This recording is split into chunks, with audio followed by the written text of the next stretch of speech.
Welcome to Storytime Haven. Today, we delve into the eerie and captivating world of Scottish ghost stories, crafted by the masterful Elliott O'Donnell. With a rich tapestry of haunting tales that draw on Scotland's dark history and folklore, O'Donnell invites us to explore the chilling encounters with spirits and phantoms that have lingered in the minds of many. From ghostly apparitions to mysterious happenings, these stories reveal the supernatural side of Scotland's landscape, where every shadow and whisper tells a tale of the unknown. Prepare to be enchanted and unsettled as we journey into these spectral narratives. Chapter 1. The death bogle of the crossroads and the inextinguishable candle of the old White House, Pitlochry, several years ago, bent on revisiting Perthshire, a locality which had great attractions for me as a boy. I answered an advertisement in a popular ladies' weekly. As far as I can recollect, it was somewhat to this effect: comfortable home offered to a gentleman, a bachelor, at moderate terms in an elderly Highland lady's house at Pitlochry. Must be a strict teetotaler and non-smoker. FM, box so-and-so. The naivete and originality of the advertisement pleased me. The idea of obtaining as a boarder a young man combining such virtues as abstinence from alcohol and tobacco amused me vastly. And then a bachelor too. Did she mean to make love to him herself? The sly old thing. She took care to insert the epithet elderly in order to avoid suspicion, and there was no doubt about it. She thirsted for matrimony. Being tabooed by all the men who had even as much as caught a passing glimpse of her, this was her last resource. She would entrap some unwary stranger, a man with money, of course, and inveigle him into marrying her. And there rose up before me visions of a tall, angular, 40-year-old Scottish spinster, with high cheekbones, virulent, sandy hair, and brawny arms, the sort of woman that ought not to have been a woman at all, the sort that sets all my teeth on edge. Yet it was Pitlochry, heavenly Pitlochry, and there was no one else advertising in that town. That I should suit her in every respect but the matrimonial, I did not doubt. I can pass muster in any company as a teetotaler. I abominate tobacco, leastways it abominates me, which amounts to much about the same thing, and I am, or rather I can be, tolerably amenable. If my surroundings are not positively infernal, and there are no county council children within shooting distance. But for once my instincts were all wrong. The advertiser, a Miss Flora MacDonald of Donald Murray House, did not resemble my preconception of her in any respect. She was of medium height, and dainty build, a fairy-like creature, clad in rustling silks, with wavy white hair, bright blue eyes, straight, delicate features and hands, the shape and slenderness of which at once pronounced her a psychic. She greeted me with all the stately courtesy of the old school. My portmanteau was taken upstairs by a solemn-eyed lad in the MacDonald tartan, and the tea-bell rang me down to a most appetizing repast of strawberries and cream, scones, and delicious buttered toast. I fell in love with my hostess. It would be sheer sacrilege to designate such a divine creature by the vulgar term of landlady at once. When one's impressions of a place are at first exalted, they are often, later on, apt to become equally abased. In this case, however, it was otherwise. My appreciation both of Miss Flora MacDonald and of her house daily increased. The food was all that could be desired, and my bedroom, sweet with the perfume of jasmine and roses, presented such a picture of dainty cleanliness as awakened in me feelings of shame, that it should be defiled by all my dusty, travel-worn accoutrement. I flatter myself that Miss MacDonald liked me also. That she did not regard me altogether as one of the common herd was doubtless, in some degree, due to the fact that she was a Jacobite, and in a discussion on the associations of her romantic namesake, Flora MacDonald, with Perthshire, it leaked out that our respective ancestors had commanded battalions in Louis XIV, far-famed Scottish and Irish brigades. That discovery bridged gulfs. We were no longer payer and paid, we were friends for life. A lump comes into my throat as I pen these words, for it is only a short time since I heard of her death. A week or so after I had settled in her home, I took, at her suggestion, a rest, and I quite agree with her. It was a very necessary rest from my writing, and spent the day on Loch Tay, leaving again for Donald Murray House at 7 o'clock in the evening. It was a brilliant moonlight night, not a cloud in the sky, and the landscape stood out almost as clearly as in the daytime. I cycled, and after a hard but thoroughly enjoyable spell of pedalling, eventually came to a standstill on the high road, a mile or two from the first lights of Pitlochry. I halted, not through fatigue, for I was almost as fresh as when I started, but because I was entranced with the delightful atmosphere and wanted to draw in a few really deep draughts of it before turning into bed. My halting place was on a triangular plot of grass at the junction of 4 roads. I propped my machine against a hedge and stood with my back leaning against a signpost and my face in the direction whence I had come.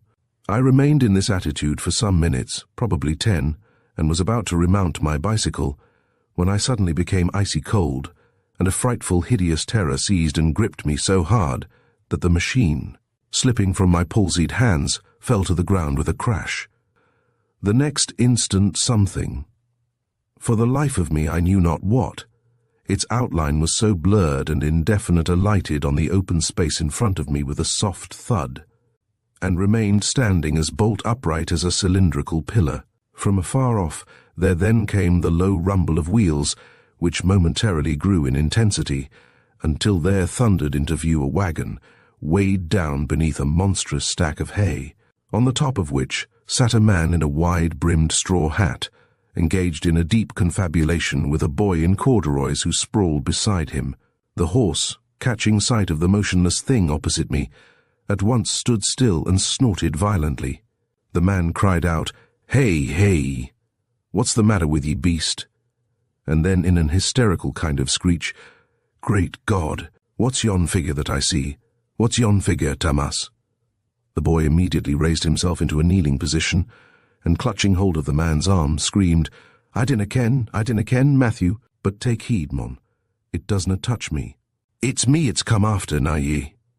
The moonlight was so strong that the faces of the speakers were revealed to me with extraordinary vividness, and their horrified expressions were even more startling than was the silent, ghastly figure of the unknown. The scene comes back to me, here, in my little room in Norwood, with its every detail as clearly marked as on the night it was first enacted. The long range of cone-shaped mountains, darkly silhouetted against the silvery sky and seemingly hushed in gaping expectancy. The shining, scaly surface of some far-off tarn or river, perceptible only at intervals, owing to the thick clusters of gently nodding pines. The whitewashed walls of cottages, glistening amid the dark green denseness of the thickly leaved box trees, and the light feathery foliage of the golden laburnum. The undulating meadows, besprinkled with gorse and grotesquely moulded crags of granite. The dazzling white roads, saturated with moonbeams. All were overwhelmed with stillness. The stillness that belongs, and belongs only, to the mountains and trees and plains, the stillness of Shadowland. I even counted the buttons, the horn buttons, on the rustics' coats. One was missing from the man's, 2 from the boy's. And I even noted the sweat stains under the armpits of Matthew's shirt, and the dents and tears in Tamas's soft wide awake. I observed all these trivialities and more besides. I saw the abrupt rising and falling of the man's chest as his breath came in sharp jerks, the stream of dirty saliva that oozed from between his blackberry-stained lips and dribbled down his chin. I saw their hands, the man's, square-fingered, black-nailed, big-veined, shining with perspiration, and clutching grimly at the reins. The boy's, smaller, and if anything rather more grimy, the one pressed flat down on the hay, the other extended in front of him, the palms stretched outwards, and all the fingers widely apart. And while these minute particulars were being driven into my soul, the cause of it all, the indefinable, esoteric column, stood silent and motionless over against the hedge, a baleful glow emanating from it. The horse suddenly broke the spell. Dashing its head forward, it broke off at a gallop, and tearing frantically past the phantasm, went helter-skelter down the road to my left. I then saw Tamas turning a somersault, miraculously saved from falling head-first onto the road, by rebounding from the pitchfork which had been wedged upright in the hay, whilst the figure, which followed in their wake with prodigious bounds, was apparently trying to get at him with its spidery arms.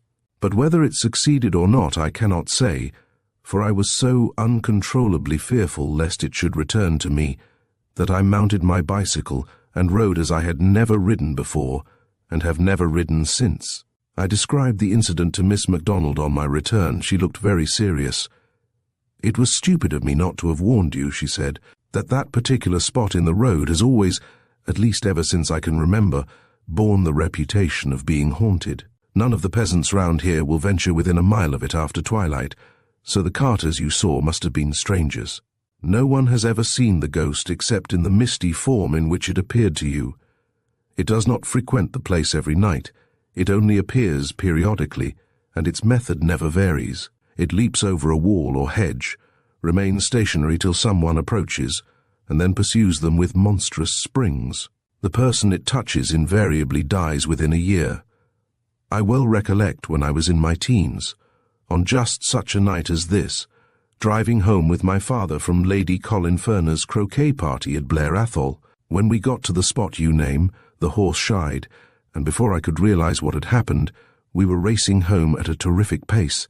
My father and I sat in front, and the groom, a Highland boy from the valley of Ben Waiglow, behind. Never having seen my father frightened, his agitation now alarmed me horribly, and the more so as my instinct told me it was caused by something other than the mere bolting of the horse. I was soon enlightened. A gigantic figure, with leaps and bounds, suddenly overtook us, and thrusting out its long, thin arms, touched my father lightly on the hand, and then with a harsh cry, more like that of some strange animal than that of a human being, disappeared. Neither of us spoke till we reached home. I did not live here then, but in a house on the other side of Pitlochry, when my father, who was still as white as a sheet, took me aside and whispered, "Whatever you do, Flora, don't breathe a word of what has happened to your mother, and never let her go along that road at night. It was the death bogle. I shall die within 12 months. And he did." Miss MacDonald paused. A brief silence ensued, and she then went on with all her customary briskness. "I cannot describe the thing any more than you can, except that it gave me the impression it had no eyes. But what it was, whether the ghost of a man, woman, or some peculiar beast, I could not, for the life of me, tell. Now, Mr. O'Donnell, have you had enough horrors for one evening, or would you like to hear just one more?" Knowing that sleep was utterly out of the question, and that one or two more thrills would make very little difference to my already shattered nerves, I replied that I would listen eagerly to anything she could tell me, however horrible. My permission thus gained, and gained so readily, Miss MacDonald, not without, I noticed, one or two apprehensive glances at the slightly rustling curtains, began her narrative, which ran, as nearly as I can remember, as follows. After my father's death, I told my mother about our adventure the night we drove home from Lady Colin Ferner's party, and asked her if she remembered ever having heard anything that could possibly account for the phenomenon. After a few moments' reflection, this is the story she told me. The inextinguishable candle of the old White House there was once a house known as the Old White House that used to stand by the side of the road, close to where you say the horse first took fright. Some people of the name of Halkett, relations of dear old Sir Arthur Halkett, and great friends of ours, used to live there. The house, it was popularly believed, had been built on the site of an ancient burial ground. Everyone used to say it was haunted, and the Halketts had great trouble in getting servants. The appearance of the haunted house did not belie its reputation, for its grey walls, sombre garden, gloomy hall, dark passages and staircase, and sinister-looking attics could not have been more thoroughly suggestive of all kinds of ghostly phenomena. Moreover, the whole atmosphere of the place, no matter how hot and bright the sun, was cold and dreary, and it was a constant source of wonder to every one how Lady Halkett could live there. She was, however, always cheerful, and used to tell me that nothing would induce her to leave a spot dear to so many generations of her family, and associated with the happiest recollections in her life. She was very fond of company, and there was scarcely a week in the year in which she had not someone staying with her. I can only remember her as widow, her husband, a major in the Gordon Highlanders, having died in India before I was born. She had 2 daughters, Margaret and Alice, both considered very handsome, but some years older than I. This difference in age, however, did not prevent our being on very friendly terms, and I was constantly invited to their house in the summer to croquet and archery, in the winter to balls. Like most elderly ladies of that period, Lady Halkett was very fond of cards, and she and my mother used frequently to play bezique and cribbage, whilst the girls and I indulged in something rather more frivolous. On those occasions the carriage always came for us at 10, since my mother, for some reason or other, I had a shrewd suspicion it was on account of the alleged haunting, would never return home after that time. When she accepted an invitation to a ball, it was always conditionally that Lady Halkett would put us both up for the night, and the carriage used then to come for us the following day, after 1 o'clock luncheon. I shall never forget the last time I went to a dance at the old White House, though it is now rather more than 50 years ago. My mother had not been very well for some weeks, having, so she thought, taken cold internally. She had not had a doctor, partly because she did not feel ill enough, and partly because the only medical man near us was an apothecary, of whose skill she had a very poor opinion. My mother had quite made up her mind to accompany me to the ball, but at the last moment, the weather being appalling, she yielded to advice, and my Aunt Nora, who happened to be staying with us at the time, chaperoned me instead. It was snowing when we set out, and as it snowed all through the night and most of the next day, the roads were completely blocked, and we had to remain at the old White House from Monday evening till the following Thursday. Aunt Nora and I occupied separate bedrooms, and mine was at the end of a long passage away from everybody else's. Prior to this, my mother and I had always shared a room, the only really pleasant one, so I thought, in the house overlooking the front lawn. But on this occasion, there being a number of visitors, belated like ourselves, we had to squeeze in wherever we could. And as my aunt and I were to have separate rooms, my aunt liking a room to herself, it was natural that she should be allotted the largest and most comfortable. Consequently, she was domiciled in the wing where all the other visitors slept, whilst I was forced to retreat to a passage on the other side of the house, where, with the exception of my apartment, there were none other but lumber rooms. All went smoothly and happily, and nothing interrupted the harmony of our visit, till the night before we returned home. We had had supper. Our meals were differently arranged in those days, and Margaret and I were ascending the staircase on our way to bed, when Alice, who had run upstairs ahead of us, met us with a scared face. "Oh, do come to my room," she cried. "Something has happened to Mary." Mary was one of the housemaids. We both accompanied her, and on entering her room, found Mary seated on a chair, sobbing hysterically. One only had to glance at the girl to see that she was suffering from some very severe shock. Though normally red-cheeked and placid, in short, a very healthy, stolid creature, and the last person to be easily perturbed. She was now without a vestige of colour, whilst the pupils of her eyes were dilated with terror, and her entire body, from the crown of her head to the soles of her feet, shook as if with ague. I was immeasurably shocked to see her. "Why, Mary," Margaret exclaimed, "whatever is the matter? What has happened?" "It's the candle, miss," the girl gasped. "The candle in Miss Trevor's room. I can't put it out." "You can't put it out? Why, what nonsense," Margaret said. "Are you mad?" "It is as true as I sit here, miss," Mary panted. "I put the candle on the mantelpiece while I set the room to rights, and when I had finished and came to blow it out, I couldn't. I blew and blew and blew, but it hadn't any effect. And then I grew afraid, miss, horribly afraid." And here she buried her face in her hands and shuddered. "I've never been frightened like this before, miss," she returned slowly, "and I've come away and left the candle burning." "How absurd of you," Margaret scolded. "We must go and put it out at once. I have a good mind to make you come with us, Mary, but there, stay where you are, and for goodness sake stop crying, or everyone in the house will hear you." So saying, Margaret hurried off, Alice and I accompanying her, and on arriving outside my room, the door of which was wide open, we perceived the lighted candle standing in the position Mary had described. I looked at the girls, and perceived, in spite of my endeavours not to perceive it, the unmistakable signs of a great fear of something they suspected but dared not name lurking in the corners of their eyes. "Who will go first?" Margaret demanded. No one spoke. "Well then," she continued, "I will," and suiting the action to the word, she stepped over the threshold. The moment she did so, the door began to close. "This is curious," she cried. "Push!" We all three pushed, but despite our efforts, the door came resolutely to, and we were shut out. Then, before we had time to recover from our astonishment, it flew open. But before we could cross the threshold, it came violently to in the same manner as before. Some unseen force held it against us. "Let us make one more effort," Margaret said, "and if we don't succeed, we will call for help." Obeying her instructions, we once again pushed.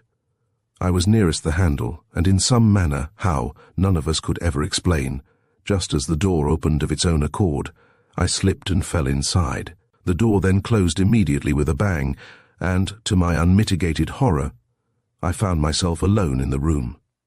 For some seconds I was spellbound, and could not even collect my thoughts sufficiently to frame a reply to the piteous entreaties of the Holkits, who kept banging on the door, and imploring me to tell them what was happening. Never in the hideous excitement of nightmare had I experienced such a terror as the terror that room conveyed to my mind. Though nothing was to be seen, nothing but the candle, the light of which was peculiarly white and vibrating, I felt the presence of something inexpressibly menacing and horrible. It was in the light, the atmosphere, the furniture, everywhere. On all sides it surrounded me. On all sides I was threatened in a manner that was strange and deadly, something suggesting to me that the source of evil originated in the candle, and that if I could succeed in extinguishing the light I should free myself from the ghostly presence. I advanced towards the mantelpiece and, drawing in a deep breath, blew with the energy born of desperation. It had no effect. I repeated my efforts. I blew frantically, madly, but all to no purpose. The candle still burned softly and mockingly.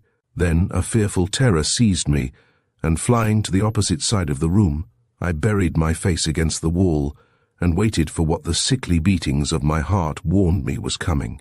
Constrained to look, I slightly, only very, very slightly, moved round, and there, floating stealthily towards me through the air, came the candle, the vibrating, glowing, baleful candle. I hid my face again, and prayed God to let me faint. Nearer and nearer drew the light, wilder and wilder the wrenches at the door.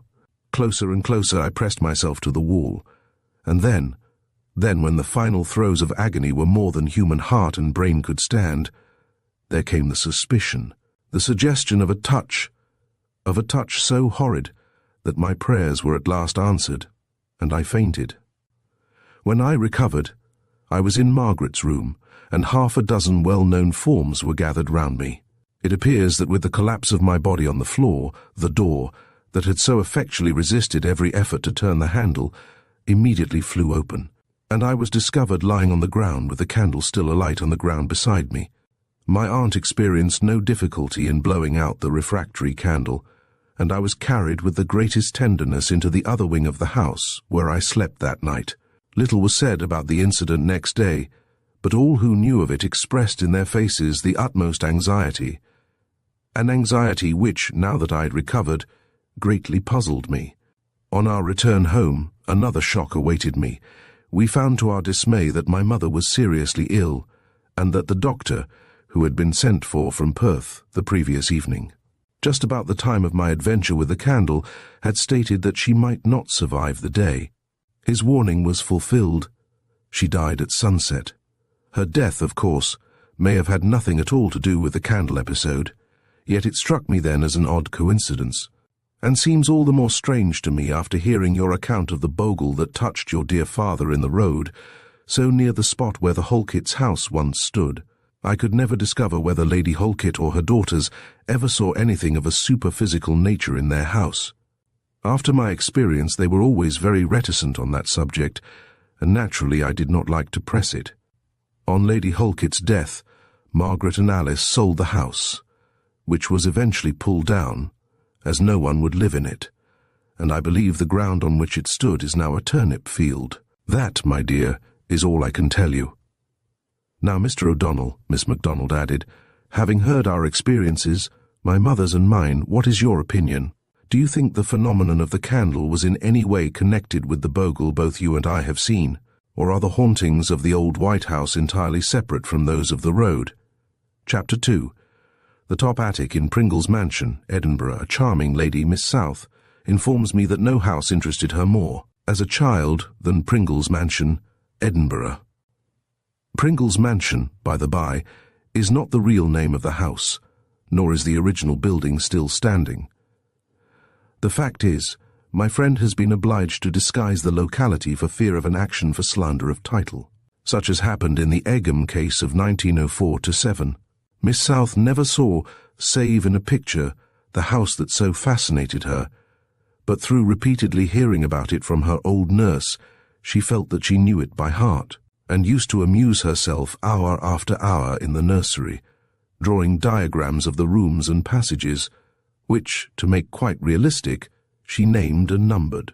There was the Admiral's room, Madame's room, Miss Ophelia's room, Master Gregory's room, Letty's the nurse's room, the cook's room, the butler's room, the housemaid's room, and the haunted room. The house was very old, probably the 16th century, and was concealed from the thoroughfare by a high wall that enclosed it on all sides. It had no garden, only a large yard, covered with faded yellow paving stones, and containing a well with an old-fashioned roller and bucket. When the well was cleaned out, an event which took place periodically on a certain date, every utensil in the house was called into requisition for ladling out the water, and the Admiral, himself supervising, made every servant in the establishment take an active part in the proceedings. On one of these occasions, the Admiral announced his intention of going down the well in the bucket. That was a rare moment in Letty's life, for when the Admiral had been let down in the bucket, the rope broke. Indeed, the thought of what the Laird would say when he came up almost resulted in his not coming up at all. However, someone, rather bolder than the rest, retained sufficient presence of mind to effect a rescue, and the timid ones, thankful enough to survive the explosion, had to be content on half rations till further orders. But in spite of its association with such a martinet, and in spite of her ghostly experiences in it, Letty loved the house, and was never tired of singing its praises. It was a 2-storied mansion, with roomy cellars but no basement. There were 4 reception rooms, all oak-panelled on the ground floor, numerous kitchen offices, including a cosy housekeeper's room, and a capacious entrance hall, in the centre of which stood a broad oak staircase. The cellars, 3 in number, and chiefly used as lumber rooms, were deep down and dank and horrid. On the first floor, 8 bedrooms opened onto a gallery overlooking the hall, and the top story, where the servants slept, consisted solely of attics connected with one another by dark, narrow passages. It was one of these attics that was haunted, although, as a matter of fact, the ghost had been seen in all parts of the house. When Letty entered the Admiral's service, she was but a bairn, and had never even heard of ghosts, nor did the other servants apprise her of the hauntings, having received strict injunctions not to do so from the Laird. But Letty's home, humble though it was, had been very bright and cheerful, and the dark precincts of the mansion filled her with dismay. Without exactly knowing why she was afraid, she shrank in terror from descending into the cellars, and felt anything but pleased at the prospect of sleeping alone in an attic. Still, nothing occurred to really alarm her till about a month after her arrival. It was early in the evening, soon after twilight, and she had gone down into one of the cellars to look for a bootjack, which the Admiral swore by all that was holy must be found before supper. Placing the light she had brought with her on a packing case, she was groping about among the boxes, when she perceived, to her astonishment, that the flame of the candle had suddenly turned blue. She then felt icy cold, and was much startled on hearing a loud clatter as of some metal instrument on the stone floor in the far-off corner of the cellar. Glancing in the direction of the noise, she saw, looking at her, 2 eyes, 2 obliquely set, lurid light eyes, full of the utmost devilry. Sick with terror and utterly unable to account for what she beheld, she stood stock still, her limbs refusing to move, her throat parched, her tongue tied. The clanging was repeated, and a shadowy form began slowly to crawl towards her. She dared not afterwards surmise what would have happened to her, had not the laird himself come down at this moment. At the sound of his stentorian voice the phantasm vanished, but the shock had been too much for Letty. She fainted, and the Admiral, carrying her upstairs as carefully as if she had been his own daughter, gave peremptory orders that she should never again be allowed to go into the cellar alone. But now that Letty herself had witnessed a manifestation, the other servants no longer felt bound to secrecy, and soon poured into her ears endless accounts of the hauntings. Every one, they informed her, except Master Gregory and Perkins, the butler, had seen one or other of the ghosts, and the cellar apparition was quite familiar to them all. They also declared that there were other parts of the house quite as badly haunted as the cellar, and it might have been partly owing to these gruesome stories that poor Letty always felt scared when crossing the passages leading to the attics. As she was hastening down one of them, early one morning, she heard someone running after her. Thinking it was one of the other servants, she turned round, pleased to think that someone else was up early too, and saw to her horror a dreadful-looking object that seemed to be partly human and partly animal. The body was quite small, and its face bloated and covered with yellow spots. It had an enormous animal mouth, the lips of which, moving furiously without emitting any sound, showed that the creature was endeavouring to speak, but could not. The moment Letty screamed for help, the phantasm vanished, but her worst experience was yet to come. The spare attic, which she was told was so badly haunted that no one would sleep in it, was the room next to hers. It was a room Letty could well believe was haunted, for she had never seen another equally gloomy. The ceiling was low and sloping, the window tiny, and the walls exhibited all sorts of odd nooks and crannies. A bed, antique and worm-eaten, stood in one recess, a black oak chest in another, and at right angles with the door in another recess stood a wardrobe that used to creak and groan alarmingly every time Letty walked along the passage. Once she heard a chuckle, a low, diabolical chuckle, which she fancied came from the chest, and once, when the door of the room was open, she caught the glitter of a pair of eyes, the same pale, malevolent eyes that had so frightened her in the cellar. From her earliest childhood, Letty had been periodically given to somnambulism, and one night, just about a year after she went into service, she got out of bed and walked, in her sleep, into the haunted room. She awoke to find herself standing, cold and shivering, in the middle of the floor, and it was some seconds before she realized where she was.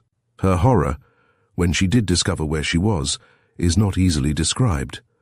The room was bathed in moonlight, and the beams, falling with noticeable brilliancy on each piece of furniture the room contained, at once riveted Letty's attention, and so fascinated her that she found herself utterly unable to move. A terrible and most unusual silence predominated everywhere, and although Letty's senses were wonderfully and painfully on the alert, she could not catch the slightest sound from any of the rooms on the landing. The night was absolutely still, no breath of wind, no rustle of leaves, no flapping of ivy against the window, yet the door suddenly swung back on its hinges and slammed furiously. Letty felt that this was the work of some supernatural agency, and fully expecting that the noise had awakened the cook, who was a light sleeper, or pretended she was, listened in a fever of excitement to hear her get out of bed and call out. The slightest noise and the spell that held her prisoner would, Letty felt sure, be broken, but the same unbroken silence prevailed. A sudden rustling made Letty glance fearfully at the bed, and she perceived, to her terror, the valance swaying violently, to and fro. Sick with fear, she was now constrained to stare in abject helplessness. Presently there was a very slight movement on the mattress. The white dust cover rose, and under it, Letty saw the outlines of what she took to be a human figure gradually take shape. Hoping, praying, that she was mistaken, and that what appeared to be on the bed was but a trick of her imagination, she continued staring in an agony of anticipation. But the figure remained extended at full length like a corpse. The minutes slowly passed, a church clock boomed 2, and the body moved. Letty's jaw fell, her eyes almost bulged from her head, whilst her fingers closed convulsively on the folds of her nightdress. The unmistakable sound of breathing now issued from the region of the bed, and the dust cover commenced slowly to slip aside. Inch by inch it moved, until first of all Letty saw a few wisps of dark hair, then a few more, then a thick cluster, then something white and shining, a protruding forehead, then dark, very dark brows, then 2 eyelids, yellow, swollen, and fortunately tightly closed, then a purple conglomeration of Letty knew not what, of anything but what was human. The sight was so monstrous it appalled her, and she was overcome with a species of awe and repulsion, for which the language of mortality has no sufficiently energetic expression. She momentarily forgot that what she looked on was merely superphysical, but regarded it as something alive, something that ought to have been a child, comely and healthy as herself, and she hated it. It was an outrage on maternity, a blot on nature, a filthy discredit to the house, a blight, a sore, a gangrene. It turned over in its sleep, the cover was hurled aside, and a grotesque object, round, pulpy, webbed, and of leprous whiteness, an object which Letty could hardly associate with a hand, came grovelling out. Letty's stomach heaved. The thing was beastly, indecent, vile. It ought not to live. And the idea of killing flashed through her mind. Boiling over with indignation and absurdly forgetful of her surroundings, she turned round and groped for a stone to smash it. The moonlight on her naked toes brought her to her senses. The thing in the bed was a devil, though brought up a member of the Free Church.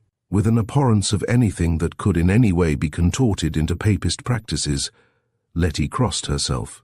As she did so, a noise in the passage outside augmented her terror.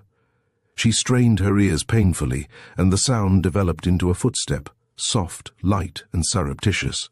It came gently towards the door. It paused outside, and Letty intuitively felt that it was listening.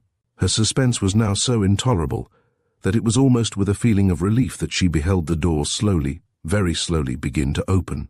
A little wider, and yet a little wider, but still nothing came. Ah! Letty's heart turned to ice. Another inch, and a shadowy something slipped through and began to wriggle itself stealthily over the floor. Letty tried to divert her gaze, but could not.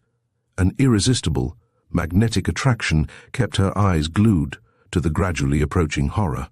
When within a few feet of her it halted, and again Letty felt it was listening to the breathing on the bed, which was heavy and bestial. Then it twisted round, and Letty watched it crawl into the wardrobe. After this there was a long and anxious wait. Then Letty saw the wardrobe door slyly open, and the eyes of the cellar inexpressibly baleful, and glittering like burnished steel in the strong phosphorescent glow of the moon, peep out, not at her but through her, at the object lying on the bed. There were not only eyes this time, but a form vague, misty, and irregular, but still with sufficient shape to enable Letty to identify it as that of a woman, tall and thin, and with a total absence of hair, which was emphasized in the most lurid and ghastly fashion. With a snake-like movement, the evil thing slithered out of the wardrobe, and gliding past Letty, approached the bed. Letty was obliged to follow every proceeding. She saw the thing deftly snatch the bolster from under the sleeping head, noted the gleam of hellish satisfaction in its eyes as it pressed the bolster down, and watched the murdered creature's contortions grow fainter and fainter until they finally ceased.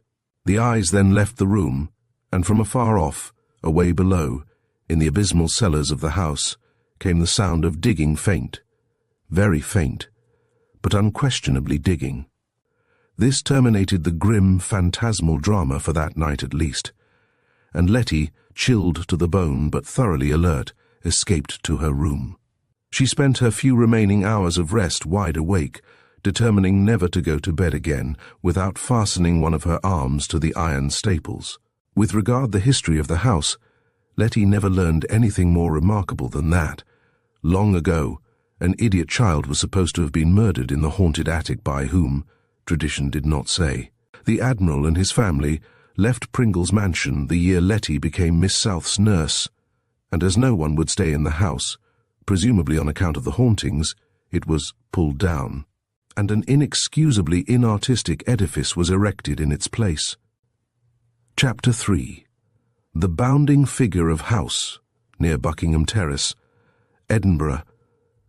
No one is more interested in psychical investigation work than Miss Torfrida Vincent, one of the 3 beautiful daughters of Mrs. H. de B. Vincent, who is, herself, still in the heyday of life, and one of the loveliest of the society women I have met.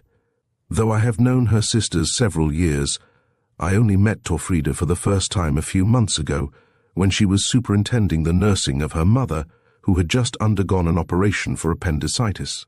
One day, when I was visiting my convalescent friend, Torfrida informed me that she knew of a haunted house in Edinburgh, a case which she felt sure would arouse my interest and enthusiasm.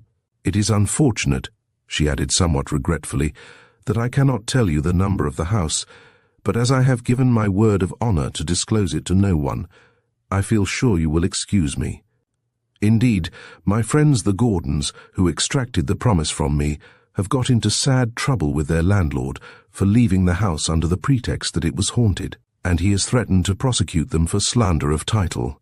The house in question has no claim to antiquity. It may be 80 years old, perhaps a little older, and was, at the time of which I speak, let out in flats. The Gordons occupied the second story, the one above them was untenanted, and used as a storage place for furniture. The first floor and ground floor were divided into chambers and offices. They had not been in their new quarters more than a week, when Mrs. Gordon asked the night porter who it was that made such a noise, racing up their stairs between 2 and 3 in the morning. It had awakened her every night, she told him, and she would be glad if the disturbance were discontinued.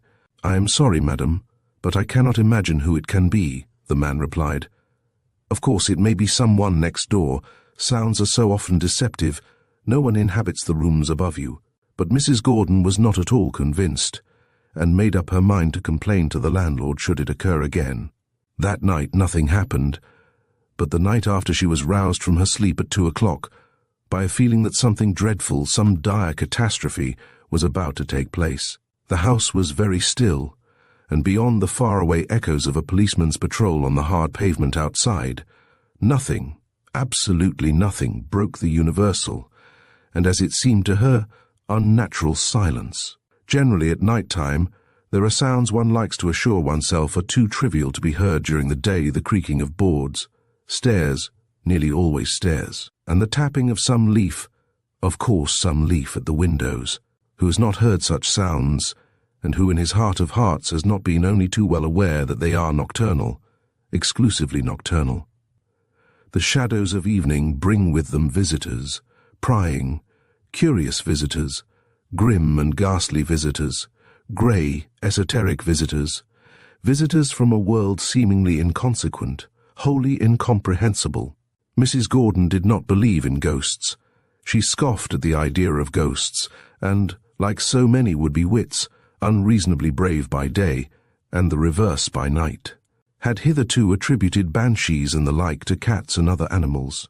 But now when all was dark, pitch dark and hushed, and she, for aught she knew to the contrary, the only one, in that great rambling building, awake, she reviewed again and again, in her mind, that rushing up the stairs. The wind. It could not have been the wind. The wind shuts doors and rattles windows and moans and sighs and howls and screeches, but it does not walk the house in boots. Neither do rats. And if she had imagined the noises, why did she not imagine other things? Why, for example, did she not see tables dance and tea-urns walk? All that would be fancy, unblushing, genuine fancy. And if she conjured up one absurdity, why not another? That was a conundrum for any skeptic. Thus did she argue, naturally and logically, in the quite sensible fashion of a lawyer or a scientist. Yet all the while, her senses told her that the atmosphere of the house had undergone some profoundly subtle and unaccountable change, a change that brought with it a presence, at once sinister and hostile. She longed to strike a light and awake one of her daughters, Diana, by preference, since Diana was the least likely to mind being disturbed and had the strongest nerves. She made a start, and loosening the bedclothes that she always liked tightly tucked round her, thrust out a quivering toe. The next instant she drew it back with a tiny gasp of terror. The cold darkness without had suggested to her mind a great horny hand, mal-shaped and murderous, that was lying in wait to seize her. A deadly sickness overcame her, and she lay back on the pillow, her heart beating with outrageous irregularity and loudness. Very slowly she recovered, and holding her breath, sidled to the far edge of the bed, and with a dexterous movement, engendered by the desperation of fear, made a lightning-like dab in the direction of the electric bell. Her soft pink finger missed the mark, and coming in violent contact with the wall, bent the carefully polished nail. She bit her lips to stop a cry of pain, and shrinking back within the folds of her dainty lace-embroidered nightdress, abandoned herself to despair. Her consciousness of the unknown presence increased, and she instinctively felt the thing pass through the closed door, down onto the landing outside, when it dashed upstairs with a loud clatter, and, entering the lumber room immediately overhead, began bounding as if its feet were tied together, backwards and forwards across the floor. After continuing for fully half an hour, the noises abruptly ceased, and the house resumed its accustomed quiet. At breakfast, Mrs. Gordon asked her daughters if they had heard anything in the night, and they laughingly said, "No, not even a mouse." There was now an intermission of the disturbances, and no further demonstration occurred for about a month. Diana was then sleeping in her mother's room, Mrs. Gordon being away on a visit to Lady Voss, who was entertaining a party of friends at her shooting box in Argyll. One evening, as Diana was going into her bedroom to prepare for dinner, she saw the door suddenly swing open, and something, she could not tell what, it was so blurred and indistinct, come out with a bound.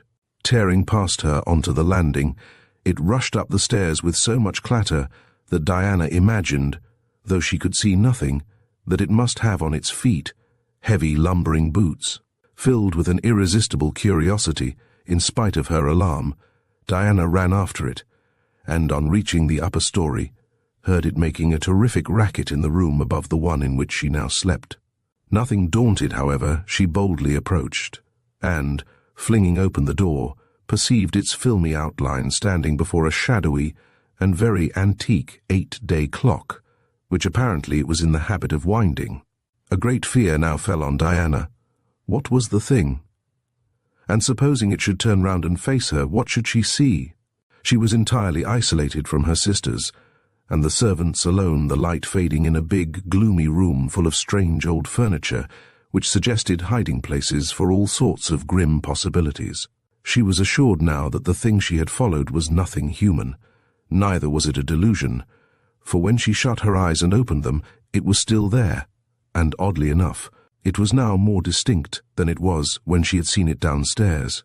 A curious feeling of helplessness stole over Diana. The power of speech forsook her, and her limbs grew rigid. She was so fearful, too, of attracting the notice of the mysterious thing that she hardly dare breathe, and each pulsation of her heart sent cold chills of apprehension down her spine. Once she endured agonies through a mad desire to sneeze, and once her lips opened to scream as something suspiciously like the antennae of a huge beetle, and which she subsequently discovered was a devil's coach horse, tickled the calf of her leg. She fancied, too, that all sorts of queer shapes lurked in the passage behind her, and that innumerable unseen eyes were malignantly rejoicing in her terror. At last, the climax to her suspense seemed at hand.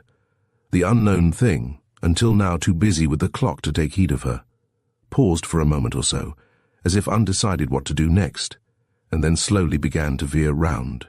But the faint echo of a voice below, calling her by name, broke the hypnotic spell that bound Diana to the floor, and with a frantic spring she cleared the threshold of the room. She then tore madly downstairs, never halting till she reached the dining room, where she sank on a sofa, and more dead than alive, panted out to her amazed sisters a full account of all that had transpired. That night she shared her sister's bedroom, but neither she nor her sister slept.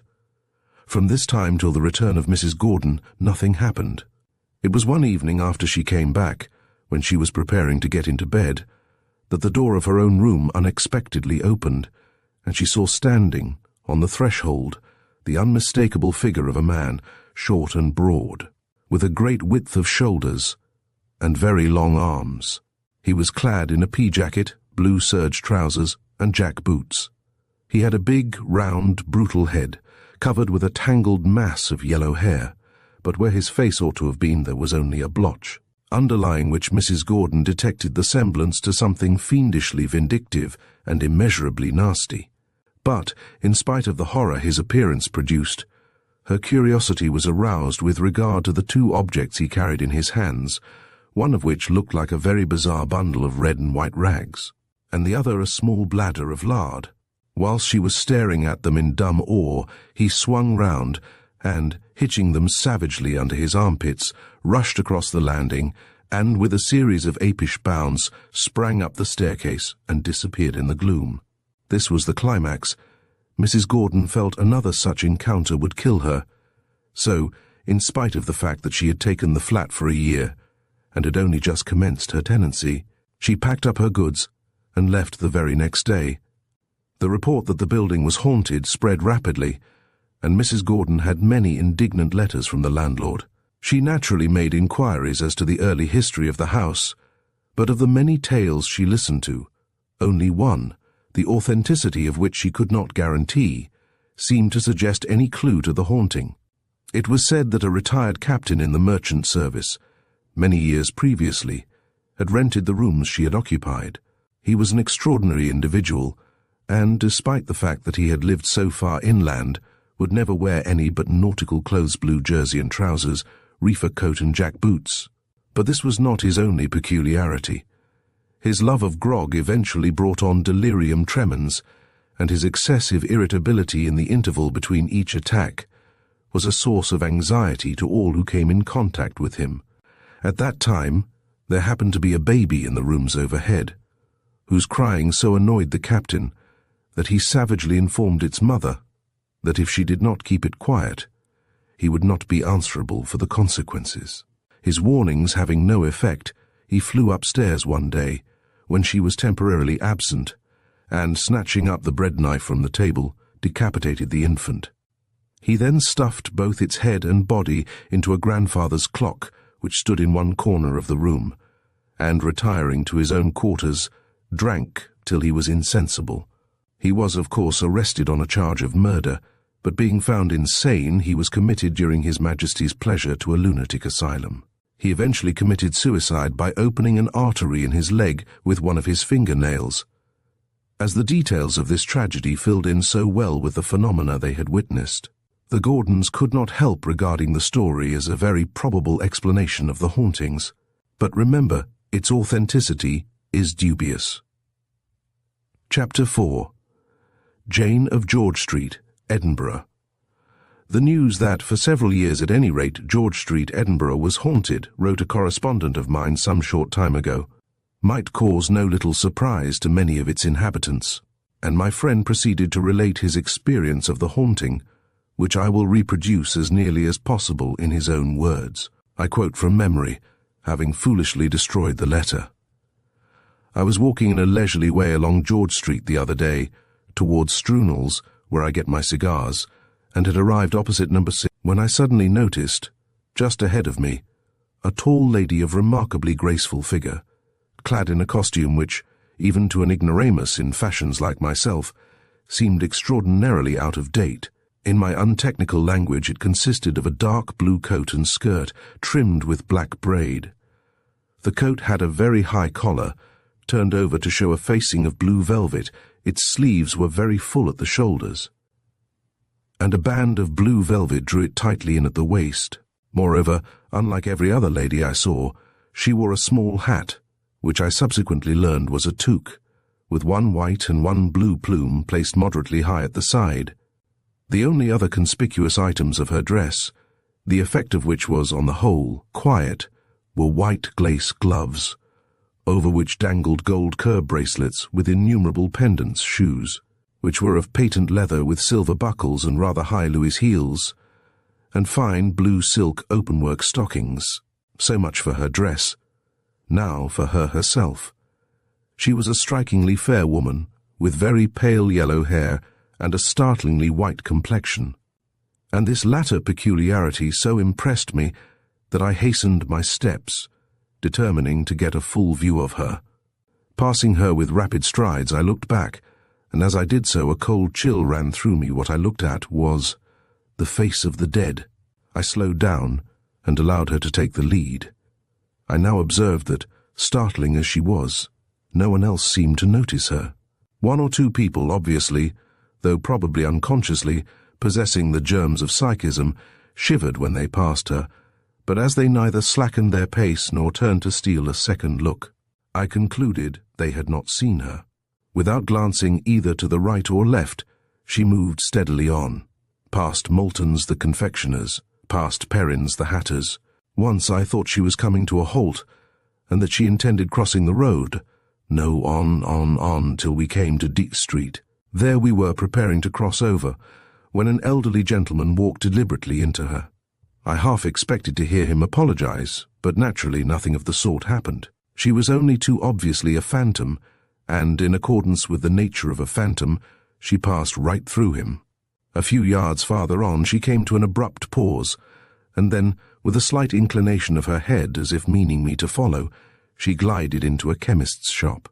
She was certainly not more than 6 feet ahead of me when she passed through the door, and I was even nearer than that to her when she suddenly disappeared as she stood before the counter. I asked the chemist if he could tell me anything about the lady who had just entered his shop, but he merely turned away and laughed. "Lady," he said, "what are you talking about? You're a bit out of your reckoning. This isn't the 1st of April. Come, what do you want?" I bought a bottle of Formamints and reluctantly and regretfully turned away. That night I dreamed I again saw the ghost. I followed her up George Street just as I had done in reality, but when she came to the chemist's shop, she turned swiftly round. "I'm Jane," she said in a hollow voice. "Jane, only Jane." And with that name ringing in my ears I awoke. Some days elapsed before I was in George Street again. The weather had in the meanwhile undergone one of those sudden and violent changes, so characteristic of the Scottish climate. The lock gates of heaven had been opened, and the rain was descending in cataracts. The few pedestrians I encountered were enveloped in mackintoshes, and carried huge umbrellas, through which the rain was soaking, and pouring off from every point. Everything was wet, everywhere was mud. The water, splashing upwards, saturated the tops of my boots and converted my trousers into sodden sacks. Some weather isn't fit for dogs, but this weather wasn't good enough for tadpoles. Even fish would have kicked at it and kept in their holes. Imagine, then, the anomaly. Amidst all this aqueous inferno, this slippery, sloppery, filth-bespattering inferno, a spotlessly clean apparition in blue without either waterproof or umbrella. I refer to Jane. She suddenly appeared as I was passing the Ladies' Tea Association rooms, walking in front of me. She looked just the same as when I last saw her spick and span, and dry. I repeat the word dry, for that is what attracted my attention most. Despite the deluge, not a single raindrop touched her. The plumes on her toque were splendidly erect and curly, her shoe buckles sparkled, her patent leathers were spotless, whilst the cloth of her coat and skirt looked as sheeny as if they had but just come from Keeley's. Anxious to get another look at her face, I quickened my pace, and darting past her, gazed straight into her countenance. The result was a severe shock. The terror of what I saw, the ghastly horror of her dead white face, sent me reeling across the pavement. I let her pass me, and impelled by a sickly fascination, followed in her wake. Outside a jeweller's stood a hansom, quite a curiosity in these days of motors, and as Jane glided past, the horse shied. I have never seen an animal so terrified. We went on, and at the next crossing halted. A policeman had his hand up checking the traffic. His glance fell on Jane. The effect was electrical. His eyes bulged, his cheeks whitened, his chest heaved, his hand dropped, and he would undoubtedly have fallen had not a good Samaritan, in the guise of a non-psychical public house loafer, held him up. Jane was now close to the chemist's, and it was with a sigh of relief that I saw her glide in and disappear. Had there been any doubt at all, after my first encounter with Jane, as to her being superphysical, there was certainly none now. The policeman's paroxysm of fear and the horse's fit of shying were facts. What had produced them? I alone knew, and I knew for certain it was Jane. Both man and animal saw what I saw. Hence the phantom was not subjective. It was not illusionary. It was a bona fide spirit manifestation, a visitant from the other world, the world of earthbound souls. Jane fascinated me. I made endless researches in connection with her, and in answer to one of my inquiries, I was informed that 18 years ago, that is to say, about the time Jane's dress was in fashion, the chemist's shop had been occupied by a dressmaker of the name of Bosworth. I hunted up Miss Bosworth's address and called on her. She had retired from business and was living in St. Michael's Road, Bournemouth. I came to the point straight.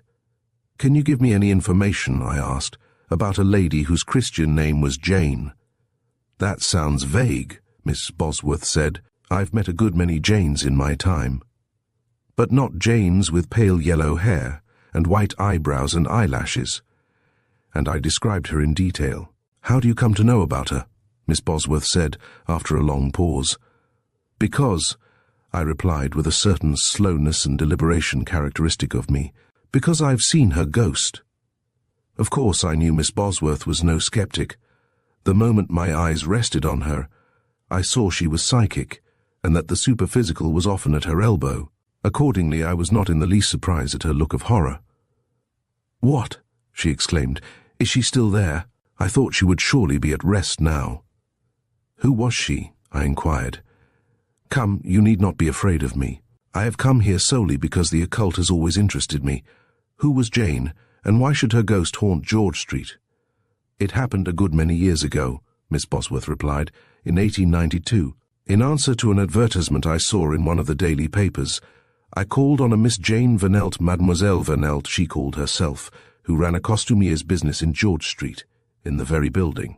In fact, now occupied by the chemist you have mentioned. The business was for sale, and Miss Vernelt wanted a big sum for it. However, as her books showed a very satisfactory annual increase in receipts and her clientele included a duchess and other society leaders, I considered the bargain a tolerably safe one, and we came to terms. Within a week I was running the business, and exactly a month after I had taken it over, I was greatly astonished to receive a visit from Miss Vernelt. She came into the shop quite beside herself with agitation. "It's all a mistake," she screamed. "I didn't want to sell it. I can't do anything with my capital. Let me buy it back." I listened to her politely, and then informed her that as I had gone to all the trouble of taking over the business, and had already succeeded in extending it, I most certainly had no intention of selling it, at least not for some time. Well, she behaved like a lunatic, and in the end created such a disturbance that I had to summon my assistants and actually turn her out. After that I had no peace for 6 weeks. She came every day, at any and all times, and I was at last obliged to take legal proceedings. I then discovered that her mind was really unhinged, and that she had been suffering from softening of the brain for many months. Her medical advisers had, it appeared, warned her to give up business and place herself in the hands of trustworthy friends or relations who would see that her money was properly invested, but she had delayed doing so. And when, at last, she did make up her mind to retire, the excitement, resulting from so great a change in her mode of living, accelerated the disease and, exactly 3 weeks after the sale of her business, she became a victim to the delusion that she was ruined.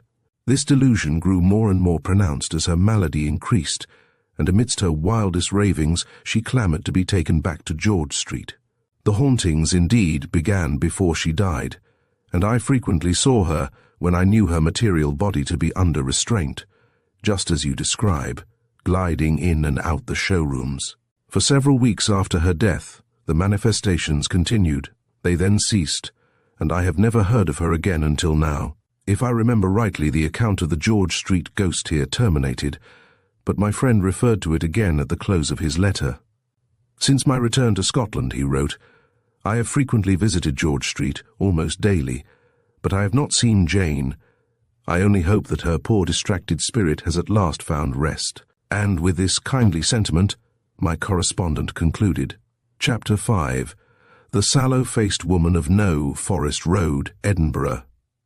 The public unfortunately includes a certain set of people, of the middle class very middlish, who are ever on the lookout for some opportunity, however slight and seemingly remote, of bettering themselves socially, and learning that those in a higher strata of society are interested in the supernatural, they think that they may possibly get in touch with them by working up a little local reputation for psychical research. I have often had letters from this type of pusher, letters from genuine believers in the occult I always welcome, stating that they have been greatly interested in my books. Would I be so very kind as to grant them a brief interview or permit them to accompany me to a haunted house, or give them certain information with regard to Lady So-and-so, whom they have long wanted to know. Occasionally I have been so taken in as to give permission to the writer to call on me, and almost always I have bitterly repented.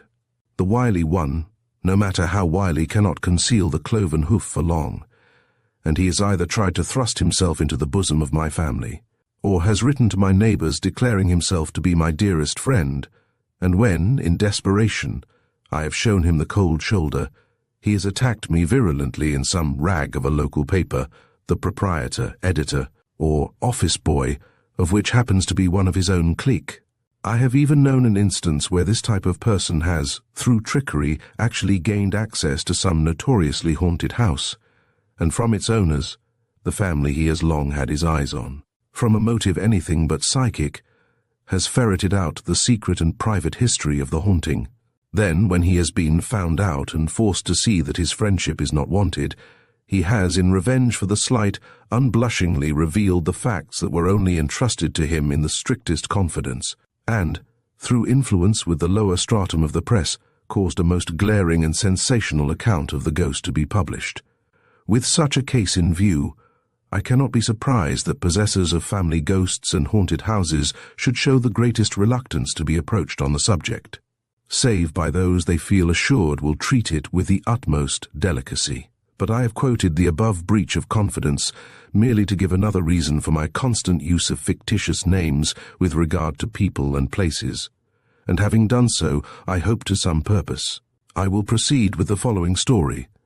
Miss Dulcie Vincent, some of whose reminiscences appeared in my book of ghostly phenomena last year, is nearly connected with Lady Adela Mincon, who owns a considerable amount of house property, including Forest Road in Edinburgh, and whose yacht at Cowes is the envy of all who have cruised in her. 3 years ago, Lady Adela stayed at Forest Road. She had heard that the house was haunted and was anxious to put it to the test. Lady Adela was perfectly open-minded. She had never experienced any occult phenomena herself, but, very rationally, she did not consider that her non-acquaintance with the superphysical in any way negative the evidence of those who declare that they have witnessed manifestations. Their statements, she reasoned, were just as worthy of credence as hers. She thus commenced her occupation of the house with a perfectly unbiased mind, resolved to stay there for at least a year, so as to give it a fair trial. The hauntings, she was told, were at their height in the late summer and early autumn. It is, I think, unnecessary to enter into any detailed description of her house. In appearance it differed very little, if at all, from those adjoining it. In construction it was, if anything, a trifle larger. The basement, which included the usual kitchen, offices and cellars, was very dark, and the atmosphere, after sunset on Fridays, only on Fridays, was tainted with a smell of damp earth, shockingly damp earth, and of a sweet and nauseating something that greatly puzzled Lady Adela. All the rooms in the house were of fair dimensions and cheerful, excepting on this particular evening of the week. A distinct gloom settled on them then, and the strangest of shadows were seen playing about the passages and on the landings. It may be fancy, Lady Adela said to herself, merely fancy. And after all, if I encounter nothing worse than a weekly menu of aromatic smells and easily digested shadows, I shall not suffer any harm. But it was early summer then. The psychic season had yet to come. As the weeks went by, the shadows and the smell grew more and more pronounced, and by the arrival of August had become so emphatic that Lady Adela could not help thinking that they were both hostile and aggressive. About 8 o'clock on the evening of the second Friday in the month, Lady Adela was purposely alone in the basement of the house. The servants especially irritated her. Like the majority of present-day domestics, products of the county council schools, they were so intensely supercilious and silly, and Lady Adela felt that their presence in the house minimized her chances of seeing the ghost. No apparition with the smallest amount of self-respect could risk coming in contact with such inane creatures, so she sent them all out for a motor drive, and for once rejoiced in the house to herself. A curious proceeding for a lady. True. But then Lady Adela was a lady, and being a lady, was not afraid of being thought anything else, and so acted just as unconventionally as she chose. But stay a moment. She was not alone in the house, for she had 3 of her dogs with her 3 beautiful boarhounds, trophies of her last trip to the Baltic.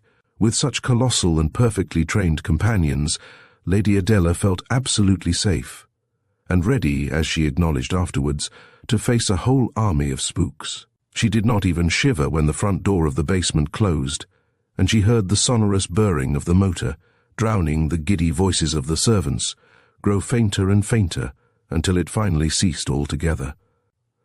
When the last echoes of the vehicle had died away in the distance, Lady Adela made a tour of the premises. The housekeeper's room pleased her immensely, at least she persuaded herself it did. "Why, it is quite as nice as any of the rooms upstairs," she said aloud, as she stood with her face to the failing sunbeams and rested her strong white hand on the edge of the table. "Quite as nice. Carl and Max, come here." But the boarhounds for once in their lives did not obey her with a good grace. There was something in the room they did not like, and they showed how strong was their resentment by slinking unwillingly through the doorway. "I wonder why that is," Lady Adela mused. "I have never known them do it before." Then her eyes wandered round the walls and struggled in vain to reach the remoter angles of the room which had suddenly grown dark. She tried to assure herself that this was but the natural effect of the departing daylight, and that, had she watched in other houses at this particular time, she would have noticed the same thing. To show how little she minded the gloom, she went up to the darkest corner and prodded the walls with her riding whip. She laughed. There was nothing there, nothing whatsoever to be afraid of, only shadows. With a careless shrug of her shoulders, she strutted into the passage, and whistling to Carl and Max, who, contrary to their custom, would not keep to heel, made another inspection of the kitchens. At the top of the cellar steps she halted. The darkness had now set in everywhere, and she argued that it would be foolish to venture into such dungeon-like places without a light. She soon found one, and armed with candle and matches began her descent. There were several cellars, and they presented such a dismal, dark appearance that she instinctively drew her skirts tightly round her, and exchanged the slender riding whip for a poker. She whistled again to her dogs. They did not answer, so she called them both by name angrily. But for some reason, some quite unaccountable reason, she told herself they would not come. She ransacked her mind to recall some popular operatic air, and although she knew scores, she could not remember one. Indeed, the only air that filtered back to her was one she detested, a vaudeville tune she had heard 3 nights in succession, when she was staying with a student friend in the Latin Quarter in Paris. She hummed it loudly, however, and holding the lighted candle high above her head, walked down the steps. At the bottom, she stood still and listened.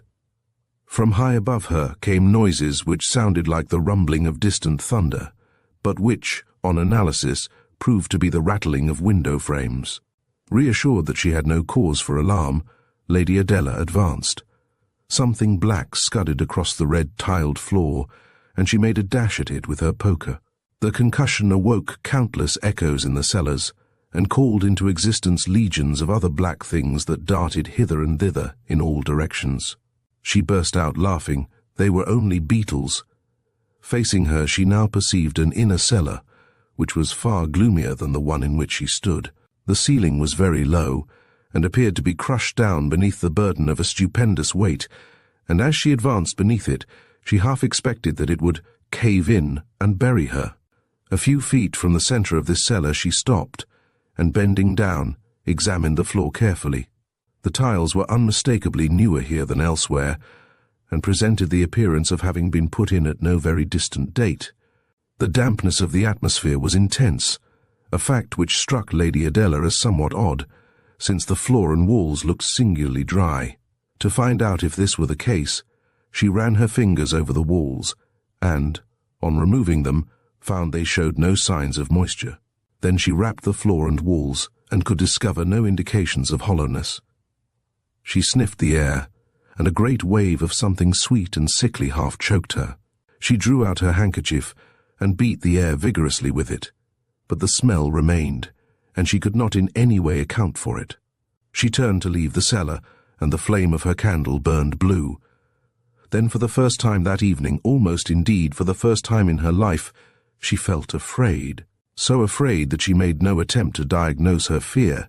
She understood the dog's feelings now, and caught herself wondering how much they knew.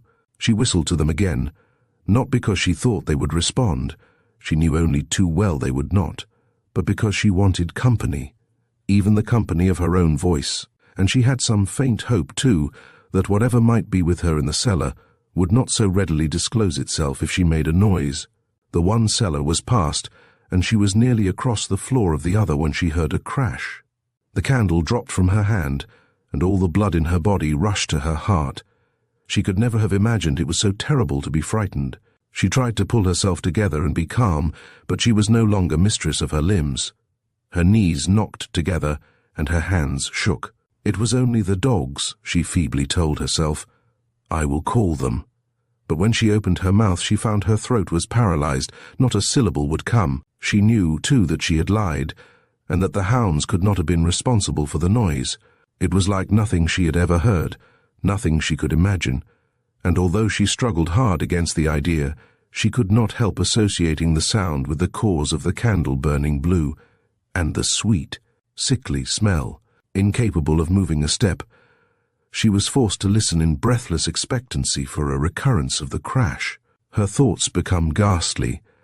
The inky sea of darkness that hemmed her in on every side suggested every sort of ghoulish possibility, and with each pulsation of her overstrained heart, her flesh crawled. Another sound, this time not a crash, nothing half so loud or definite, drew her eyes in the direction of the steps. An object was now standing at the top of them, and something lurid, like the faint phosphorescent glow of decay, emanated from all over it. But what it was, she could not for the life of her tell. It might have been the figure of a man, or a woman, or a beast, or of anything that was inexpressibly antagonistic and nasty. She would have given her soul to have looked elsewhere, but her eyes were fixed. She could neither turn nor shut them. For some seconds the shape remained motionless, and then with a sly, subtle motion it lowered its head and came stealing stealthily down the stairs towards her. She followed its approach like one in a hideous dream, her heart ready to burst, her brain on the verge of madness. Another step, another, yet another, till there were only 3 left between her and it, and she was at length enabled to form some idea of what the thing was like. It was short and squat, and appeared to be partly clad in a loose flowing garment that was not long enough to conceal the glistening extremities of its limbs. From its general contour and the tangled mass of hair that fell about its neck and shoulders, Lady Adela concluded it was the phantasm of a woman. Its head being kept bent, she was unable to see the face in full, but every instant she expected the revelation would take place, and with each separate movement of the phantasm her suspense became more and more intolerable. At last it stood on the floor of the cellar, a broad, ungainly, horribly ungainly figure that glided up to and past her into the far cellar. There it halted, as nearly as she could judge on the new tiles, and remained standing. As she gazed at it, too fascinated to remove her eyes, there was a loud, reverberating crash, a hideous sound of wrenching and tearing, and the whole of the ceiling of the inner chamber came down with an appalling roar. Lady Adela thinks that she must then have fainted, for she distinctly remembers falling into what seemed to her a black, interminable abyss. When she recovered consciousness, she was lying on the tiles, and all around was still and normal. She got up, found and lighted her candle, and spent the rest of the evening without further adventure in the drawing-room. All the week Lady Adela struggled hard to master a disinclination to spend another evening alone in the house, and when Friday came, she succumbed to her fears. The servants were poor, foolish things, but it was nice to feel that there was something in the house besides ghosts. She sat reading in the drawing-room till late that night, and when she lolled out of the window to take a farewell look at the sky and stars before retiring to rest. The sounds of traffic had completely ceased, and the whole city lay bathed in a refreshing silence. It was very heavenly to stand there and feel the cool, soft air unaccompanied, for the first time during the day, by the rattling, rumbling sounds of locomotion and the jarring, discordant murmurs of unmusical voices fanning her neck and face. Lady Adela, used as she was to the privacy of her yacht and the freedom of her big country mansion, where all sounds were regulated at her will, chafed at the near proximity of her present habitation to the noisy thoroughfare, and vaguely looked forward to the hours when shops and theatres were closed, and all screeching. Harsh-voiced products of the gutter were in bed. To her, the nights in Waterloo Place were all too short, the days too long for anything. The heavy, lumbering steps of a policeman at last broke her reverie. She had no desire to arouse his curiosity. Besides, her costume had become somewhat disordered, and she had the strictest sense of propriety, at least in the presence of the lower orders. Retiring, therefore, with a sigh of vexation, she sought her bedroom, and after the most scrupulous attention to her toilet, put out the lights and got into bed. It was just 1 when she fell asleep, and 3 when she awoke with a violent start. Why she started puzzled her. She did not recollect experiencing any very dreadful dream, in fact no dream at all, and there seemed nothing in the hush, the apparently unbroken hush, that could in any way account for her action. Why, then, had she started? She lay still and wondered. Surely everything was just as it was when she went to sleep, and yet, when she ventured on a diagnosis, there was something different, something new. She did not think it was actually in the atmosphere, nor in the silence. She did not know where it was until she opened her eyes, and then she knew. Bending over her, within a few inches of her face, was another face, the ghastly caricature of a human face. It was on a larger scale than that of any mortal Lady Adela had ever seen. It was long in proportion to its width. Indeed, she could not make out where the cranium terminated at the back, as the hinder portion of it was lost in a mist. The forehead, which was very receding, was partly covered with a mass of lank, black hair that fell straight down into space. There were no neck nor shoulders, at least none had materialized. The skin was leaden-hued, and the emaciation so extreme that the raw cheekbones had burst through in places. The size of the eye sockets, which appeared monstrous, was emphasized by the fact that the eyes were considerably sunken. The lips were curled downwards and tightly shut, and the whole expression of the withered mouth, as indeed that of the entire face, was one of bestial, diabolical malignity. Lady Adela's heart momentarily stopped. Her blood ran cold. She was petrified, and as she stared helplessly at the dark eyes pressed close to hers, she saw them suddenly suffuse with fiendish glee. The most frightful change then took place. The upper lip writhed away from a few greenish-yellow stumps. The lower jaw fell with a metallic click, leaving the mouth widely open, and disclosing to Lady Adela's shocked vision a black and bloated tongue. The eyeballs rolled up and entirely disappeared, whilst their places were immediately filled with the foulest and most loathsome indications of advanced decay. A strong vibratory movement suddenly made all the bones in the head rattle and the tongue wag, whilst from the jaws, as if belched up from some deep-down well, came a gust of wind, putrescent with the ravages of the tomb, and yet, at the same time, tainted with the same sweet, sickly odour with which Lady Adela had latterly become so familiar. This was the culminating act. The head then receded, and growing fainter and fainter, gradually disappeared altogether.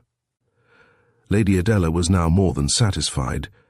There was not a house more horribly haunted in Scotland, and nothing on earth would induce her to remain in it another night. However, being anxious, naturally, to discover something that might, in some degree, account for the apparitions, Lady Adela made endless inquiries concerning the history of former occupants of the house. But, failing to find out anything remarkable in this direction, she was eventually obliged to content herself with the following tradition. It was said that on the site of No Forest Road there had once stood a cottage occupied by 2 sisters, both nurses, and that one was suspected of poisoning the other. and that the cottage, moreover, having through their parsimonious habits got into a very bad state of repair, was blown down during a violent storm, the surviving sister perishing in the ruins. Granted that this story is correct, it was in all probability the ghost of this latter sister that appeared to Lady Adela. Her ladyship is, of course, anxious to let know Forest Road, and as only about 1 in 1,000 people seem to possess the faculty of seeing psychic phenomena, she hopes she may one day succeed in getting a permanent tenant. In the meanwhile, she is doing her level best to suppress the rumour that the house is haunted. Chapter: The Phantom Regiment of Killiecrankie. Many other stories that have from time to time been circulated with regard to the haunting of the pass of Killiecrankie by phantom soldiers, but I do not think there is any stranger story than that related to me, some years ago, by a lady who declared she had actually witnessed the phenomena. Her account of it I shall reproduce as far as possible in her own words. Let me commence by stating that I am not a spiritualist, and that I have the greatest possible aversion to convoking the earth-bound souls of the dead. Neither do I lay any claim to mediumistic powers. Indeed, I have always regarded the term medium with the gravest suspicion. I am, on the contrary, a plain, practical, matter-of-fact woman, and with the exception of this one occasion, never witnessed any psychic phenomena. The incident I am about to relate took place the autumn before last. I was on a cycle tour in Scotland, and making Pitlochry my temporary headquarters, rode over one evening to view the historic pass of Killiecrankie. It was late when I arrived there, and the western sky was one great splash of crimson and gold, such vivid colouring I had never seen before, and never have seen since. Indeed, I was so entranced at the sublimity of the spectacle that I perched myself on a rock at the foot of one of the great cliffs that form the walls of the pass, and, throwing my head back, imagined myself in fairyland. Lost thus in a delicious luxury, I paid no heed to the time, nor did I think of stirring, until the dark shadows of the night fell across my face. I then started up in a panic, and was about to pedal off in hot haste, when a strange notion suddenly seized me. I had a latchkey, plenty of sandwiches, a warm cape. Why should I not camp out there till early morning?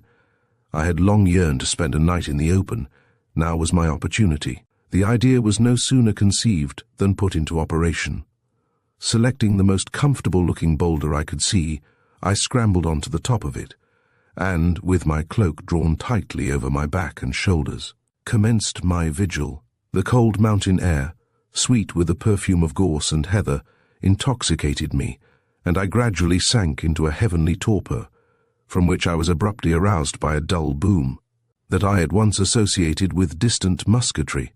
All was then still as the grave, and on glancing at the watch I wore strapped on my wrist, I saw it was 2 o'clock. A species of nervous dread now laid hold of me, and 1,001 vague fancies, all the more distressing because of their vagueness, oppressed and disconcerted me. Moreover, I was impressed for the first time with the extraordinary solitude that seemed to belong to a period far other than the present, and, as I glanced around at the solitary pines and gleaming boulders, I more than half expected to see the wild, ferocious face of some robber chief, some fierce yet fascinating hero of Sir Walter Scott's, peering at me from behind them. This feeling at length became so acute that in a panic of ridiculous, puerile fear, I forcibly withdrew my gaze and concentrated it abstractedly on the ground at my feet. I then listened, and in the rustling of a leaf, the humming of some night insect, the whizzing of a bat, the whispering of the wind as it moaned softly past me, I fancied nay. I felt sure I detected something that was not ordinary. I blew my nose, and had barely ceased marvelling at the loudness of its reverberations, before the piercing, ghoulish shriek of an owl sent the blood in torrents to my heart. I then laughed, and my blood froze as I heard a chorus of what I tried to persuade myself could only be echoes, proceed from every crag and rock in the valley. For some seconds after this I sat still, hardly daring to breathe, and pretending to be extremely angry with myself for being such a fool. With a stupendous effort, I turned my attention to the most material of things. One of the skirt buttons on my hip, they were much in vogue then being loose, I endeavoured to occupy myself in tightening it, and when I could no longer derive any employment from that, I set to work on my shoes and tied knots in the laces, merely to enjoy the task of untying them. But this too, ceasing at last to attract me, I was desperately racking my mind for some other device, when there came again the queer booming noise I had heard before, but which I could now no longer doubt was the report of firearms. I looked in the direction of the sound, and my heart almost stopped. Racing towards me, as if not merely for his life, but his soul, came the figure of a Highlander. The wind, rustling through his long dishevelled hair, blew it completely over his forehead, narrowly missing his eyes, which were fixed ahead of him in a ghastly, agonized stare. He had not a vestige of colour, and, in the powerful glow of the moonbeams, his skin shone livid. He ran with huge bounds, and what added to my terror and made me double aware he was nothing mortal, was that each time his feet struck the hard, smooth road, upon which I could well see there was no sign of a stone, there came the sound, the unmistakable sound of the scattering of gravel. On he came, with cyclonic swiftness, his bare, sweating elbows pressed into his panting sides, his great, dirty, coarse, hairy fists screwed up in bony bunches in front of him, the foam flakes thick on his clenched, grinning lips, the blood drops oozing down his sweating thighs. It was all real, infernally, hideously real, even to the most minute details, the flying up and down of his kilt, sporran, and swordless scabbard, the bursting of the seam of his coat, near the shoulder, and the absence of one of his clumsy shoe buckles. I tried hard to shut my eyes, but was compelled to keep them open, and follow his every movement as, darting past me, he left the roadway, and leaping several of the smaller obstacles that barred his way, finally disappeared behind some of the bigger boulders. I then heard the loud rat-tat of drums, accompanied by the shrill voices of fifes and flutes, and at the farther end of the pass, their arms glittering brightly in the silvery moonbeams, appeared a regiment of scarlet-clad soldiers. At the head rode a mounted officer, after him came the band, and then, four abreast, a long line of warriors, in their centre 2 ensigns, and on their flanks, officers and non-commissioned officers with swords and pikes, more mounted men bringing up the rear. On they came, the fifes and flutes ringing out with a weird clearness in the hushed mountain air. I could hear the ground vibrate, the gravel crunch and scatter, as they steadily and mechanically advanced tall men, enormously tall men, with set, white faces and livid eyes. Every instant I expected they would see me, and I became sick with terror at the thought of meeting all those pale, flashing eyes. But from this I was happily saved. No one appeared to notice me, and they all passed me by without as much as a twist or turn of the head, their feet keeping time to one everlasting and monotonous tramp, tramp, tramp. I got up and watched until the last of them had turned the bend of the pass, and the sheen of his weapons and trappings could no longer be seen. Then I remounted my boulder and wondered if anything further would happen. It was now 2:30, and blended with the moonbeams was a peculiar whiteness, which rendered the whole aspect of my surroundings indescribably dreary and ghostly. Feeling cold and hungry, I set to work on my beef sandwiches, and was religiously separating the fat from the lean, for I am one of those foolish people who detest fat, when a loud rustling made me look up. Confronting me, on the opposite side of the road, was a tree, an ash, and to my surprise, despite the fact that the breeze had fallen and there was scarcely a breath of wind, the tree swayed violently to and fro, whilst there proceeded from it the most dreadful moanings and groanings. I was so terrified that I caught hold of my bicycle and tried to mount, but I was obliged to desist as I had not a particle of strength in my limbs. Then, to assure myself the moving of the tree was not an illusion, I rubbed my eyes, pinched myself, called aloud, but it made no difference. The rustling, bending, and tossing still continued. Summing up courage, I stepped into the road to get a closer view, when to my horror my feet kicked against something, and, on looking down, I perceived the body of an English soldier, with a ghastly wound in his chest. I gazed around, and there, on all sides of me, from one end of the valley to the other, lay dozens of bodies of men and horses, Highlanders and English, white-cheeked, lurid eyes, and bloody-browed, a hodgepodge of livid, gory awfulness. Here was the writhing, wriggling figure of an officer with half his face shot away, and there a horse with no head, and there, but I cannot dwell on such horrors, the very memory of which makes me feel sick and faint. The air, that beautiful, fresh mountain air, resounded with their moanings and groanings, and reeked with the smell of their blood. As I stood rooted to the ground with horror, not knowing which way to look or turn, I suddenly saw drop from the ash the form of a woman, a Highland girl, with bold, handsome features, raven black hair, and the whitest of arms and feet. In one hand she carried a wicker basket, in the other a knife, a broad-bladed, sharp-edged, horn-handled knife. A gleam of avarice and cruelty came into her large, dark eyes, as, wandering around her, they rested on the rich facings of the English officers' uniforms. I knew what was in her mind, and forgetting she was but a ghost, that they were all ghosts, I moved heaven and earth to stop her. I could not. Making straight for a wounded officer that lay moaning piteously on the ground, some 10 feet away from me, she spurned with her slender, graceful feet the bodies of the dead and dying English that came in her way. Then, snatching the officer's sword and pistol from him, she knelt down and, with a look of devilish glee in her glorious eyes, calmly plunged her knife into his heart, working the blade backwards and forwards to assure herself she had made a thorough job of it. Anything more hellish I could not have imagined, and yet it fascinated me. The girl was so fair, so wickedly fair and shapely. Her act of cruelty over, she spoiled her victim of his rings, epaulets, buttons and gold lacing, and having placed them in her basket, proceeded elsewhere.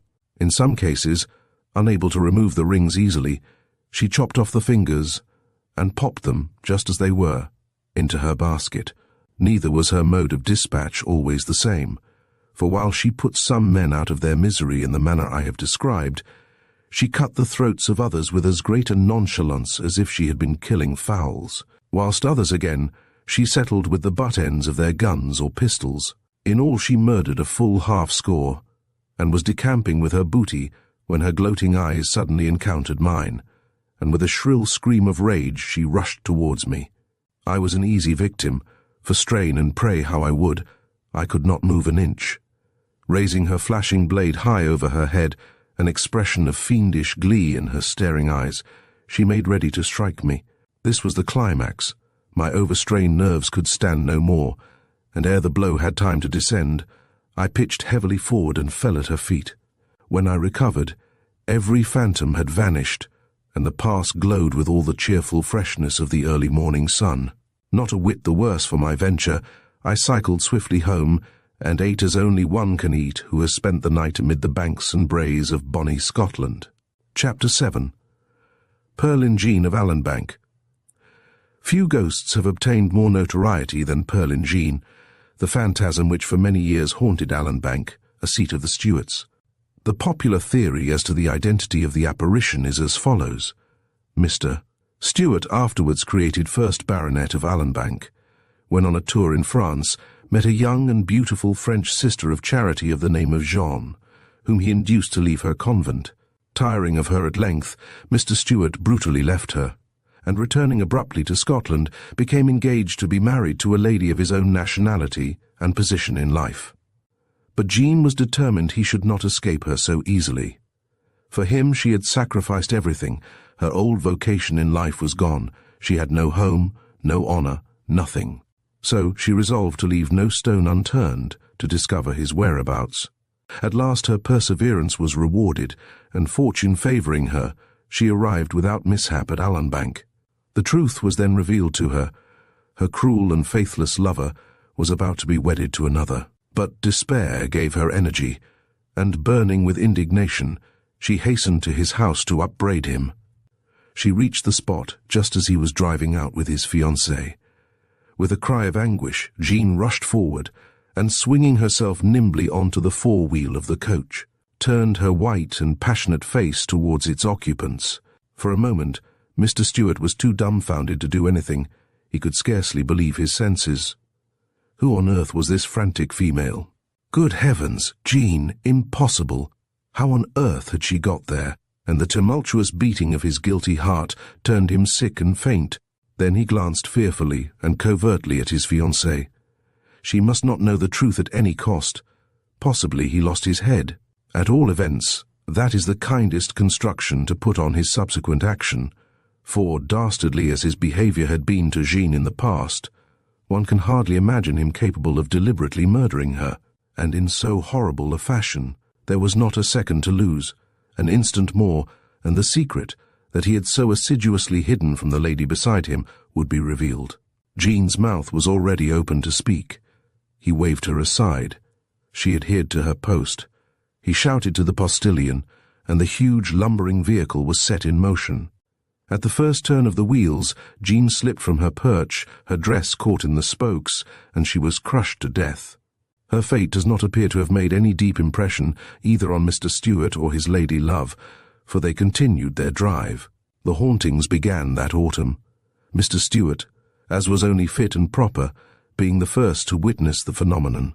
Returning home from a drive one evening, he perceived to his surprise the dark outlines of a human figure perched on the arched gateway of his house, exactly opposite the spot where Jean had perished.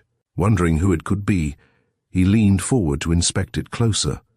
The figure moved, an icy current of air ran through him, and he saw to his horror the livid countenance of the dead Jean.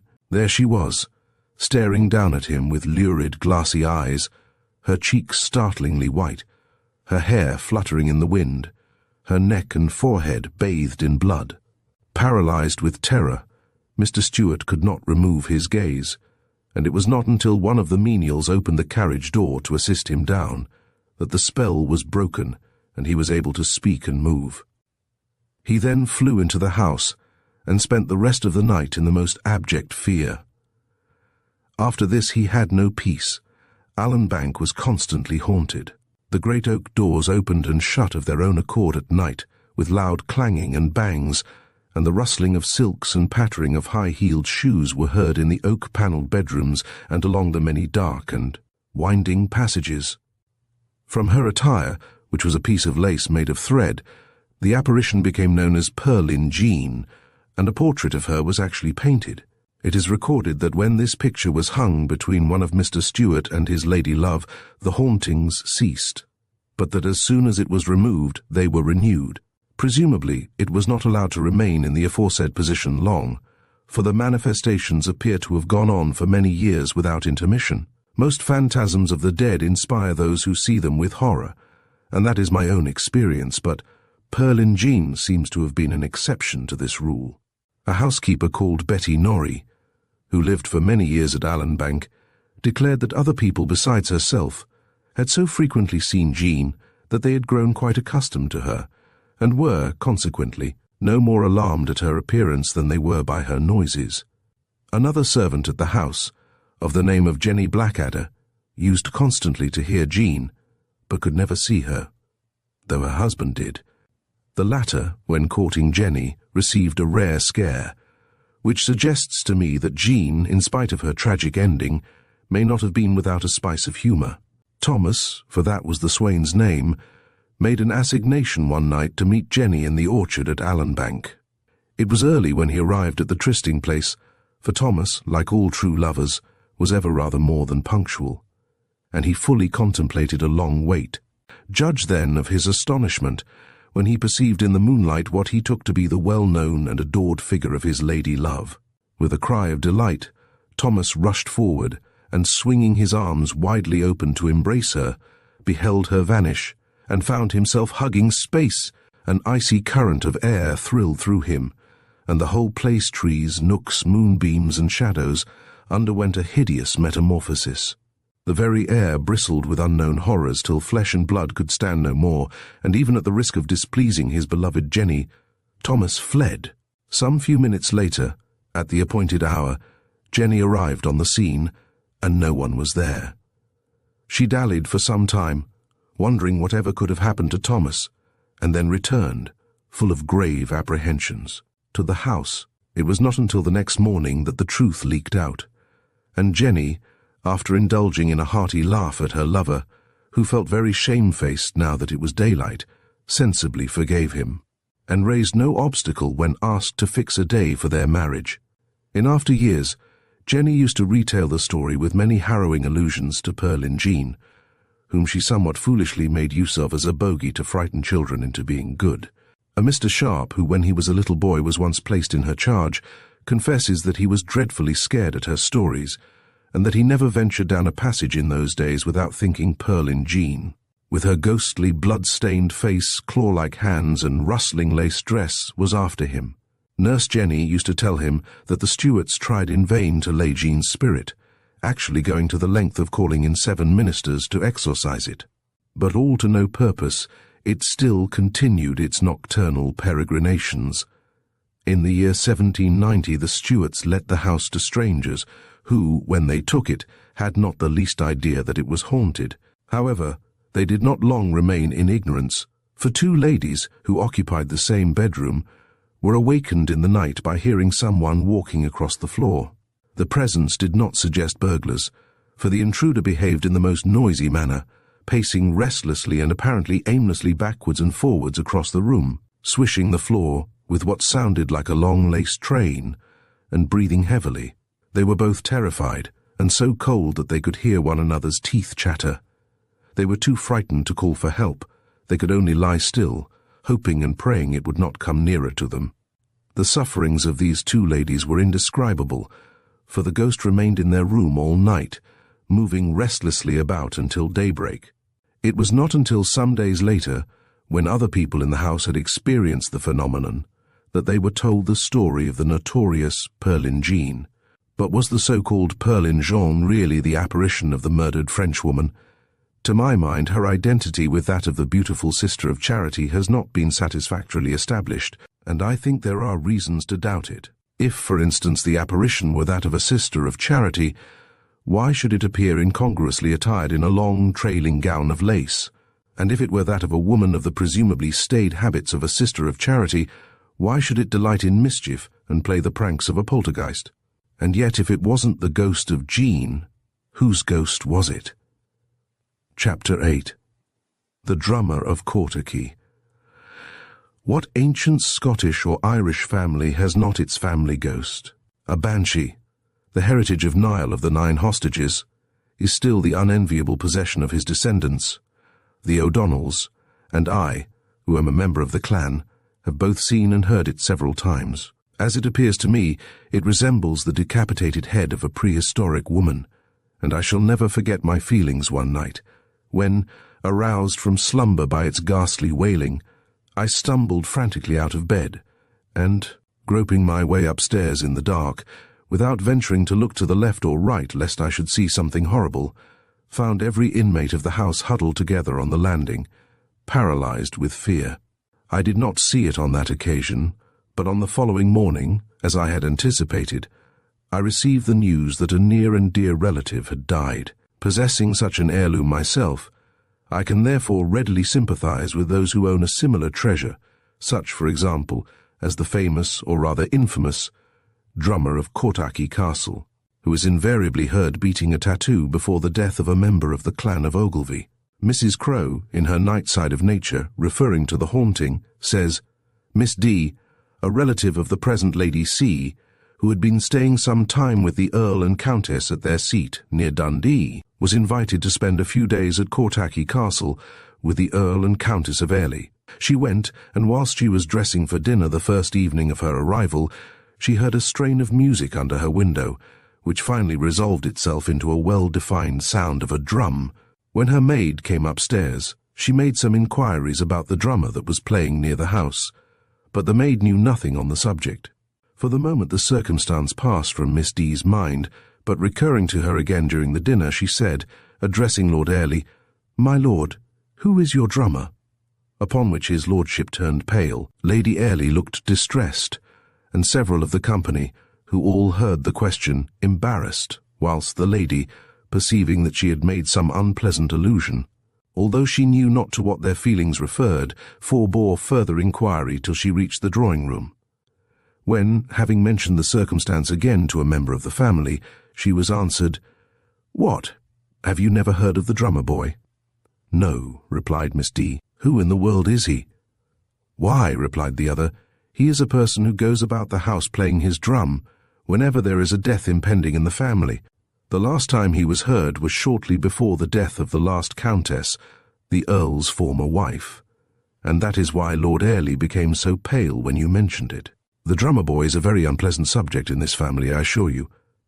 Misty was naturally much concerned and indeed not a little frightened at this explanation, and her alarm being augmented by hearing the sounds on the following day, she took her departure from Cortacky Castle and returned to Lord C.'s, where she related this strange circumstance to the family, through whom the information reached me. This affair was very generally known in the north, and we awaited the event with interest. The melancholy death of the Countess about 5 or 6 months afterwards, at Brighton, sadly verified the prognostications. I have heard that a paper was found in her desk after her death, declaring her conviction that the drum was for her. Mrs. Crowe goes on to explain the origin of the phenomenon. According to legend, she says, there was once at Cortacky a drummer who, incurring the jealousy of the then Lord Eerie, was thrust into his own drum and flung from a window of the tower, in which, by the way, Miss D slept. Before being put to death thus, the drummer is stated to have said he would for ever after haunt the Eerie family, a threat he has obviously been permitted to fulfill. During one of my visits to Scotland, I stayed some days in Forfarshire, not far from Cortacky. Among the visitors at my hotel was a very old gentleman of the name of Porter, who informed me that, when a boy, he used to visit some relatives who, at that time, lived within easy walking distance of Cortacky. One of these relatives was a lad of about 14 named Alec, with whom he had always been the closest of friends. The recollection of their many adventures evidently afforded Mr. Porter infinite amusement, and one of these adventures in particular, he told me, was as fresh in his mind as if it had happened yesterday. Looking back upon it now, he said, with a faraway look in his eyes, it certainly was a strange coincidence, and if you are interested in the hauntings of Cortacky, Mr. O'Donnell, you may, perhaps, like to hear the account of my ghostly experiences in that neighbourhood. Of course, I replied that nothing would give me greater pleasure, and Mr. Porter forthwith began his story. One misty night in October, my friend Alec and I, both being keen on rabbiting, determined to visit a spinney adjoining the Cortacky estate in pursuit of our quarry. Alec had chosen this particular night, thinking, under cover of the mist, to escape the vigilance of the keepers, who had more than once threatened to take him before the laird for trespassing. To gain access to the spinney, we had to climb a granite wall and drop on the other side. The drop, in addition to being steep, being rendered all the more precarious by reason of the man-traps the keepers were in the habit of setting. When I got astride the wall and peered into the well-like darkness at our feet, and heard the grim rustling of the wind through the giant pines ahead of me, I would have given all I possessed to have found myself snug and warm in bed. But Alec was of a different kidney. He had come prepared for excitement, and he meant to have it. For some seconds we both waited on the wall in breathless silence, and then Alec, with a reckless disregard of what might be in store for him, gently let himself drop, and I, fearing more, if anything, than the present danger, to be forever after branded as a coward if I held back, timidly followed suit. By a great stroke of luck we alighted in safety on a soft carpeting of moss. Not a word was spoken, but falling on hands and knees, and guiding ourselves by means of a dark lantern Alec had bought second-hand from the village blacksmith, we crept on all fours along a tiny bramble-covered path, that after innumerable windings eventually brought us into a broad glade shut in on all sides by lofty trees. Alec prospected the spot first of all to see no keepers were about, and we then crawled into it, and approaching the nearest burrows, set to work at once with our ferrets. 3 rabbits were captured in this fashion, and we were eagerly anticipating the taking of more, when a sensation of icy coldness suddenly stole over us, and, on looking round, we perceived, to our utmost consternation, a very tall keeper standing only a few yards away from us. For once in a way, Alec was nonplussed, and a deathly silence ensued. It was too dark for us to see the figure of the keeper very distinctly, and we could only distinguish a gleaming white face set on a very slight and perpendicular frame, and a round, glittering something that puzzled us both exceedingly. Then, a feeling that perhaps it was not a keeper gradually stole over me, and in a paroxysm of ungovernable terror, I caught hold of Alec, who was trembling from head to foot as if he had the ague. The figure remained absolutely still for about a minute, during which time neither Alec nor I could move a muscle, and then, turning round with an abrupt movement, came towards us. Half dead with fright, but only too thankful to find that we had now regained the use of our limbs, we left our spoil and ran for our lives in the direction of the wall. We dared not look back, but we knew the figure followed us, for we heard its footsteps close at our heels. And never to my dying day shall I forget the sound rat, tat, tat, rat-tat, tat for all the world like the beat of a muffled drum. How we ever managed to reach the wall I could never tell, but as we scrambled over it, regardless of man-traps and bruises, and plunged into the heather on the other side, we heard the weird footsteps receding in the direction of the castle, and ere we had reached home, the rat-tat-tat, rat-tat-tat had completely died away. We told no one a word of what had happened, and a few days after, simultaneously with the death of one of the Eerlies, we learned, for the first time, the story of the phantom drummer. I have little doubt, Mr. Porter added in conclusion, that the figure we took to be a keeper was the prophetic drummer, for I can assure you there was no possibility of hoaxes, especially in such ill-omened guise, anywhere near the Cortachy estate. Poor old Mr. Porter. He did not long survive our rencontre. When I next visited the hotel some months later, I was genuinely grieved to hear of his decease. His story had greatly fascinated me, for I love the solitude of the pines, and have myself from time to time witnessed many remarkable occult phenomena under the shadow of their lofty summits. One night, during this second visit of mine to the hotel, the mood to ramble came upon me, and, unable to resist the seductive thought of a midnight stroll across the bracken-covered hills, I borrowed a latchkey, and, armed with a flask of whiskey and a thick stick, plunged into the moonlit night. The keen heather-scented air acted like a tonic. I felt younger and stronger than I had felt for years, and I congratulated myself that my friends would hardly know me if they saw me now. As I swung along with the resuscitated stride of 20 years ago, the landscape for miles around stood out with startling clearness in the moonshine, and I stopped every now and then to drink in the beauties of the glittering mountain ranges and silent glimmering tarns. Not a soul was about, and I found myself, as I loved to be, the only human element in the midst of nature. Every now and then a dark patch fluttered across the shining road, and with a weird and plaintive cry, a nightbird dashed abruptly from hedge to hedge, and seemingly melted into nothingness. I quitted the main road on the brow of a low hill, and embarked upon a wild expanse of moor, lavishly covered with bracken and white heather, intermingled with which were the silvery surfaces of many a pool of water. For some seconds I stood still, lost in contemplating the scenery, its utter abandonment and grand sense of isolation, and inhaling at the same time long and deep draughts of the delicious moorland air, unmistakably impregnated now with breaths of ozone. My eyes wandering to the horizon, I detected, on the very margin of the moorland, a dense clump of trees, which I instantly associated with the spinney in my old friend Mr. Porter's story, and, determining that the renowned spinney should be my goal, I at once aimed for it, vigorously striking out along the path which I thought would be most likely to lead to it. Half an hour's brisk walking brought me to my destination, and I found myself standing opposite a granite wall, which my imagination had no difficulty in identifying with the wall so well described by Mr. Porter. Removing the briars and gorse prickles which left little of my stockings whole, I went up to the wall, and measuring it with my body, found it was a good foot taller than I. This would mean rather more climbing than I had bargained for, but the pines, the grim silence of their slender frames and gently swaying summits fascinated me. They spoke of possibilities few could see or appreciate as I could, possibilities of a sylvan phantasmagoria enhanced by the soft and mystic radiance of the moon. An owl hooted, and the rustling of brushwood told me of the near proximity of some fur-coated burrower in the ground. High above this animal life, remoter even than the tops of my beloved trees or the mountain ranges, etched on the dark firmament, shone multitudinous stars, even the rings round Saturn being plainly discernible. From the Milky Way my eyes at length wandered to the pines, and a puff of air laden with the odour of their resin and decaying brushwood decided me.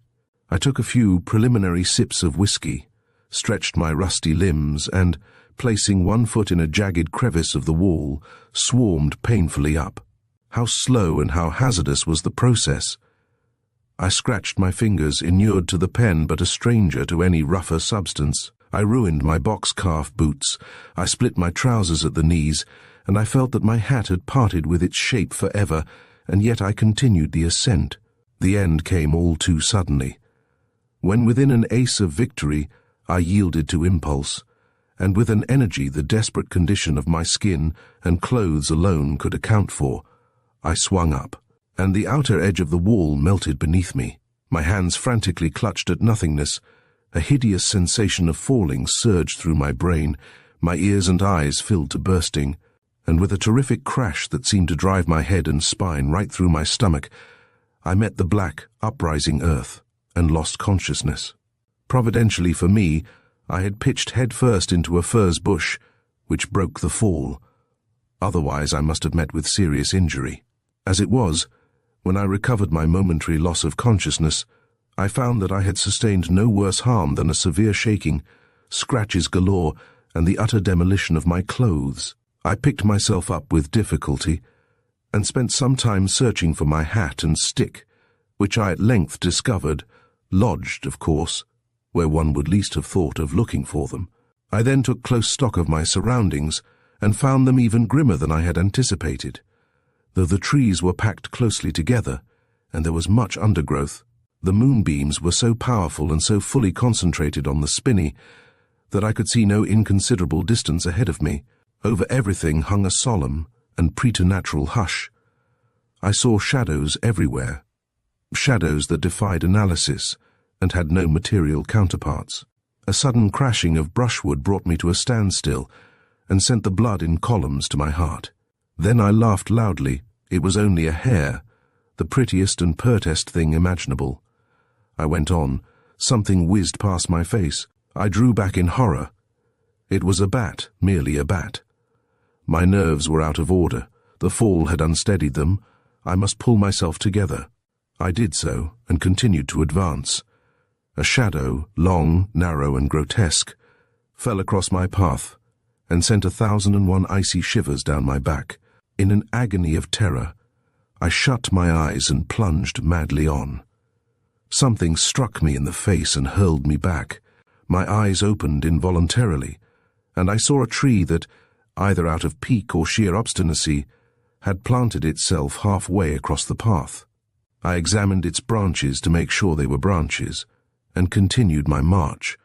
A score more paces, a sudden bend, and I was in an open space, brilliantly illuminated by moonbeams and peopled with countless moving shadows. One would have to go far to find a wilder, weirder, and more grimly suggestive spot.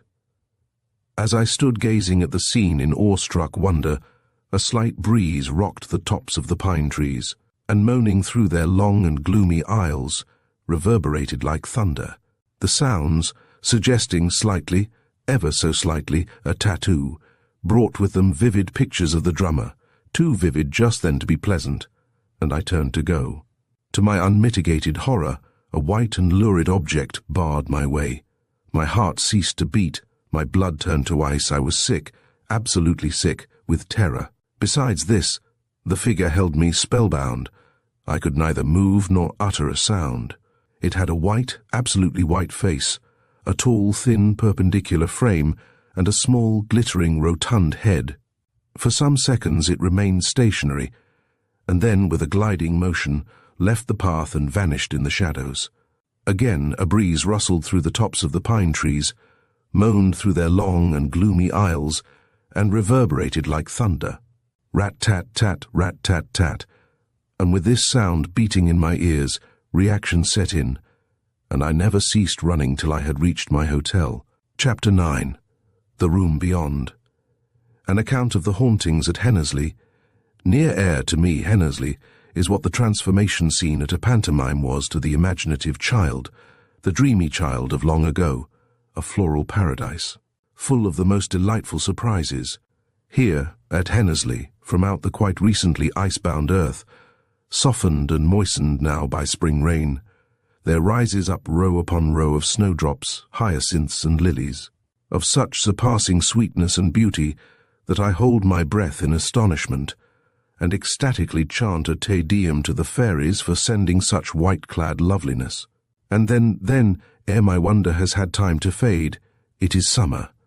The ground opens, and there springs up, on all sides, a veritable sea of vivid, variegated colour, scarlet, pink, and white geraniums, red, white, and yellow roses, golden honeysuckle, bright-hued marigolds, purple pansies, pale forget-me-nots, wallflowers, sweet peas, many-tinted azaleas, showy hydrangeas, giant rhododendrons, foxgloves, buttercups, daisies, hollyhocks, and heliotropes, a floral host too varied to enumerate. Overcome with admiration, bewildered with happiness, I kneel on the soft carpet of grass, and burying my face extravagantly in alternate laps of luxurious, downy, scent-laden petals, fill my lungs with soul-inspiring nectar. My intoxication has barely worn off before my eyes are dimly conscious that the soil all around me is generously besprinkled with the remains of my floral friends. I spring hurriedly to my feet, and gazing anxiously about me, suddenly perceive the gaily nodding heads of new arrivals, dahlias, sunflowers, anemones, chrysanthemums. As I continue gazing, the aromatic odour of mellow apples from the Hennersley orchards reaches my nostrils. I turn round, and there in front of me, I see row upon row of richly laden fruit trees, their leaves a brilliant copper in the scintillating rays of the ruddy autumn sun. I gasp for breath. The beauty of tint and tone surpasses all that I have hitherto seen. It is sublime, the grand climax of transformation. As the curtain falls with the approach of winter, I hurry to my Edinburgh home and pray for the prompt return of early spring. For many years my aged relatives, the Misses Amelia and Deborah Harbourdines, lived at Hennersley.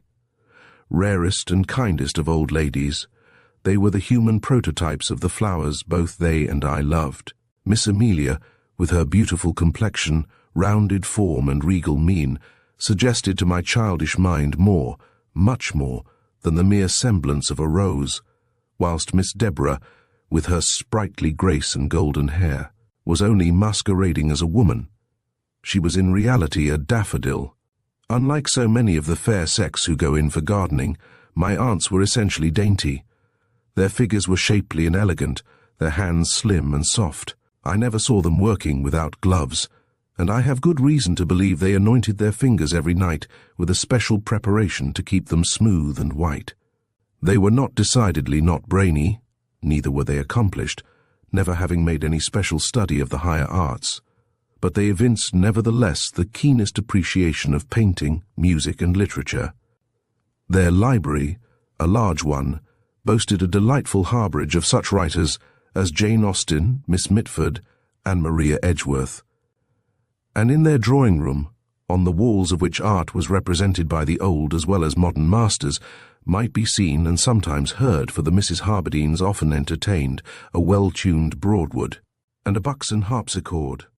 I will describe this old-world abode, not as I first saw it, for when I first visited my aunts Amelia and Deborah, I was only 1 year old, but as I first remember it, a house with the glamour of a many-gabled roof and diamond window panes. The house stood by the side of the turnpike road, that broad, white, interminable road, originating from goodness knows where in the north, and passing through Ayr, the nearest town of any importance, to goodness knows where in the south.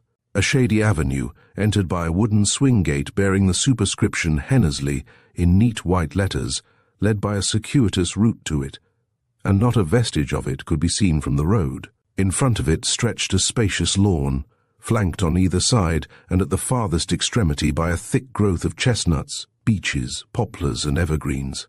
The house itself was curiously built.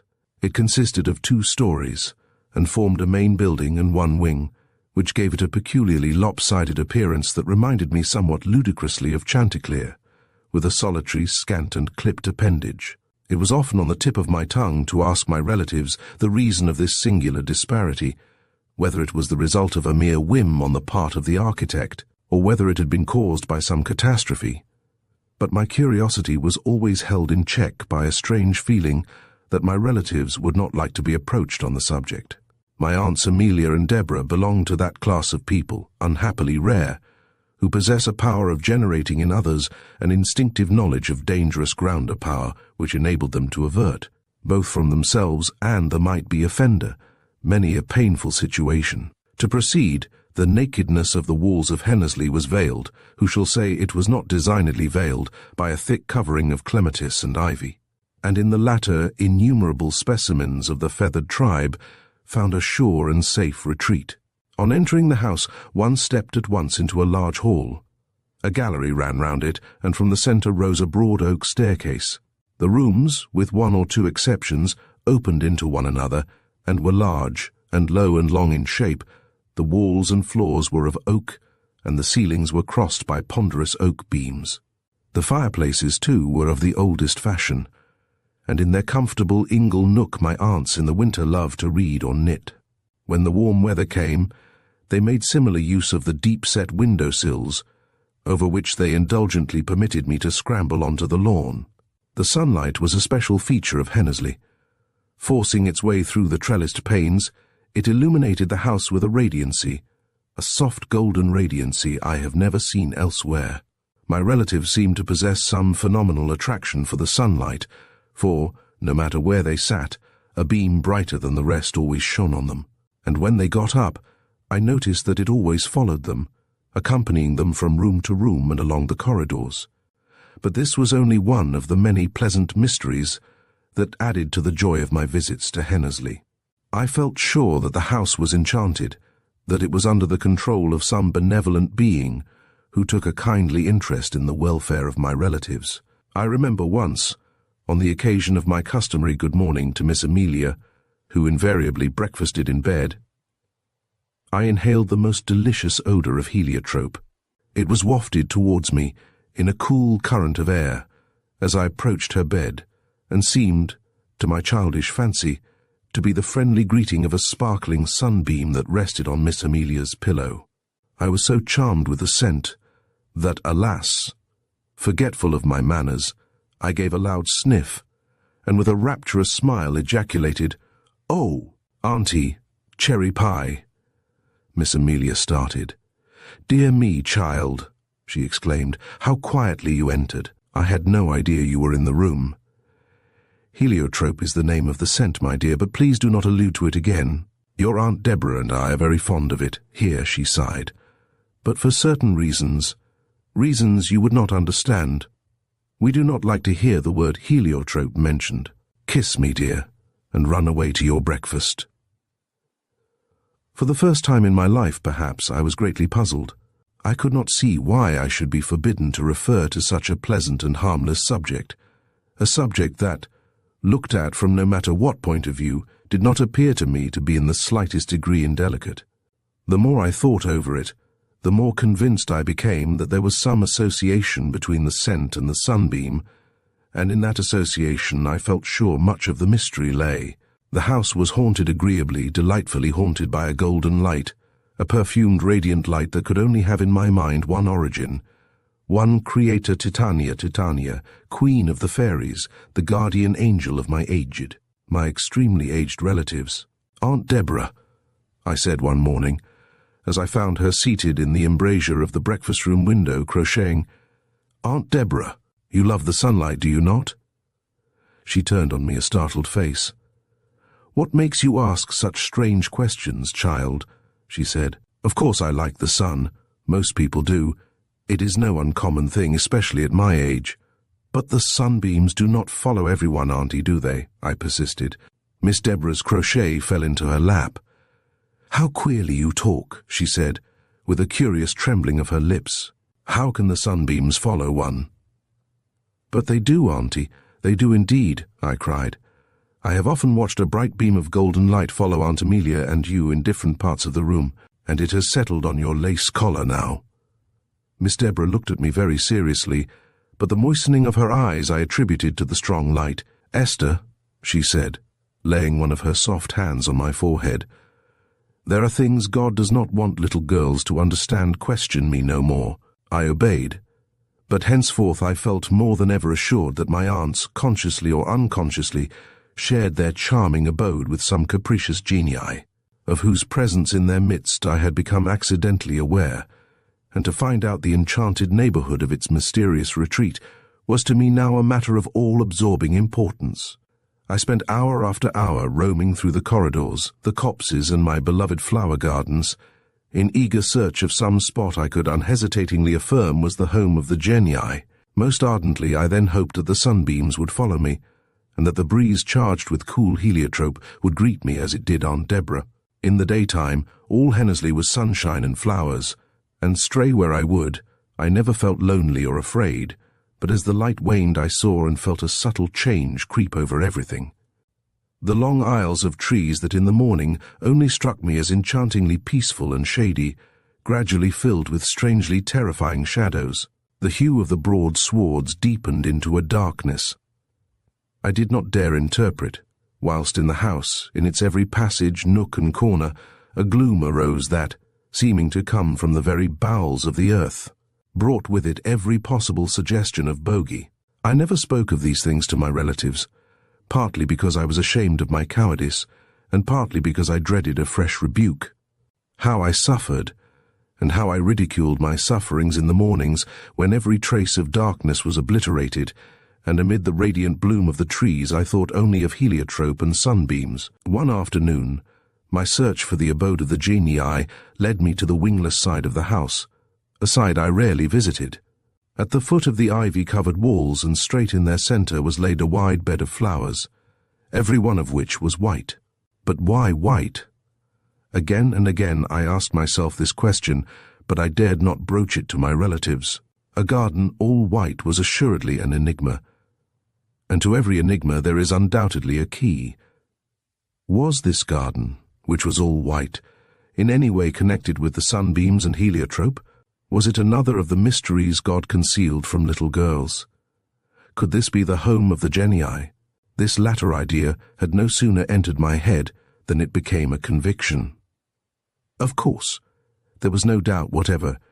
It was the home of the genii. The white petals were now a source of peculiar interest to me. I was fascinated. The minutes sped by, and still I was there. It was not until the sun had disappeared in the far distant horizon, and the grim shadows of twilight were creeping out upon me from the neighboring trees and bushes, that I awoke from my reverie and fled.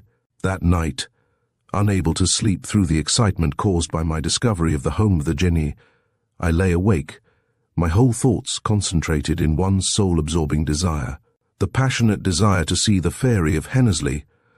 I had never heard of ghosts, and hear its story. My bedroom was halfway down the corridor leading from the head of the main staircase to the extremity of the wing. After I said good night, I did not see my aunts again till the morning. They never by any chance visited me after I was in bed. Hence I knew, when I had retired for the night, I should not see a human face, nor hear a human voice for nearly 12 hours. This, when I thought of the genii with its golden beams of light and scent of heliotrope, did not trouble me. It was only when my thoughts would not run in this channel that I felt any fear, and that fear was not of the darkness itself, but of what the darkness suggested. On this particular night, for the first few hours, I was sublimely happy, and then a strange restlessness seized me. I was obsessed with a wish to see the flower garden.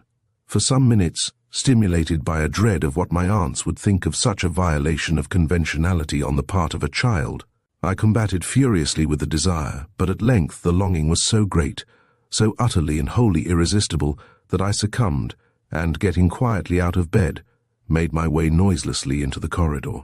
All was dark and still stiller than I had ever known it before. Without any hesitation I plunged forward in the direction of the wingless side of the house, where there was a long, narrow, stained window that commanded an immediate prospect of the white garden. I had seldom looked out of it, as up to the present this side of the house had little attraction for me, but all was changed now.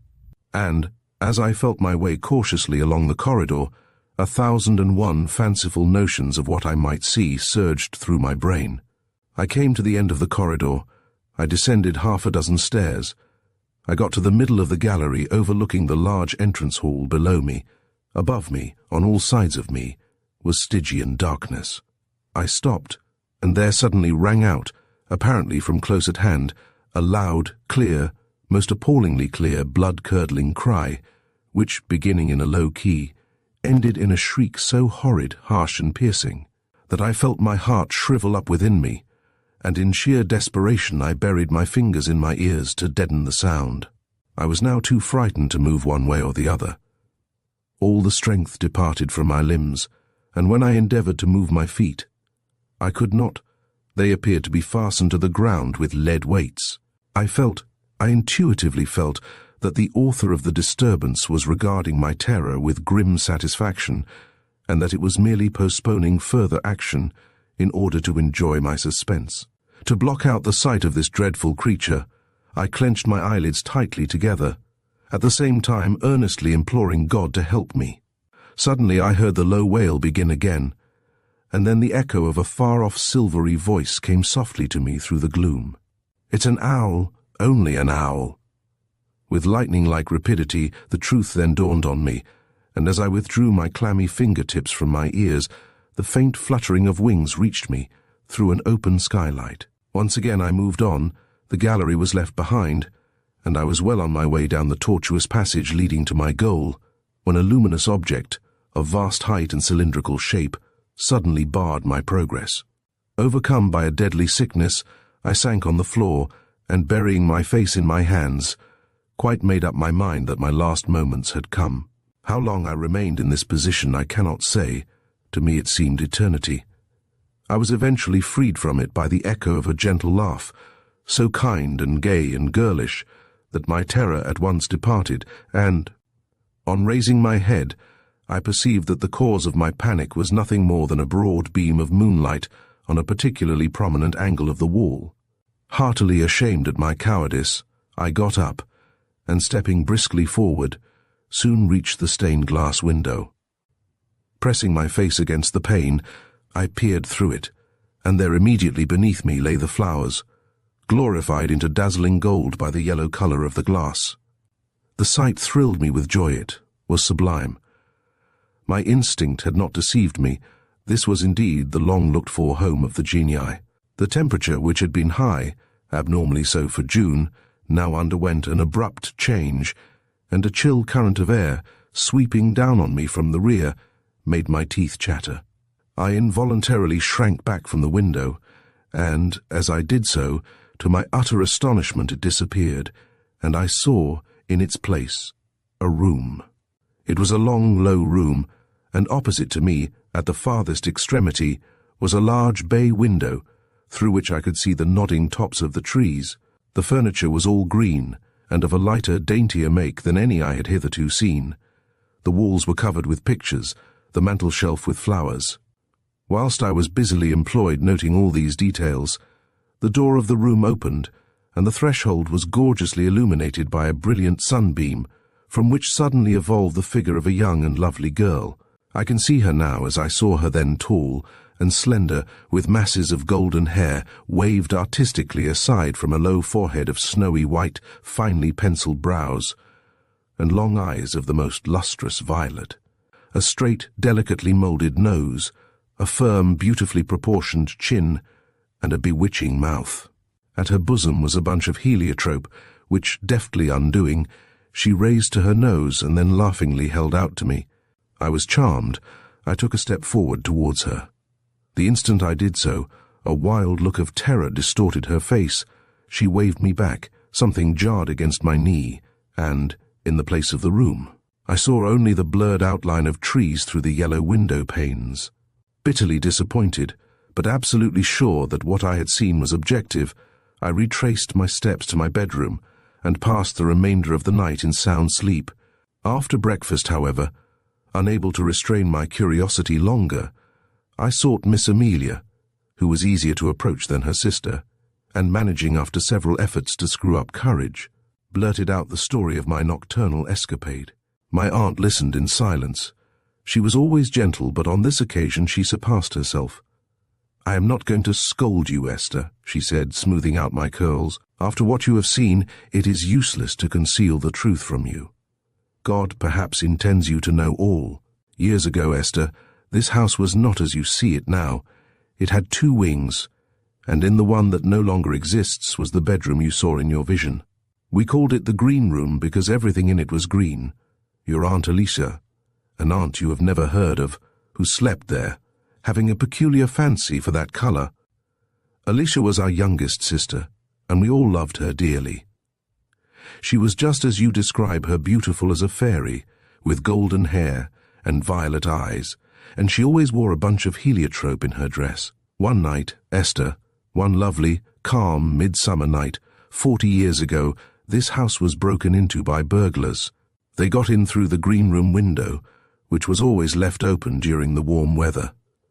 We, my mother, your Aunt Deborah and I, were awakened by a loud shriek for help. Recognizing Alicia's voice, we instantly flew out of bed and, summoning the servants, tore to the green room as fast as we could. To our horror, Esther, the door was locked, and before we could break the lock, the ruffians had murdered her. They escaped through the window and were never caught. My mother, your great-grandmother, had that part of the house pulled down, and on the site of it she planted the white garden. Though Alicia's earthly body died and was taken from us, her beautiful spirit remains with us here. It follows us about in the daytime in the form of a sunbeam, whilst occasionally at night it assumes her earthly shape. The house is what is generally termed haunted, and no doubt some people would be afraid to live in it. But that, Esther, is because they do not understand spirits. Your Aunt Deborah and I do. "Do you think, Auntie," I asked with a thrill of joy, "do you think it at all likely that I shall see Aunt Alicia again tonight?" Aunt Amelia shook her head gently. "No, my dear," she said slowly. "I think it will be impossible, because you are going home this afternoon." Chapter 10. House, near Blytheswood Square, Glasgow. The haunted bath when Captain W. de Smythe went to look over.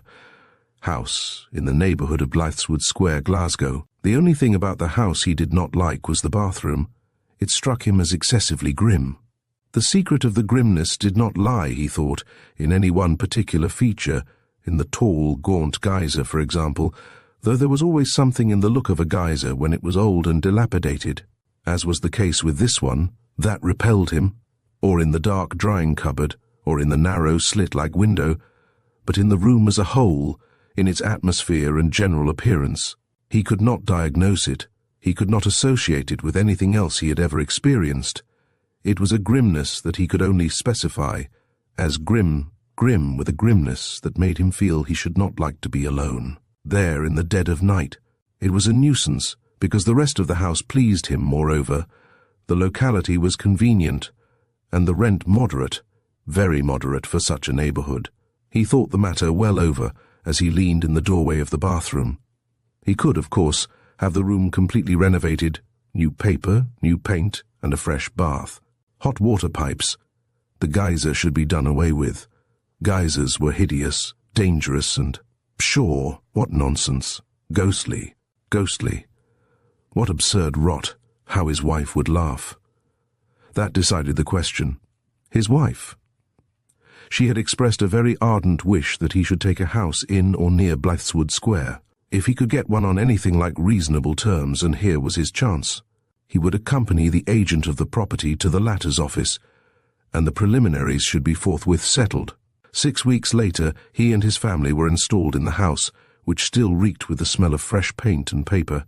The first thing the captain did when he got there was to steal away slyly to the bathroom, and as soon as he opened the door, his heart sank. Despite the many alterations the room had undergone, the grimness was still there, everywhere, in the fine new 6-foot bath, with its glistening, gleaming wooden framework, in the newly papered, newly painted cupboard, in the walls with their bright, fresh paper, in the snowy surface of the whitewashed ceiling, in the air, The very air itself was full of it.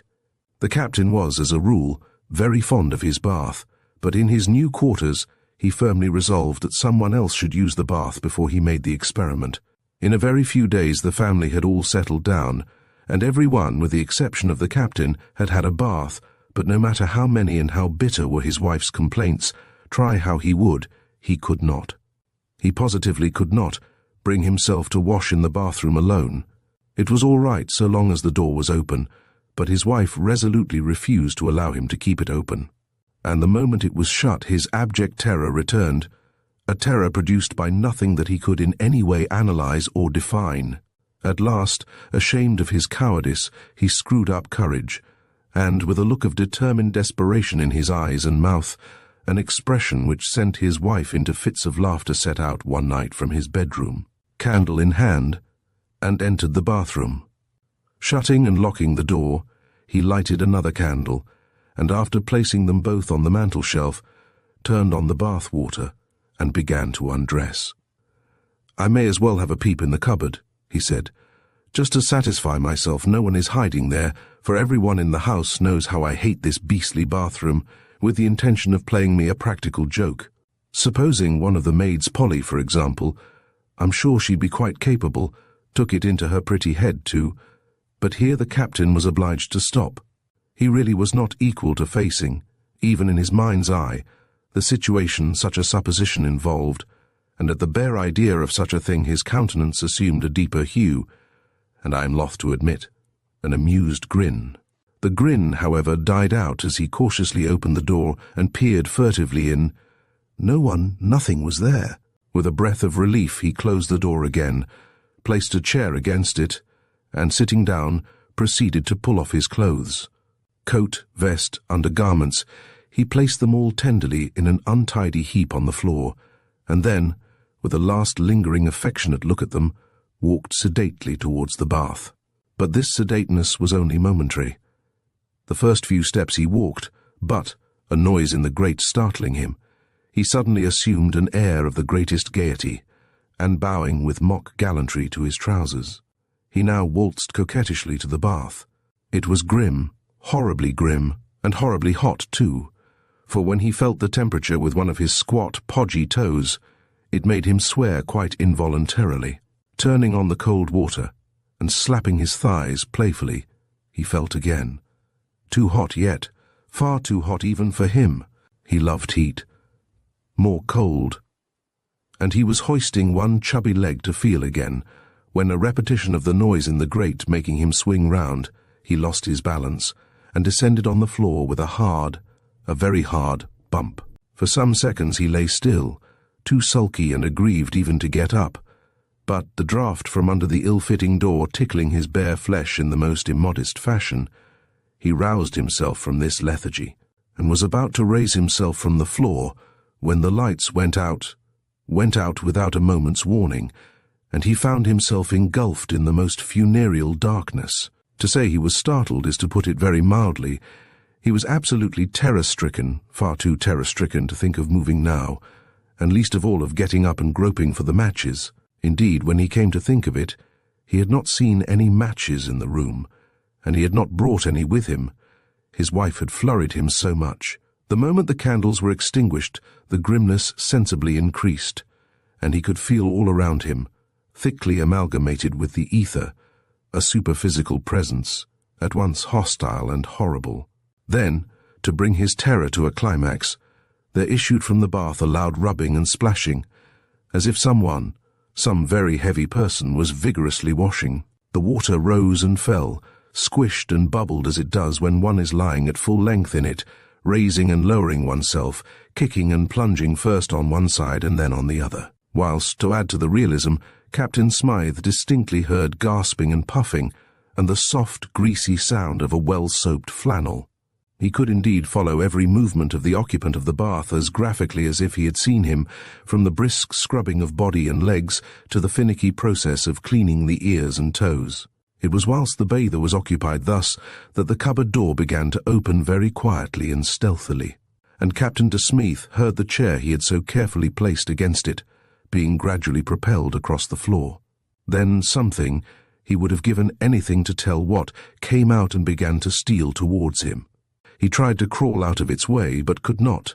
His limbs no longer acted conjointly with his brain, and when he opened his mouth to shout at it, his voice withered away in his throat. It came up to him, and directly it touched his naked skin, he knew it was a woman with a much beflounced silk skirt and silk petticoats, a woman whose person was perfumed with violets, a scent for which the captain had a particular weakness, and without doubt loaded with jewelry. Her behavior did not betray any symptoms of embarrassment when she encountered the captain lying on the floor, but, planting one icy-cold high-heeled shoe on his chest and the other on his cheek, she stepped on him as if he had been an orthodox cushion or footstool, purposely placed there for her convenience. A hollow exclamation which died away in a gasp issued from the bath as the woman, with a swift movement of her arms, threw something over it. What followed, the captain could only surmise, but from the muttered imprecations and splashes in the water, it seemed to him that nothing short of murder was taking place. After a while, the noises in the bath grew feebler and feebler, and when they finally ceased, the woman, with a sigh of relief, shook the water from her arms, and stepping off the captain, moved towards the fireplace. The spell which had, up to the present, enthralled the unfortunate captain, was now broken, and thinking that his ghostly visitor had betaken herself right away, he sat up. He had hardly done so before the darkness was rudely dissipated, and, to his horror, he saw looking at him from a distance of only a few feet, a white, luminous face, presumably that of a woman. But what a woman! What a devil! What a match for the most lurid of any of Satan's male retainers! Yet she was not without beauty of the richest sensual order, beauty that, had it been flesh and blood, would have sent men mad. Her hair, jet black, wavy, and parted in the center, was looped over her shell-like ears, which were set unusually low and far back on her head. Her nose was of that rare and matchless shape termed Grecian, and her mouth in form, a triumph of all things heavenly, in expression, a triumph of all things hellish. The magnificent turn of its short upper lip, and the soft, voluptuous line of its underlip, its sportive dimples and ripe red color, its even rows of dazzling pearly teeth were adorable. But they appealed to the senses, and in no sense or shape to the soul. Her brows, slightly irregular in outline, met over the nose, her eyelashes were of great length, and her eyes slightly, ever so slightly, obliquely set, and larger than those of living human beings, were black. Black as her hair, and the pupils sparkled and shone with the most damnable expression of satanical hatred and glee. The whole thing, the face and the light that emanated from it, was so entirely awful and devilish that Captain Smythe sat like one turned to stone, and it was not until long after it had vanished that he groped his way to the door, and in Adam's costume, for he dared not stay to put on his clothes, fled down the passage to his bedroom. From his wife he got little sympathy. Her sarcasm was too deep for words, and she merely ordered her husband on no account to breathe a word of his silliness before either the children or the servants. The injunction, however, which was naturally carried out to the letter, was futile as a precaution, for, on running into the bathroom one morning when everyone else was downstairs, the eldest boy, Ronald, saw, floating in the bath, the body of a hoary-headed old man. It was bloated and purplish blue, and had big glassy eyes that stared at him in such a hideous, meaningless manner that he uttered a scream of terror and fled. Alarmed at the noise, most of the household ran to see what had happened. Only the captain remained behind. He knew only too well, and he hid, letting his wife and the servants go upstairs alone. They entered the bathroom. There was nothing in the bath, not even water, but, as they were leaving, they ran into a dark, handsome, evil-eyed woman, clad in the most costly of dresses and sparkling with jewelry. She glided past them with sly, silent footsteps and vanished by the cupboard. Cured of skepticism and throwing dignity to the wind, the captain's wife raced downstairs and, bursting into the drawing-room, flung herself on the sofa in hysterics. Within a week, the house was once again empty, and the rumor getting about that it was haunted The landlord threatened the Smythes with an action for slander of title, but I do not think the case was taken to court, the Smythes agreeing to contradict the report they had originated. Astute inquiries, however, eventually led them to discover that a lady, answering to the description of the ghost they had seen, had once lived at House. Of Spanish descent, she was young, beautiful, and gay, and was married to a man, an extremely wealthy man. People remembered how rich he was after he died, old enough to be her grandfather. They had nothing in common, the husband only wanting to be quiet, the wife to flirt and be admired. Their neighbors often heard them quarrel, and it was declared that the wife possessed the temper of a fiend.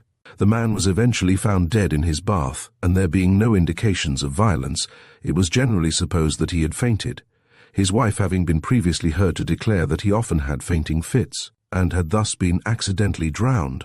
The beautiful young widow, who inherited all his money, left the house immediately and went abroad, and the neighbors, when questioned by the Smythes as to whether anything had been seen of her since, shook their heads dubiously, but refused to commit themselves.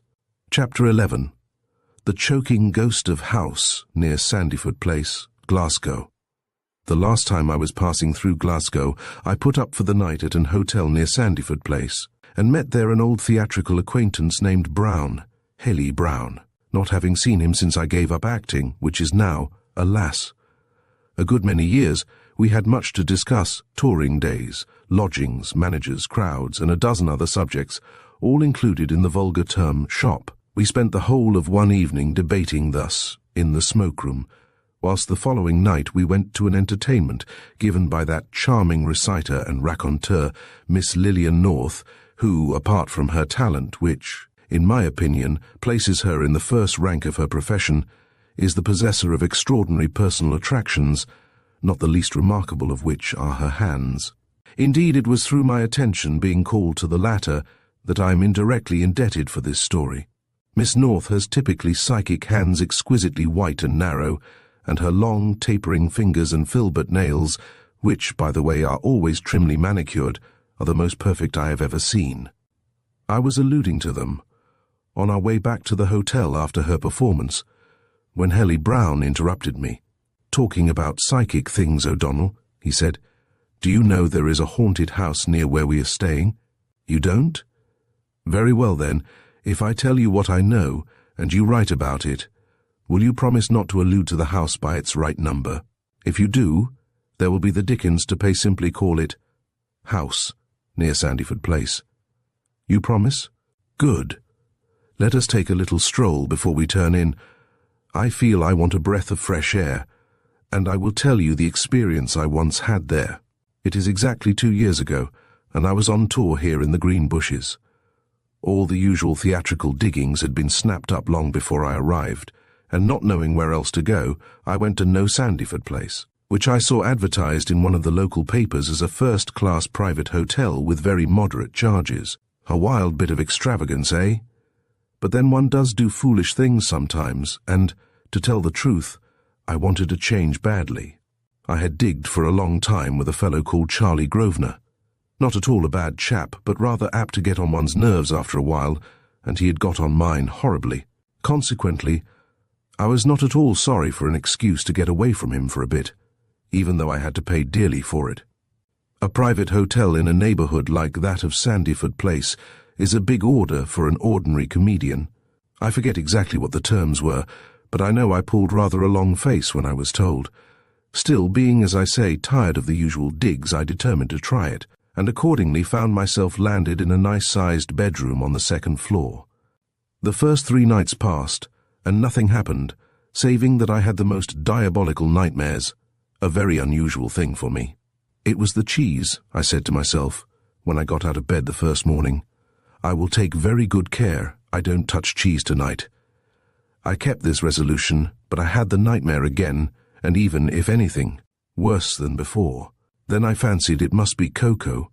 I was at that time a teetotaler, so I took hot milk instead, but I had nightmare all the same, and my dreams terrified me to such an extent that I did not dare get out of bed in the morning. It was then winter till it was broad daylight. It was now becoming a serious matter with me. As you know, An actor more than most people needs sleep, and it soon became as much as I could do to maintain my usual standard of acting. On the fourth night, determining to get rest at all costs, I took a stiff glass of hot brandy just before getting into bed. I slept. I could scarcely help sleeping, but not for long, for I was rudely awakened from my slumbers by a loud crash. I sat up in bed, thinking the whole house was falling about my ears. The sound was not repeated, and all was profoundly silent. Wondering what on earth the noise could have been, and feeling very thirsty, I got out of bed to get a drink of lime juice. To my annoyance, however, though I groped about everywhere, knocking an ashtray off the mantelpiece and smashing the lid of the soap dish, I could find neither the lime juice nor matches. At length, giving it up as a bad job, I decided to get into bed again. With that end in view, I groped my way through the darkness, steering myself by the furniture, the position of which was, of course, quite familiar to me. At least I imagined it was. Judge, then, of my astonishment when I could not find the bed. At first I regarded it as a huge joke, and laughed how rich. Ha, ha, ha. Fancy not being able to find one's way back to bed in a room of this dimension. Good enough for punch. Too good, perhaps, now. Ha, ha, ha. But it soon grew past a joke. I had been round the room, completely round the room, twice, and still no bed. I became seriously alarmed. Could I be ill? Was I going mad? But no, my forehead was cool, my pulse normal. For some seconds I stood still, not knowing what else to do. Then, to make one more desperate attempt, I stuck straight in front of me, and ran into something that recoiled and hit me. Thrilled with amazement, I put up my hand to feel what it was, and touched a noose. "A noose!" I ejaculated, interrupting Healy Brown for the first time since he began. "Yes, a noose," he repeated, "suspended in mid-air." As you can imagine, I was greatly astonished, for I knew there had been nothing that I could be now mistaking for a noose in the room overnight. I stretched out my arms to feel to what it was fastened, but to add to my surprise, the cord terminated in thin air. Then I grew frightened, and dropping my arms, tried to move away from the spot. I could not. My feet were glued to the floor. With a gentle purring sound, the noose commenced fawning. I use that word because the action was so intensely bestial, so like that of a cat or snake round my neck and face. It then rose above me, and after circling furiously round and creating a miniature maelstrom in the air, descended gradually over my head. Lower and lower it stole, like some sleek, caressing slug. Now past the tips of my ears, now my nose, now my chin, until with a tiny thud it landed on my shoulders, when, with a fierce snap, it suddenly tightened. I endeavored to tear it off, but every time I raised my hands, a strong magnetic force drew them to my side again. I opened my mouth to shriek for help, and an icy current of air froze the breath in my lungs. I was helpless, O'Donnell, utterly, wholly helpless. Cold, clammy hands tore my feet from the floor. I was hoisted bodily up, and then let drop. A frightful pain shot through me. 100 wires cut into my throat at once. I gasped, choked, suffocated, and in my mad efforts to find a foothold kicked out frantically in all directions. But this only resulted in an increase of my torments, since with every plunge the noose grew tauter. My agony at last grew unbearable. I could feel the sides of my raw and palpitating thorax driven into one another, while every attempt to heave up breath from my bursting lungs was rewarded with the most excruciating paroxysms of pain more acute than I thought it possible for any human being to endure. My head became 10 times its natural size. Blood foaming, boiling blood poured into it from God knows where, and under its pressure my eyes bulged in their sockets, and the veins in my nose cracked. Terrific thunderings echoed and re-echoed in my ears. My tongue, huge as a mountain, shot against my teeth. A sea of fire raged through my brain, and then blackness inconceivable. When I recovered consciousness, O'Donnell, I found myself standing, cold and shivering, but otherwise sound and whole, on the chilly oilcloth. I had now no difficulty in finding my way back to bed, and in about an hour's time succeeded in falling asleep. I slept till late, and on getting up, tried to persuade myself that my horrible experience was but the result of another nightmare. As you may guess, after all this, I did not look forward to bedtime, and counted the minutes as they flew by with the utmost regret. Never had I been so sorry when my performance at the theatre was over, and the lights of my hotel once again hove in sight. I entered my bedroom in fear and trembling, and was so apprehensive lest I should be again compelled to undergo the sensations of hanging, that I decided to keep a light burning all night, and, for that reason, had bought ½ pound of wax candles. At last I grew so sleepy that I could keep awake no longer, and placing the candlestick on a chair by the bed, I scrambled in between the sheets. Without as much as a sip of spirits, I slept like a top. When I awoke, the room was in pitch darkness. A curious smell at once attracted my notice. I thought, at first, it might be but the passing illusion of a dream, but no, I sniffed again. It was there, close to me, under my very nose, the strong, pungent odor of drugs. But not being a professor of smells, nor even a humble student of physics, I was consequently unable to diagnose it, and could only arrive at the general conclusion that it was a smell that brought with it very vivid recollections of a chemist's shop and of my old school laboratory. Wondering whence it originated, I thrust my face forward with the intention of trying to locate it, when, to my horror, my lips touched against something cold and flabby. In an agony of fear I reeled away from it, and the bed being narrow, I slipped over the edge and bumped onto the floor. Now I think it is quite possible that up to this point you may have attributed my unhappy experience to nothing more nor less than a bad dream. But your dream theory can no longer hold good, for, on coming in such sudden contact with the floor, I gave my funny bone a knock, which, I can assure you, made me thoroughly awake, and the first thing I noticed on recovering my scattered senses was the smell. I sat up, and saw to my terror my bed was occupied, but occupied in the most alarming manner. On the middle of the pillow was a face. The face of, I looked closer. I would have given every penny I possessed not to have done so, but I could not help myself. I looked closer, and it was the face of my brother Ralph. You may recollect my mentioning him to you, for he was the only one of us who was at that time making money, whom I believed to be in New York. He had always been rather sallow, but apart from the fact that he now looked very yellow, his appearance was quite natural. Indeed, as I gazed at him, I grew so convinced it was he that I cried out, "Ralph!" The moment I did so, there was a ghastly change. His eyelids opened, and his eyes I recognized at once protruded to such a degree that they almost rolled out. His mouth flew open, his tongue swelled, his whole countenance became convulsed with the most unparalleled, and for that reason indescribable, expression of agony, whilst the yellowness of his complexion deepened to a livid, lurid black, that was so inconceivably repellent and hellish that I sprang away from the bed appalled.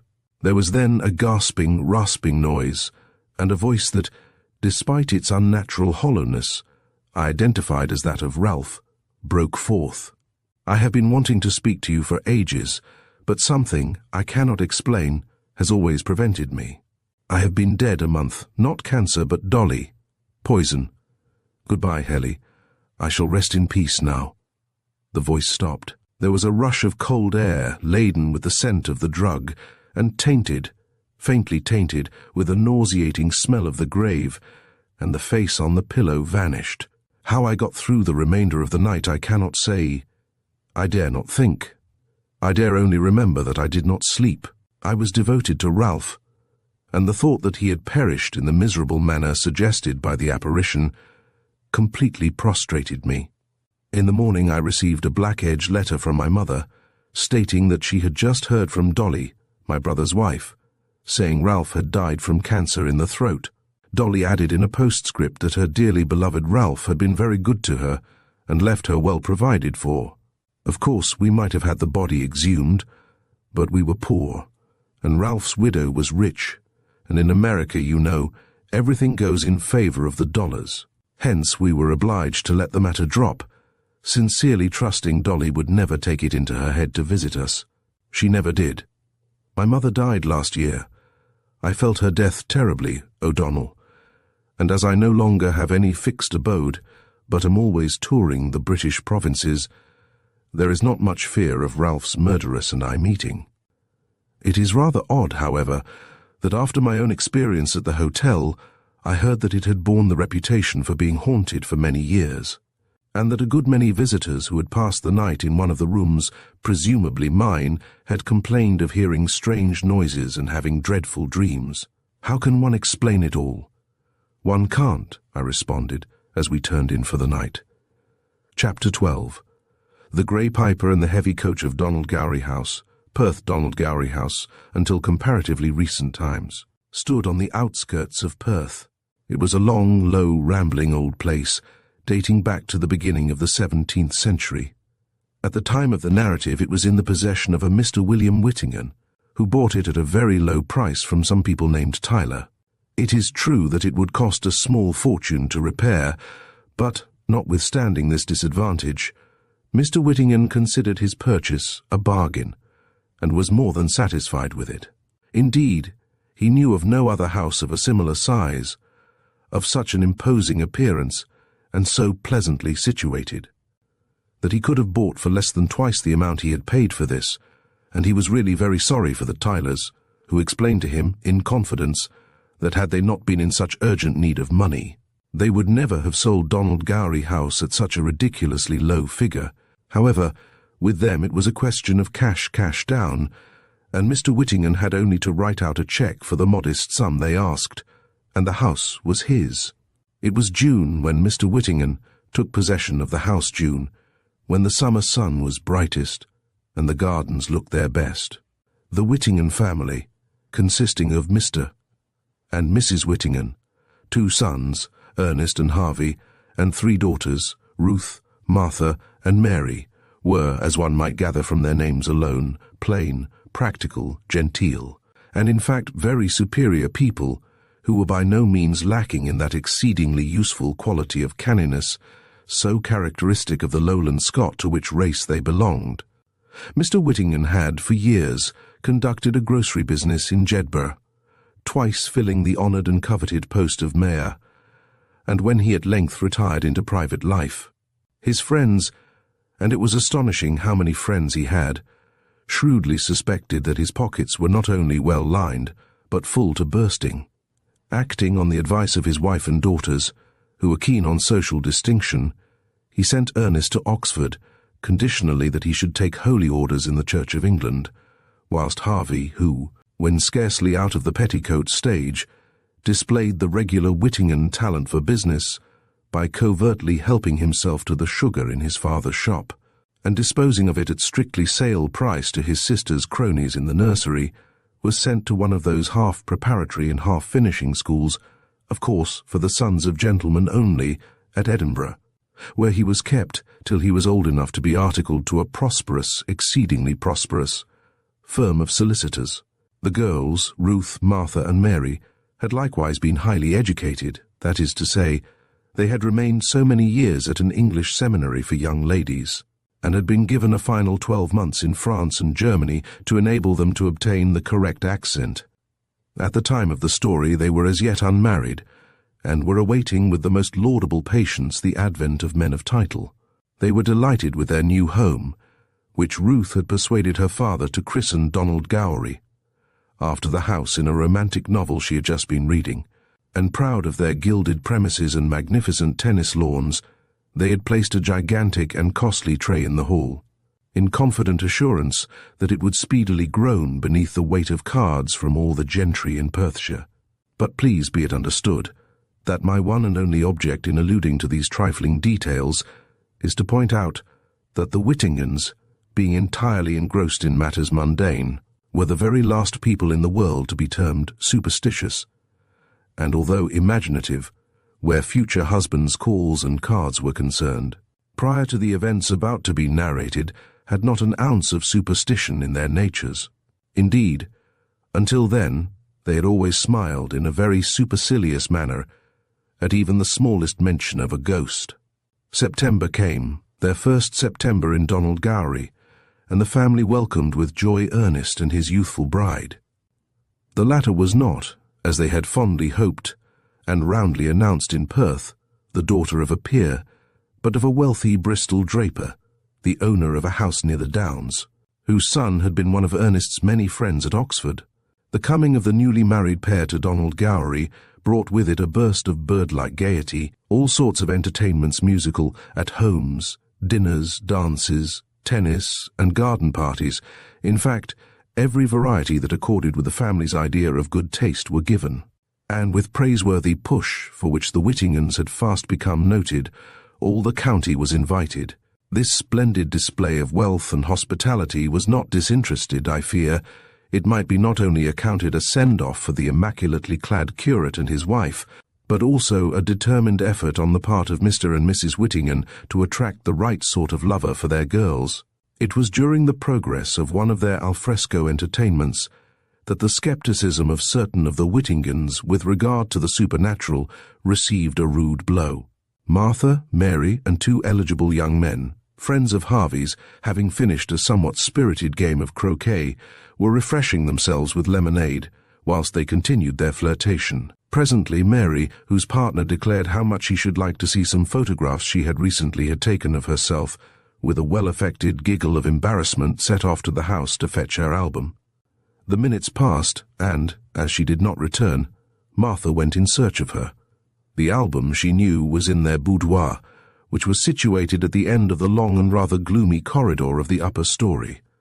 Highly incensed at her sister's slowness, she was hastening along the corridor, when, to her supreme astonishment, she suddenly saw the figure of a man in kilts, with a bagpipe under his arm, emerge through the half-open door of the boudoir, and with a peculiar gliding motion advance towards her. A curious feeling, with which she was totally unfamiliar, compelled her to remain mute and motionless, and in this condition she awaited the approach of the stranger. Who was he? She asked herself, and how on earth had he got there, and what was he doing? As he drew nearer, she perceived that his face was all one hue, a ghastly, livid grey, and that his eyes, which were all the time fixed on hers, were lurid and menacing, so terrible, in fact, that she turned cold with fear, and felt the very hair on her head beginning to rise on end. She opened her mouth to shriek, but found she could not ejaculate a syllable, neither could she, even with the most desperate efforts, tear her feet from the floor. On came the figure, and without swerving either to the right or left, it glided right up to and through her. And, as she involuntarily turned round, she saw it disappear through a half-open staircase window, at least 20 feet above the ground outside. Shaking all over with terror, and not understanding in the slightest what to make of it, Martha ran to the boudoir, where her heart almost sprang out of her body at the spectacle of her sister Mary, stretched at full length on the floor, her cheeks ashy pale, her lips blue. Martha at once made a frantic rush to the bell, and in a few minutes half the establishment, headed by Mr. Whittingham, poured into the room. With the aid of a little cold water, Mary speedily recovered, and, in reply to the anxious inquiries of her sympathetic rescuers as to what had happened, indignantly demanded why such a horrible-looking creature as that, Piper, had been allowed not merely to enter the house, but to come up to her room and half frighten her to death. I had just got my album, she added, when, feeling someone was in the room, I turned round, and there, she indicated a spot on the carpet, was the Piper, not 10 paces away from me, regarding me with the most awful look imaginable. I was too taken aback with surprise to say anything, nor for some unaccountable reason could I escape, before he touched me on the shoulder with one of his icy-cold hands, and then commenced playing. Up and down the floor he paced, backwards and forwards, never taking his hateful glance off my face, and ever piping the same dismal dirge. At last, unable to stand the strain of it any longer, and convinced he was a madman, bent on murdering me, for who but a lunatic would behave in such a way? I gave way to a violent fit of hysterics, and fainted. Now tell me who he was, and why he was permitted to frighten me in this manner. And Mary stamped her feet and grew vicious, as only her class will when they are at all vexed. Her speech was followed by a silence that exasperated her. She repeated her inquiries with crimson cheeks, and then, As again no one responded, she signalled out the head footman and raved at him. Up to this point, Mr. Whittingham had been dumb with amazement. The idea of a strange piper having the twofold effrontery to enter his house and proceed to the private and chaste sanctuary of his highly respectable daughters almost deprived him of breath. He could scarcely believe his ears. What in the name of what does it all mean?" he at length stammered, addressing the unfortunate footman. "A piper, and without any invitation from me. How dare you let him in?" "I did not, sir," the luckless footman replied. "No such person came to the door when I was in the hall. No more he did when I was there," chimed in the second footman, and all the other servants vociferated in a body. "We never saw any piper, sir, nor heard one either," and they looked at Mary reproachfully. At this, Mr. Whittingham looked exceedingly embarrassed. In the face of such a unanimous denial, what could he say? He knew if he suggested the servants were untruthful, they would all give notice to leave on the spot, and knowing good servants are scarce in Perth as elsewhere, he felt rather in a fix.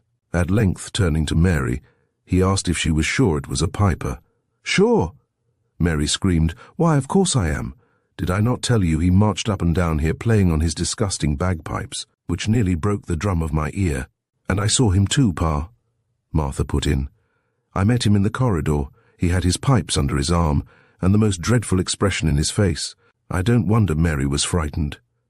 "But where did he go?" Mr. Whittingham cried. "You would not believe me if I told you," Martha said, her cheeks flushing. "He seemed to pass right through me, and then to vanish through the staircase window. I have never been so terribly upset in my life." And sinking onto the sofa, she began to laugh hysterically.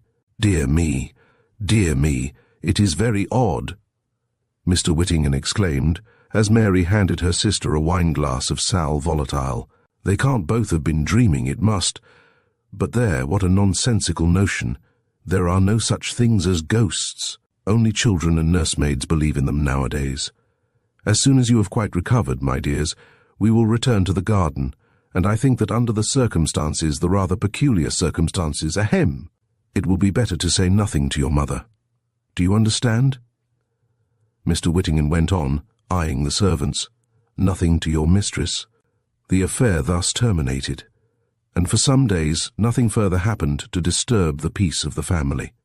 At the end of a week, however, exactly a week after the appearance of the piper, Mary met with a serious accident.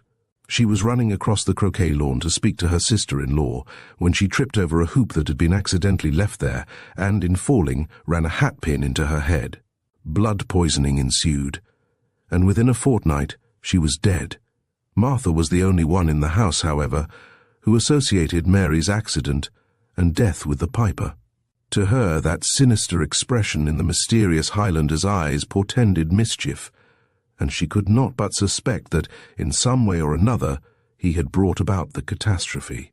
The autumn waned, and Christmas was well within sight, when another mysterious occurrence took place. It was early one Sunday evening, tea was just over, and the Whittingham family were sitting round the fire engaged in a somewhat melancholy conversation, for the loss of Mary had affected them all very deeply, when they heard the faraway rumble of a heavy coach on the high road. Nearer and nearer it came, till it seemed to be about on a level with the front lodge gate. Then, to their surprise, there was a loud crunching of gravel, and they heard it careering at a breakneck speed up the carriage drive. They looked at one another in the utmost consternation. A coach, and driven in this mad fashion. Whose was it? What did it mean? Not visitors, surely. It pulled up at the front door, and the champing and stamping of the horses vibrated loudly through the still night air. Sounds as of one or more people descending were next heard, and then there came a series of the most terrific knockings at the door. The Whittingham family stared at one another aghast. There was something in those knockings, something they could not explain, that struck terror in their souls and made their blood run cold. They waited in breathless anxiety for the door to be opened, but no servant went to open it. The knocks were repeated. If anything louder than before, the door swung back on its hinges, and the tread of heavy footsteps were heard slowly approaching the drawing-room. Mrs. Whittingham gave a low gasp of horror. Ruth screamed. Harvey buried his face in his hands. Mr. Whittingham rose to his feet and made desperate efforts to get to the bell, but could not stir, whilst Martha rushed to the drawing-room door and locked it. They then, with one accord, began to pray. The steps halted outside the room, the door slowly opened, and the blurred outlines of a group of ghastly-looking figures, supporting a grotesquely shaped object in their midst, appeared on the threshold. For some seconds there was a grim silence.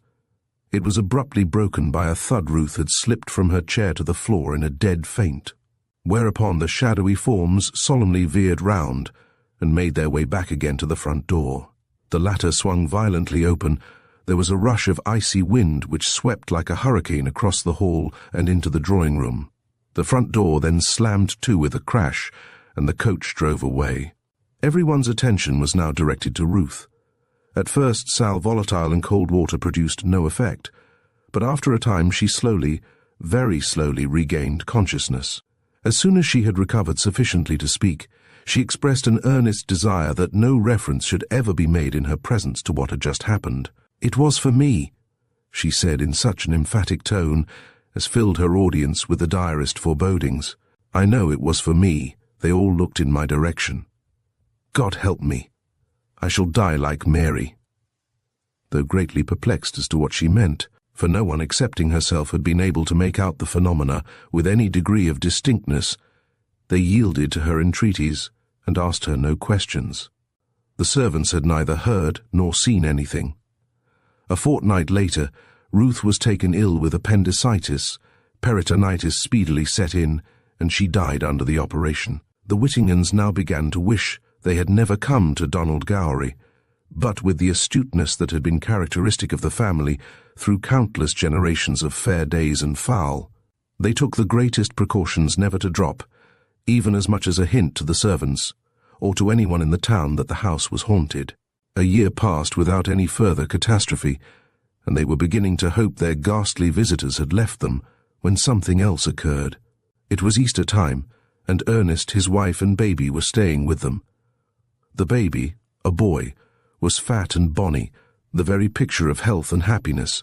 Mrs. Whittingham and Martha vied with one another in their devotion to him, and either one or other of them was always dancing attendance on him. It so happened that one afternoon, whilst the servants were having their tea, Martha found herself alone in the upper part of the house with her precious nephew.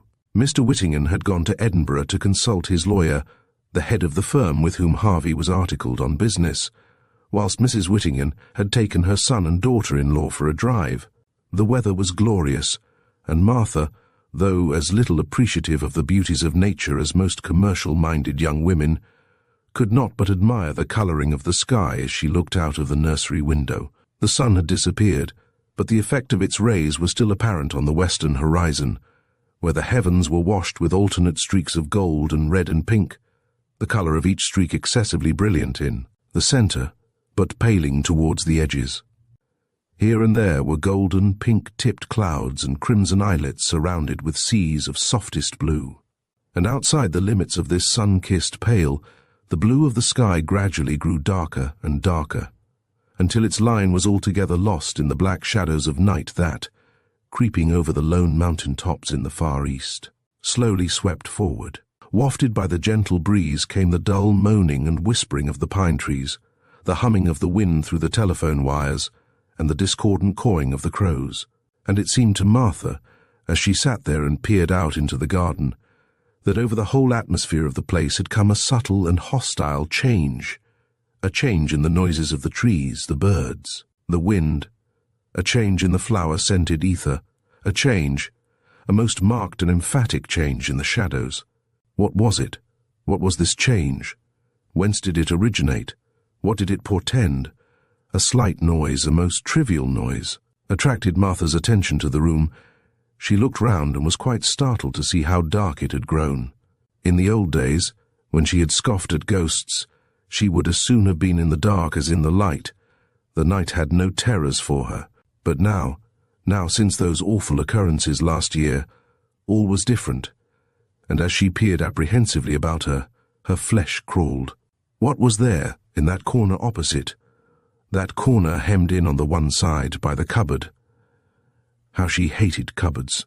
particularly when they had shiny surfaces on which were reflected all sorts of curious things, and the chest of drawers on the other. It was a shadow, only a shadow, but of what?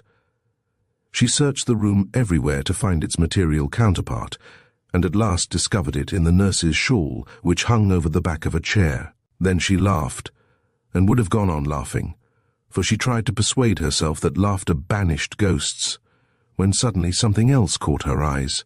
What was it? An object that glittered evilly like two eyes. She got up in a state of the most hideous fascination and walked towards it. Then she laughed again. It was a pair of scissors. The nurse's scissors, clean, bright and sharp. Why did she pick them up and feel the blades so caressingly with her thumb? Why did she glance from them to the baby? Why? In the name of God, why? Frightful ideas laid hold of her mind. She tried to chase them away, but they quickly returned. The scissors. Why were they in her fingers? Why could not she put them down? For what were they intended? Cutting thread, and tape, and throats. Throats!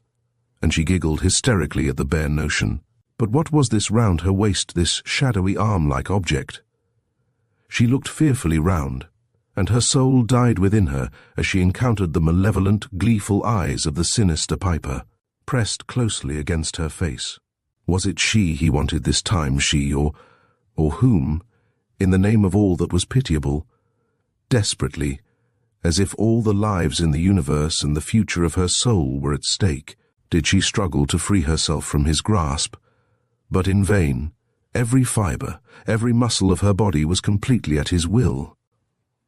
On and on he pushed her, until foot by foot, inch by inch, she approached the cradle, and all the while his hellish voice was breathing the vilest of inspirations into her brain. At last she stood by the side of the baby, and bent over it. What a darling, what a dear, what a duck! A sweet, pretty, innocent, prattling duck. How like her mother, how like her handsome brother, how like herself, very, very like herself. How everyone loved it. How everyone worshipped it. How, and here the grey face beside her chuckled. Everyone would miss it. How pink its toes, how fat its calves, how chubby its little palms, how bonny its cheeks, and how white, how gloriously, heavenly, snowy white its throat. And she stretched forth one of her stubby, inartistic fingers and played with its flesh. Then she glanced furtively at the scissors and smiled. It was soon done, soon over, and she and the grey-faced piper danced a minuet in the moonbeams.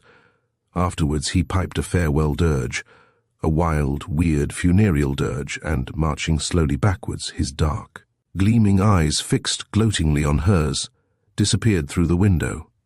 Then the reaction set in, and Martha raved and shrieked till everyone in the house flew to the rescue. Of course, no one saving her father and mother believed her. Ernest, his wife, and the servants attributed her bloody act to jealousy, the law to madness, and she subsequently journeyed from Donald Gowrie to a criminal lunatic asylum, where the recollection of all she had done soon killed her. This was the climax. Mr. Whittingham sold Donald Gowrie, and a new house was shortly afterwards erected in its stead. Chapter 13. The floating head of the Ben Rashid Inn, near the Perth Road, Dundee, some years ago, when I was engaged in collecting cases for a book I contemplated publishing on haunted houses in England and Wales. I was introduced to an Irish clergyman, whose name I have forgotten, and whom I have never met since. Had the incident he related taken place in England or Wallasey, should have noted it down carefully, but as it occurred in Scotland, and I had no intention then of bringing out a volume on Scottish phantasms, I did not do so. My memory, however, I can assure my readers, in spite of the many ghost tales committed to it, for scarcely a day passes that I do not hear one seldom fails, and the Irish clergyman's story, which I am about to relate, comes back to me now with startling vividness. One summer evening, early in the 80s, Mr. Murphy, the name by which I will designate the originator of this story, and his wife arrived in Dundee. The town was utterly unknown to them, and they were touring Scotland for the first time. Not knowing where to put up for the night, and knowing no one to whom they could apply for information, they consulted a local paper. and from the long list of hotels and boarding houses advertised therein selected the Benrachet Inn near the Perth Road as being the one most likely to meet their modest requirements. They were certainly not disappointed with the exterior of the hotel they had chosen, for as soon as they saw it they exclaimed simultaneously, "What a delightful old place!" And old it certainly was, for the many-gabled, oaken structure and projecting windows unquestionably indicated the 16th century, whilst to enhance the effect and give it a true touch in detail of ye ancient times, a huge antique lantern was hung over the entrance. Nor did the interior impress them less favourably. The rooms were large and low, the ceilings, walls, floors and staircase all of oak. The diamond lattice windows, and narrow tortuous passages, and innumerable nooks and crannies and cupboards created an atmosphere of combined quaintness and comfort that irresistibly appealed to the Murphys. Viewed under the searching rays of the sun, and cheered by the voices of the visitors, the interior of the house, for artistic taste and cheerfulness, would indeed be hard to beat, but as Mrs. Murphy's eyes wandered up the stairs and down the corridors, she was filled with misgivings as to how the place would strike her at night. Though not nervous naturally, and by no means superstitious, at night, when the house was dark and silent, and the moon called forth the shadows, she was not without that feeling of uneasiness which most people, even avowed skeptics, experience when passing the night in strange and novel quarters.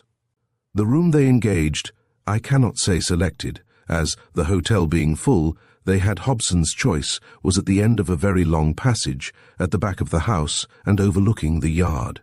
It was a large apartment, and in one of its several recesses stood the bed, a gigantic ebony four-poster, with spotlessly clean valance and, what was of even greater importance, well-aired sheets. The other furniture in the room, being of the same sort as that in the majority of old-fashioned hostels, needs no description, but a fixture in the shape of a cupboard, a deep, dark cupboard, let into the wall facing the bed, instantly attracted Mrs. Murphy's attention. There is always something interesting in cupboards, particularly old and roomy cupboards, when it is night-time, and one is about to get into bed. It is then that they suggest all manner of fascinating possibilities. It was to this cupboard, then, that Mrs. Murphy paid the greatest attention, before commencing to undress prior to getting into bed. She poked about in it for some moments, and then, apparently satisfied that no one was hidden there, continued her investigation of the room. Mr. Murphy did not assist. He pleaded fatigue, and sat on the corner of the bed, munching a gingerbread and reading the Dundee Advertiser till the operation was over.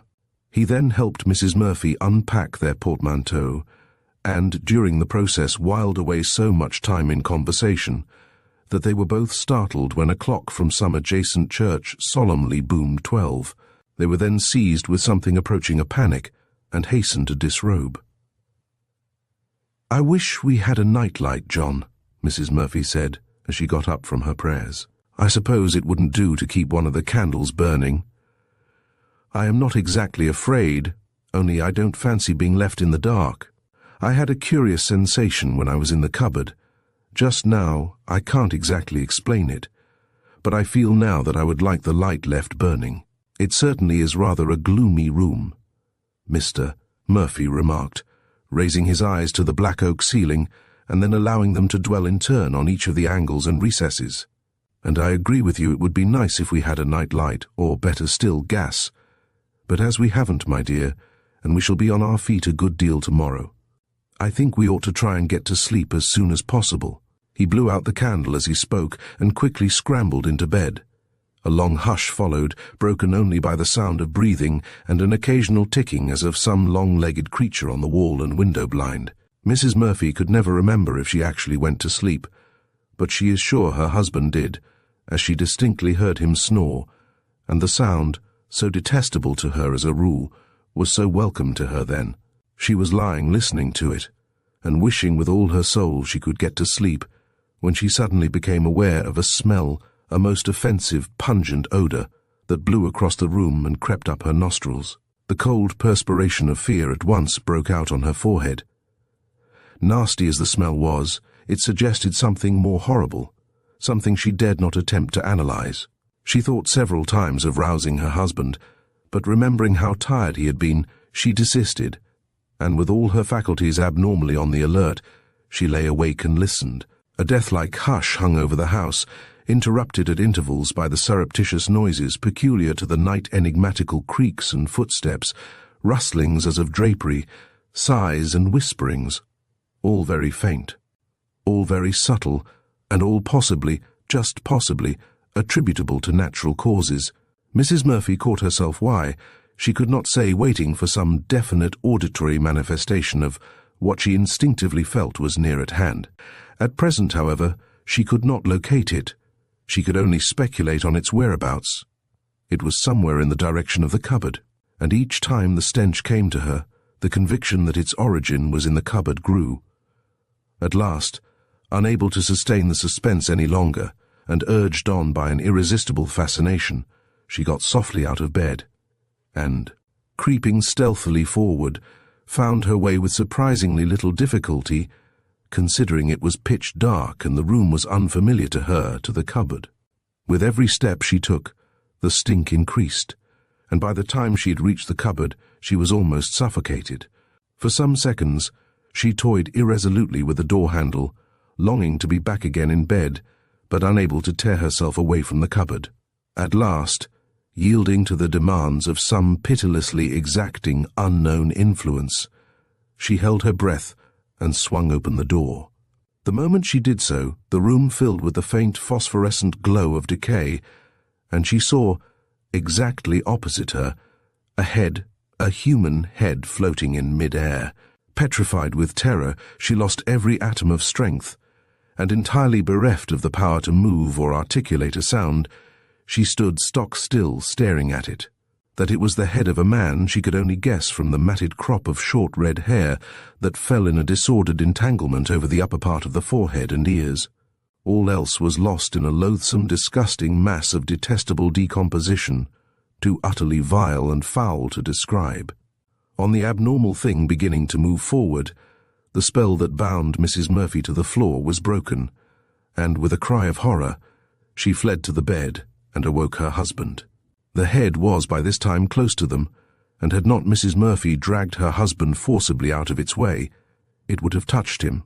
His terror was even greater than hers, but for the moment neither could speak. They stood clutching one another in an awful silence. Mrs. Murphy at length gasped out, "Pray, John, pray, command the thing in the name of God to depart." Mr. Murphy made a desperate effort to do so, but not a syllable would come. The head now veered round and was moving swiftly towards them, its awful stench causing them both to retch and vomit. Mr. Murphy, seizing his stick, lashed at it with all his might. The result was one they might well have expected. The stick met with no resistance, and the head continued to advance. Both Mr. and Mrs. Murphy then made a frantic attempt to find the door, the head still pursuing them, and, tripping over something in their wild haste, fell together on the floor. There was now no hope. The head had caught them up. It hovered immediately above them, and descending lower, lower, and lower, finally passed right through them, through the floor, and out of sight. It was long ere either of them could sufficiently recover to stir from the floor, and when they did move, it was only to totter to their bed, and to lie with the bedclothes well over their heads, quivering and quaking till the morning.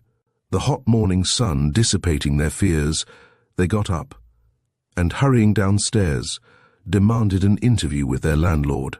It was in vain. The latter argued it was all a nightmare. They showed the absurdity of such a theory by vehemently attesting they had both simultaneously experienced the phenomena.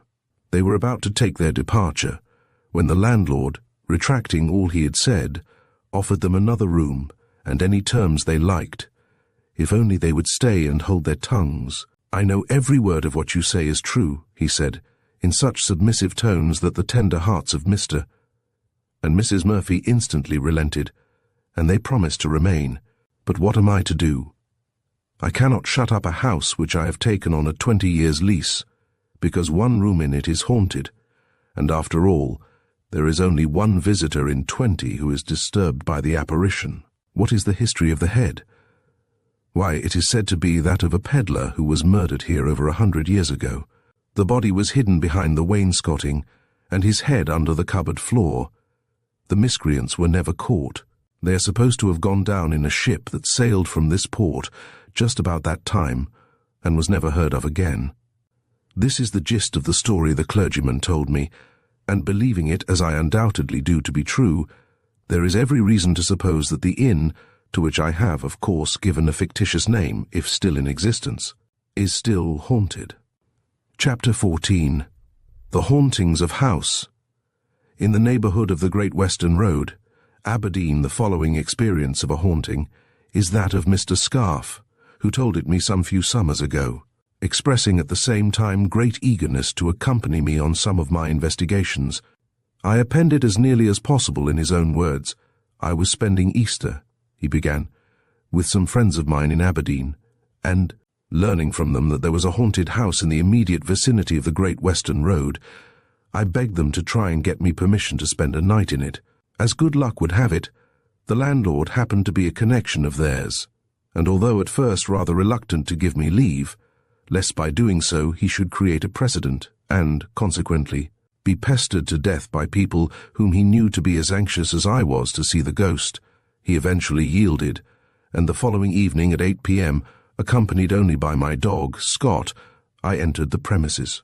I cannot say I felt very comfortable when the door slammed behind me, and I found myself standing alone in a cold, dark passage, out of which rose a gloomy staircase, suggestive of all sorts of uncanny possibilities. However, overcoming these nervous apprehensions as best I could, I began a thorough search of the premises, to make sure that no one was hiding there. Descending first of all into the basement, I explored the kitchen, scullery, larder, and other domestic offices.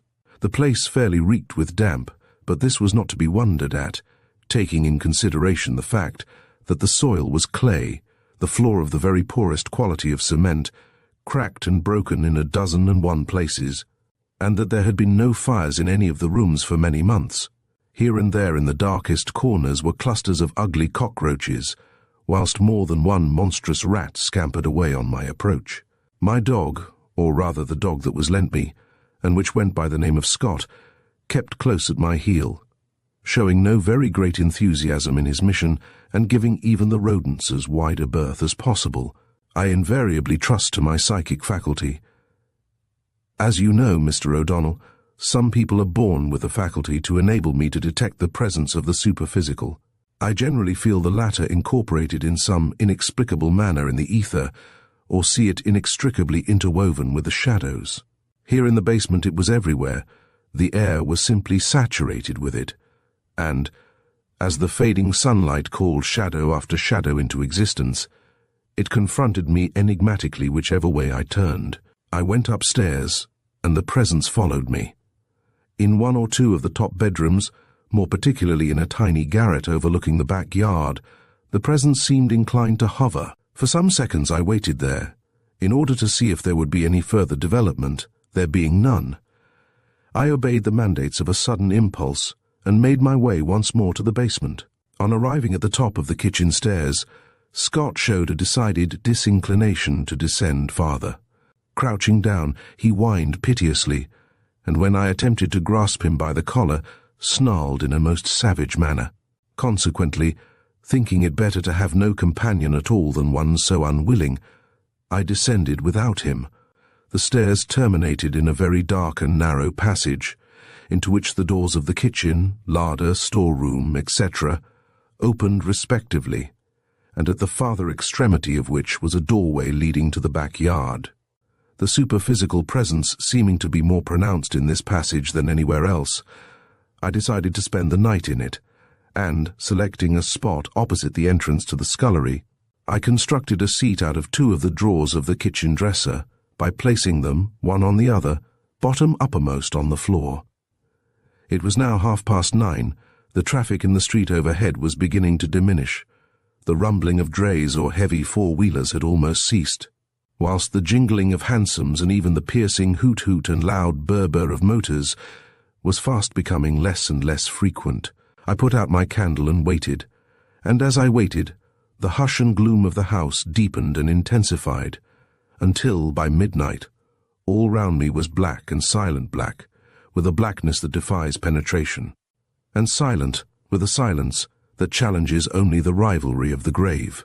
Occasionally I heard sounds, such, for example, as the creaking of a board, the flopping of a cockroach, and the growling of Scott sounds which in the daytime would have been too trivial to attract attention, but which now assumed the most startling and exaggerated proportions. From time to time I felt my pulse and took my temperature to make sure that I was perfectly normal, whilst at 1 o'clock, the hour when human vitality begins to be on the wane, I ate some chicken and ham sandwiches, which I helped down with a single glass of oatmeal stout. So far, beyond my feeling that there was a superphysical something in the house, nothing had occurred. There had not been the slightest attempt at manifestation, and as the minutes sped swiftly by, I began to fear that perhaps after all the hauntings were only of a negative nature. As the clock struck 2, however, Scott gave an extra savage snarl, and the next moment came racing downstairs.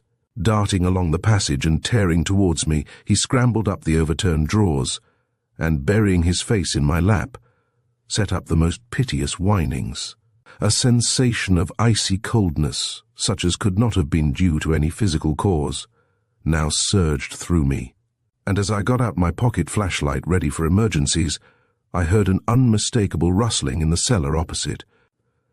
At once my whole attention became riveted in the direction of this sound, and, as I sat gazing fixedly in front of me, the darkness was suddenly dissipated, and the whole passage, from one end to the other, was illuminated by a phosphorescent glow, which glow I can best describe as bearing a close resemblance, in kind though not in degree, to the glow of a glowworm. I then saw the scullery door slowly begin to open.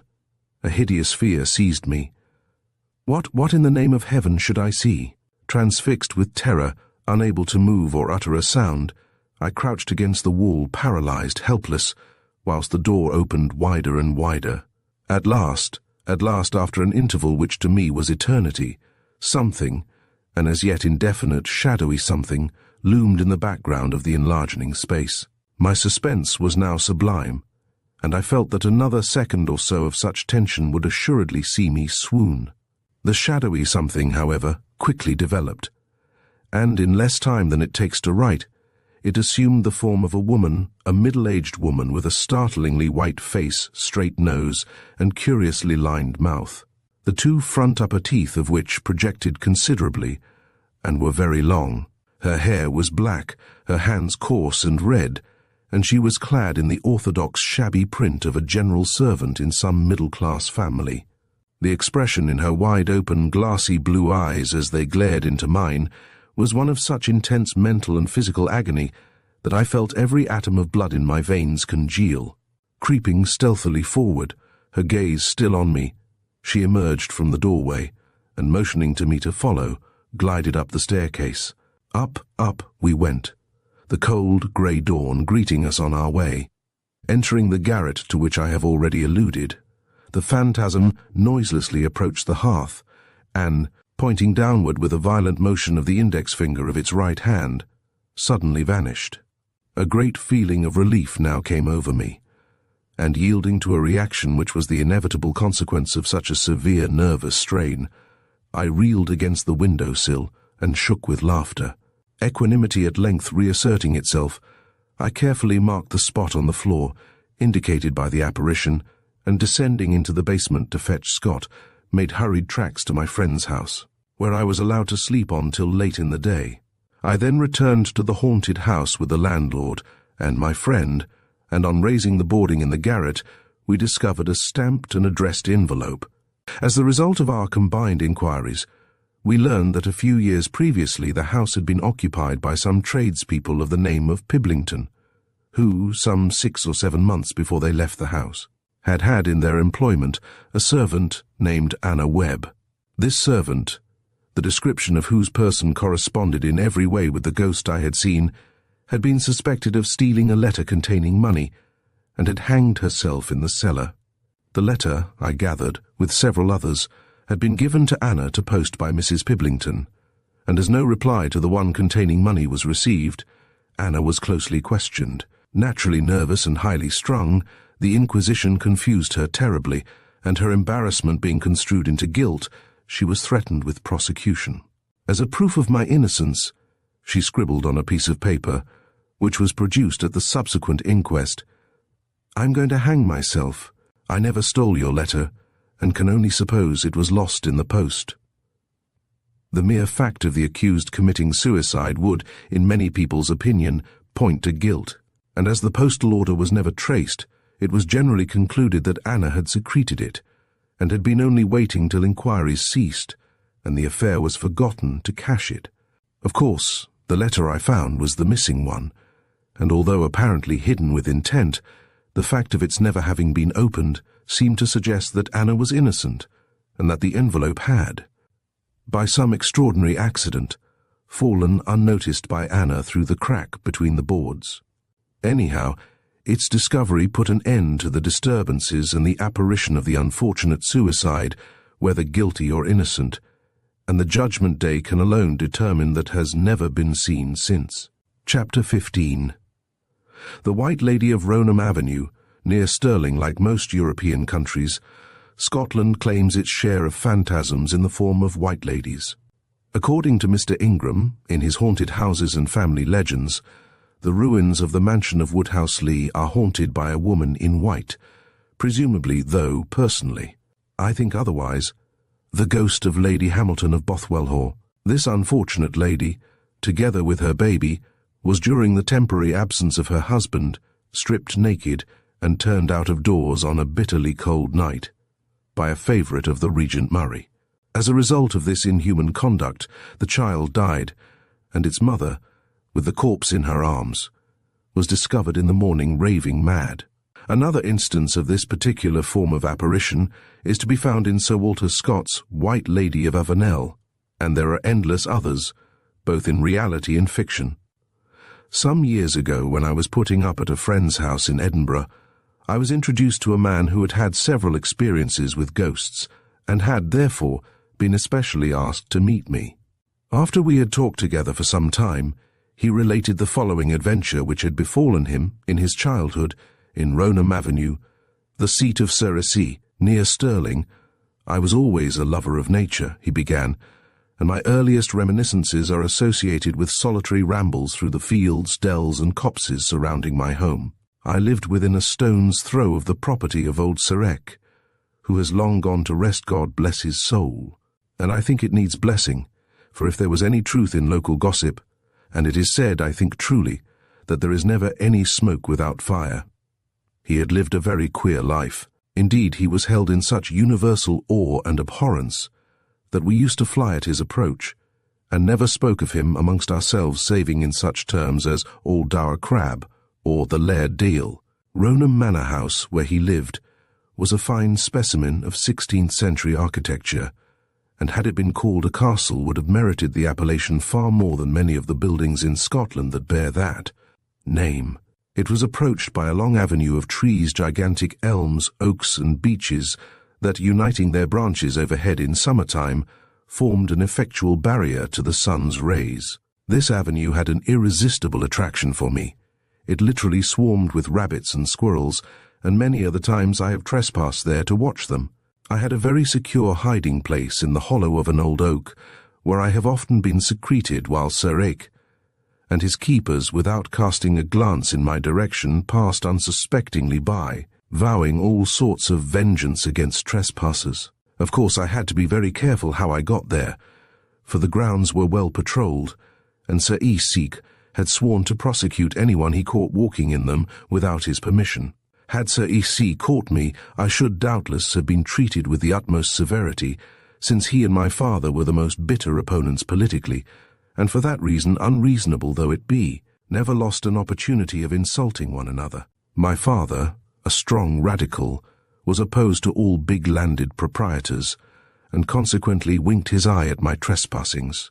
But I think nothing would really have pleased him better than to have seen me brought to book by Sir Eck, since in my defence he would have had an opportunity of appealing to the passions of the local people, who were all radicals, and of incensing them still further against the principles of feudalism.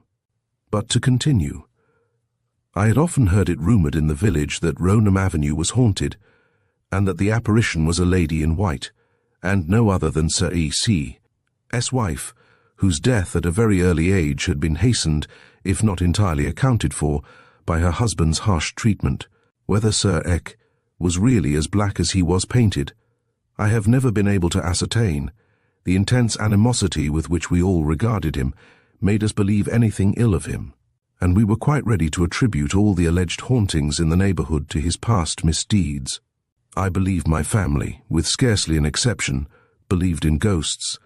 Anyhow, the subject of ghosts was so often discussed in my hearing that I became possessed of an ungovernable curiosity to see one. If only the White Lady would appear in the daytime, I thought, I should have no difficulty in satisfying this curiosity, but unfortunately she did not appear till night. In fact, not until long after boys of my age had been ruthlessly ordered off to bed. I did not quite like the idea of stealing out of the house at dead of night and going alone to see the ghost. So I suggested to my schoolfellow that he should also break loose one night and accompany me to Roanham to see the White Lady. It was, however, of no use. Much as he would have liked to have seen a ghost in broad daylight, it was quite another matter at night, to say nothing of running the risk of being caught trespassing by that inveterate enemy. Sir East, at length, finding that neither persuasion, bribery, nor taunts of cowardice had any effect on my schoolfellow, who could not decide which appearance would be the more appalling, for he assured me I should be certain to encounter either one or the other, the White Lady or the Laird Dale, I gave up all further effort to induce him to accompany me, and made up my mind to go to Roanham Avenue alone, biding my opportunity and waiting till my father was safely out of the way, on a visit to Greenock, where some business transaction would oblige him to remain for some days. I climbed out of my bedroom window, when I deemed the rest of the household to be sound asleep, scudded swiftly across the fields, and making short work of the lofty wall that formed the southernmost boundary of the Roanham estates, quickly made my way to the avenue. It was an ideal Sunday night in August, and it seemed as if all nature participated in the Sabbath abstraction from noise and work. Hardly a sound broke the exquisite silence of the woods. At times, overcome with a delightful sensation of freedom, I paused, and raising my eyes to the starry heavens, drank in huge draughts of the pure country air, tainted only with the sweet smell of newly mown hay and the scent of summer flowers. I became intoxicated, delirious, and in transports of joy threw myself on the soft mossy ground, and baring my throat and chest, bathed myself in the moonbeam's kisses. Then, picking myself slowly up, I performed the maddest capers, and finally sobering down, continued my course. Every now and again, fancying I detected the stealthy footsteps of a keeper, I hid behind a tree, where I remained till I was quite assured I had been mistaken, and that no one was about. How long I dallied I do not know, but it must have been fully 1 o'clock before I arrived at the outskirts of the avenue, and, advancing eagerly, ensconced myself in my favourite sanctuary, the hollow oak. All was hushed and motionless, and as I gazed into the gloom I became conscious, for the first time in my life, of a sensation of eeriness. The arched canopy of foliage overhead was strongly suggestive of a funeral pall. Not a glimmer of moonlight penetrated through it, and all beneath seemed to me to be buried in the silence and blackness of the grave. The loneliness got on my nerves. At first I grew afraid, only afraid, and then my fears turned into a panic, a wild, mad panic, consisting in the one desire to get where there were human beings, creatures I knew and understood. With this end in view I emerged from my retreat, and was preparing to fly through the wood, when from afar off there suddenly came the sound of a voice, the harsh, grating voice of a man. Convinced this time that I had been discovered by a keeper, I jumped back into the tree, and swarming up the inside of the trunk, peeped cautiously out. What I saw nearly made me jump out of my skin. Advancing along the avenue was the thing I had always longed to see, and for which I had risked so much. The mysterious, far-famed lady in white, a ghost, an actual bona fide ghost. How every nerve in my body thrilled with excitement, and my heart thumped till it seemed on the verge of bursting through my ribs. The lady in white. Why, it would be the talk of the whole countryside. Someone had no hearsay evidence seen the notorious apparition at last. How all my schoolfellows would envy me, and how bitterly they would chide themselves for being too cowardly to accompany me. I looked at her closely, and noticed that she was entirely luminous, emitting a strong phosphorescent glow like the glow of a glowworm, saving that it was in a perpetual state of motion. She wore a quantity of white drapery swathed round her in a manner that perplexed me sorely, until I suddenly realized with a creeping of my flesh that it must be a winding sheet. That burial accessory so often minutely described to me by the son of the village undertaker. Though interesting, I did not think it at all becoming, and would have preferred to see any other style of garment. Streaming over her neck and shoulders were thick masses of long, wavy golden hair, which was ruffled, but only slightly ruffled, by the gentle summer breeze. Her face, though terrifying by reason of its unearthly pallor, was so beautiful that, had not some restraining influence compelled me to remain in hiding, I would have descended from my perch to obtain a nearer view of it. Indeed, I only once caught a glimpse of her full face, for, with a persistence that was most annoying, she kept it turned from me. But in that brief second, the luster of her long blue eyes won my very soul, and boy as I was, I felt like the hero in song, that I would for my bonny ghost in very deed lay me doon and dee. Her eyes are still firmly impressed on my memory. I shall never forget them, any more than I shall forget the dainty curves of her full red lips and the snowy whiteness of her perfect teeth. Nothing, I thought, either on earth or in heaven could have been half so lovely, and I was so enraptured that it was not until she was directly beneath me that I perceived she was not alone, that walking by her side, with one arm round her waist, his face and figure illuminated with the light from her body, was Sir S. But how changed! Gone were the deep black scowl, the savage tightening of the jaws, and the intensely disagreeable expression that had earned for him the nickname of the Laird Deal, and in their stead I saw nothing but blind, infatuated, soul-devouring love, for which no words can find an adequate description, throwing discretion to the wind. For my excitement and curiosity had risen to the highest pitch. I now thrust more than half my body out of the hole in the trunk. The next instant, with a cry of dismay, I pitched head first onto the ground. It would seem that boys, like cats, cannot in ordinary circumstances be killed, and instead of breaking my neck, I merely suffered that most immaterial injury, immaterial at least. In my case, a temporary disendowment of the senses. On regaining the few wits I could lay claim to, I fully expected to find myself in the hands of the irate laird, who would seize me by the scruff of the neck and belabour me to pieces. Consequently, too frightened to move, I lay absolutely still with my eyes shut. But as the minutes glided by and nothing happened, I picked myself up. All was quiet and pitch dark. Not a vestige of the lady in white, not a vestige of Sir S. It did not take me very long to get out of the wood and home. I ran all the way, and as it was still early, far too early for any of the household to be astir, I crept up to my bedroom unobserved. But not to sleep, oh dear me, no, not to sleep.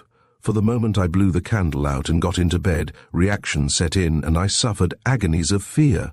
When I went to school in the morning, my equilibrium restored, and, bubbling over with excitement to tell the boys what had happened, I received another shock before I could ejaculate a word of my experiences.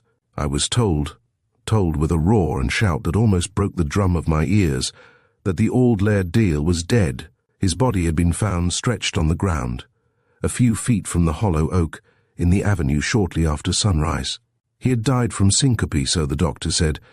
That had probably been caused by a shock, some severe mental shock. I did not tell my companions of my night's adventure after all. My eagerness to do so had departed when I heard of the old laird's death. Chapter 16.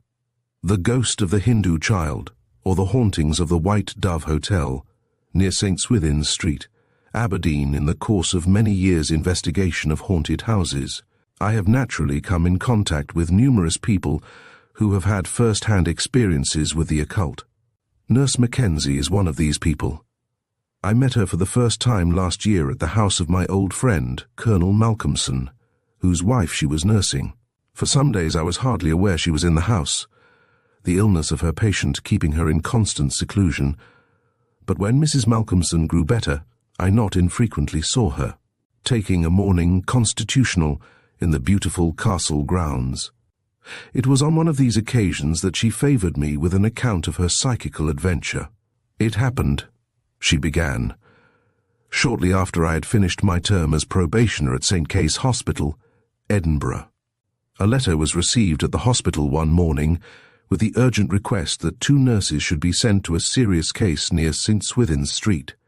As the letter was signed by a well-known physician in the town, it received immediate attention, and Nurse Emmett and I were dispatched, as day and night nurses respectively, to the scene of action. My hours on duty were from 9 p.m. till 9 a.m. The house in which the patient was located was the White Dove Hotel, a thoroughly respectable and well-managed establishment. The proprietor knew nothing about the invalid, except that her name was Vining, and that she had, at one period of her career, been an actress. He had noticed that she had looked ill on her arrival the previous week. 2 days after her arrival, she had complained of feeling very ill, and the doctor, who had been summoned to attend her, said that she was suffering from a very loathsome oriental disease, which fortunately is, in this country, rare. The hotel, though newly decorated and equipped throughout with every up-to-date convenience, was in reality very old. It was one of those delightfully roomy erections that seem built for eternity rather than time, and for comfort rather than economy of space. The interior, with its oak-panelled walls, polished oak floors and low ceilings, traversed with ponderous oaken beams, also impressed me pleasantly, whilst a flight of broad oak stairs, fenced with balustrades a foot thick, brought me to a seemingly interminable corridor, into which the door of Miss Vining's room opened. It was a low, wainscoted apartment, and its deep-set window, revealing the thickness of the wall, looked out upon a dismal yard littered with brooms and buckets. Opposite the foot of the bed, a modern French bedstead, by the by, whose brass fittings and somewhat flimsy hangings were strangely incongruous with their venerable surroundings, was an ingle, containing the smouldering relics of what had doubtless been intended for a fire, but which needed considerable coaxing before it could be converted from a pretense to a reality. There was no exit save by the doorway I had entered, and no furniture save a couple of rush-bottomed chairs and a table strewn with an untidy medley of writing materials and medicine bottles. A feeling of depression, contrasting strangely with the effect produced on me by the cheerfulness of the hotel in general, seized me directly I entered the room. Despite the brilliancy of the electric light and the new and gaudy bed hangings, the air was full of gloom, a gloom which, for the very reason that it was unaccountable, was the more alarming. I felt it hanging around me like the undeveloped shadow of something singularly hideous and repulsive, and on my approaching the sick woman, it seemed to thrust itself in my way and force me back. Miss Vining was decidedly good-looking. She had the typically theatrical features, neatly moulded nose and chin, curly yellow hair, and big, dreamy blue eyes that especially appeal to a certain class of men. Like most women, however, I prefer something more solid, both physically and intellectually. I cannot stand the pretty. She was, of course, far too ill to converse, and beyond a few desultory and spasmodic ejaculations, maintained a rigid silence. As there was no occasion for me to sit close beside her, I drew up a chair before the fire, placing myself in such a position as to command a full view of the bed. My first night passed undisturbed by any incident, and in the morning the condition of my patient showed a slight improvement. It was 8 o'clock in the evening when I came on duty again, and the weather having changed during the day, the whole room echoed and re-echoed with the howling of the wind, which was raging round the house with demoniacal fury. I had been at my post for a little over 2 hours, and had just registered my patient's temperature, when, happening to look up from the book I was reading, I saw to my surprise that the chair beside the head of the bed was occupied by a child, a tiny girl. How she had come into the room without attracting my attention was certainly extraordinary, and I could only suppose that the shrieking of the wind down the wide chimney had deadened the sound of the door and her footsteps. I was naturally, of course, very indignant that she had dared to come in without rapping, and, getting up from my seat, I was preparing to address her and bid her go, when she lifted a wee white hand and motioned me back. I obeyed because I could not help myself. Her action was accompanied by a peculiar, an unpleasantly peculiar, expression that held me spellbound. and without exactly knowing why, I stood staring at her, tongue-tied and trembling, as her face was turned towards the patient, and she wore, moreover, a very wide-brimmed hat. I could see nothing of her features, but from her graceful little figure and dainty limbs, I gathered that she was probably both beautiful and aristocratic. Her dress, though not perhaps of the richest quality, was certainly far from shoddy, and there was something in its style and make that suggested foreign nationality, Italy or Spain or South America or even the Orient, the probability of the latter being strengthened by her pose, which was full of the serpent-like ease which is characteristic of the East. I was so taken up with watching her that I forgot all about my patient until a prolonged sigh from the bed reminded me of her existence.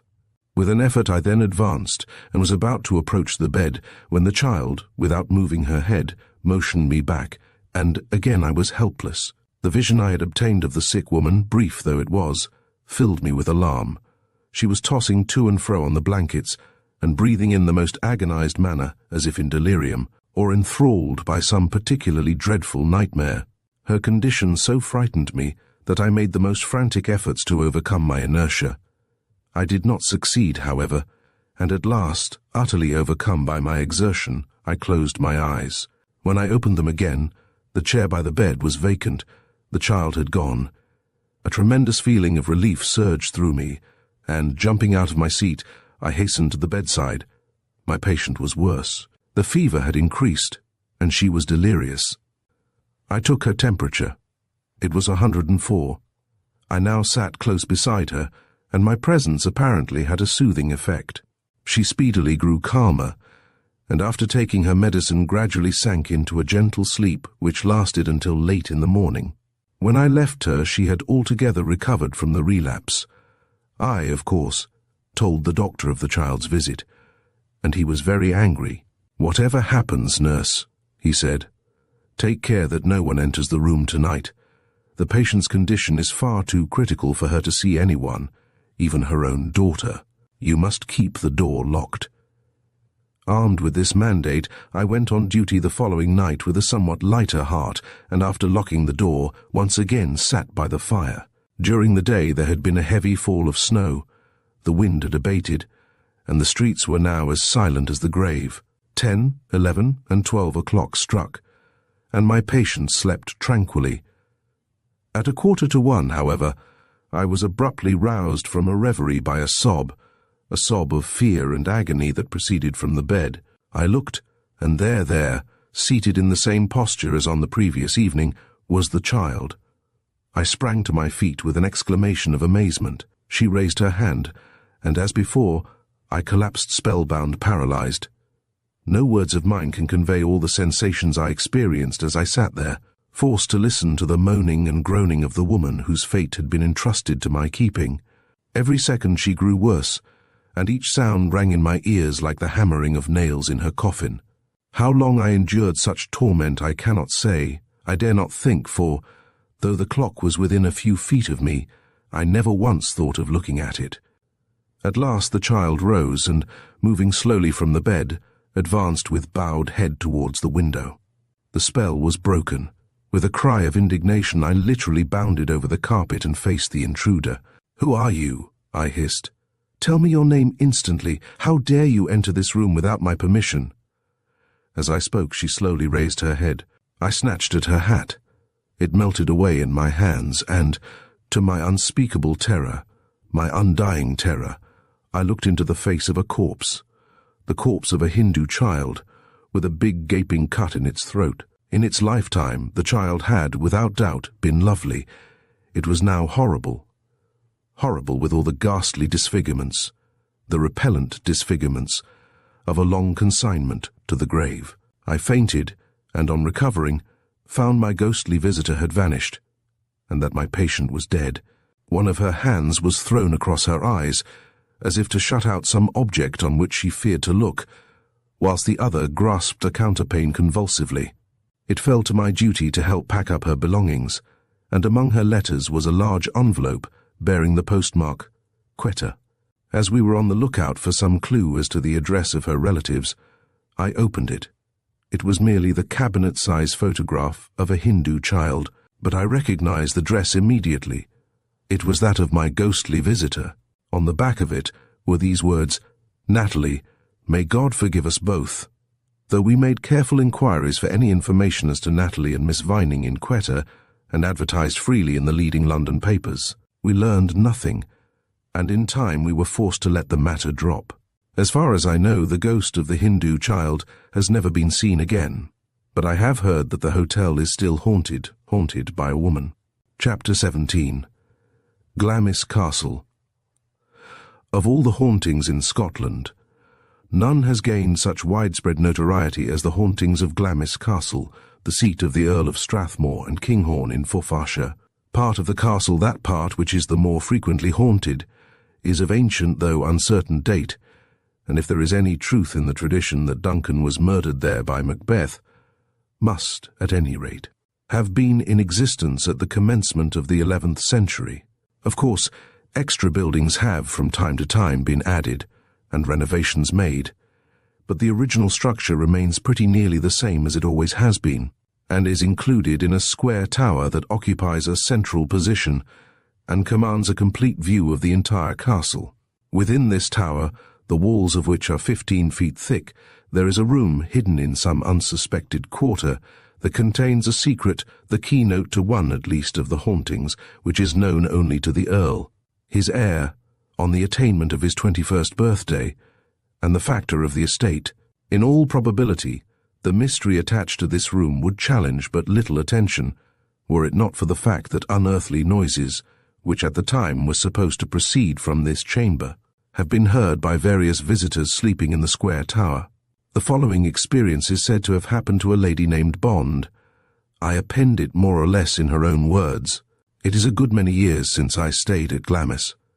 I was, in fact, but little more than a child, and had only just gone through my first season in town. But though young, I was neither nervous nor imaginative. I was inclined to be what is termed stolid, that is to say, extremely matter-of-fact and practical. Indeed, when my friends exclaimed, "You don't mean to say you are going to stay at Glamis? Don't you know it's haunted?" I burst out laughing. "Haunted?" I said, "How ridiculous! There are no such things as ghosts. One might as well believe in fairies." Of course, I did not go to Glamis alone. My mother and sister were with me, but whereas they slept in the more modern part of the castle, I was, at my own request, apportioned a room in the square tower. I cannot say that my choice had anything to do with the secret chamber. That, and the alleged mystery, had been dinned into my ears so often that I had grown thoroughly sick of the whole thing. No, I wanted to sleep in the square tower for quite a different reason, a reason of my own. I kept an aviary. The tower was old, and I naturally hoped its walls would be covered with ivy and teeming with birds' nests, some of which I might be able to reach, and, I am ashamed to say, plunder from my window. Alas for my expectations! Although the square tower was so ancient that in some places it was actually crumbling away, not the sign of a leaf, not the vestige of a bird's nest could I see anywhere. The walls were abominably, brutally bare.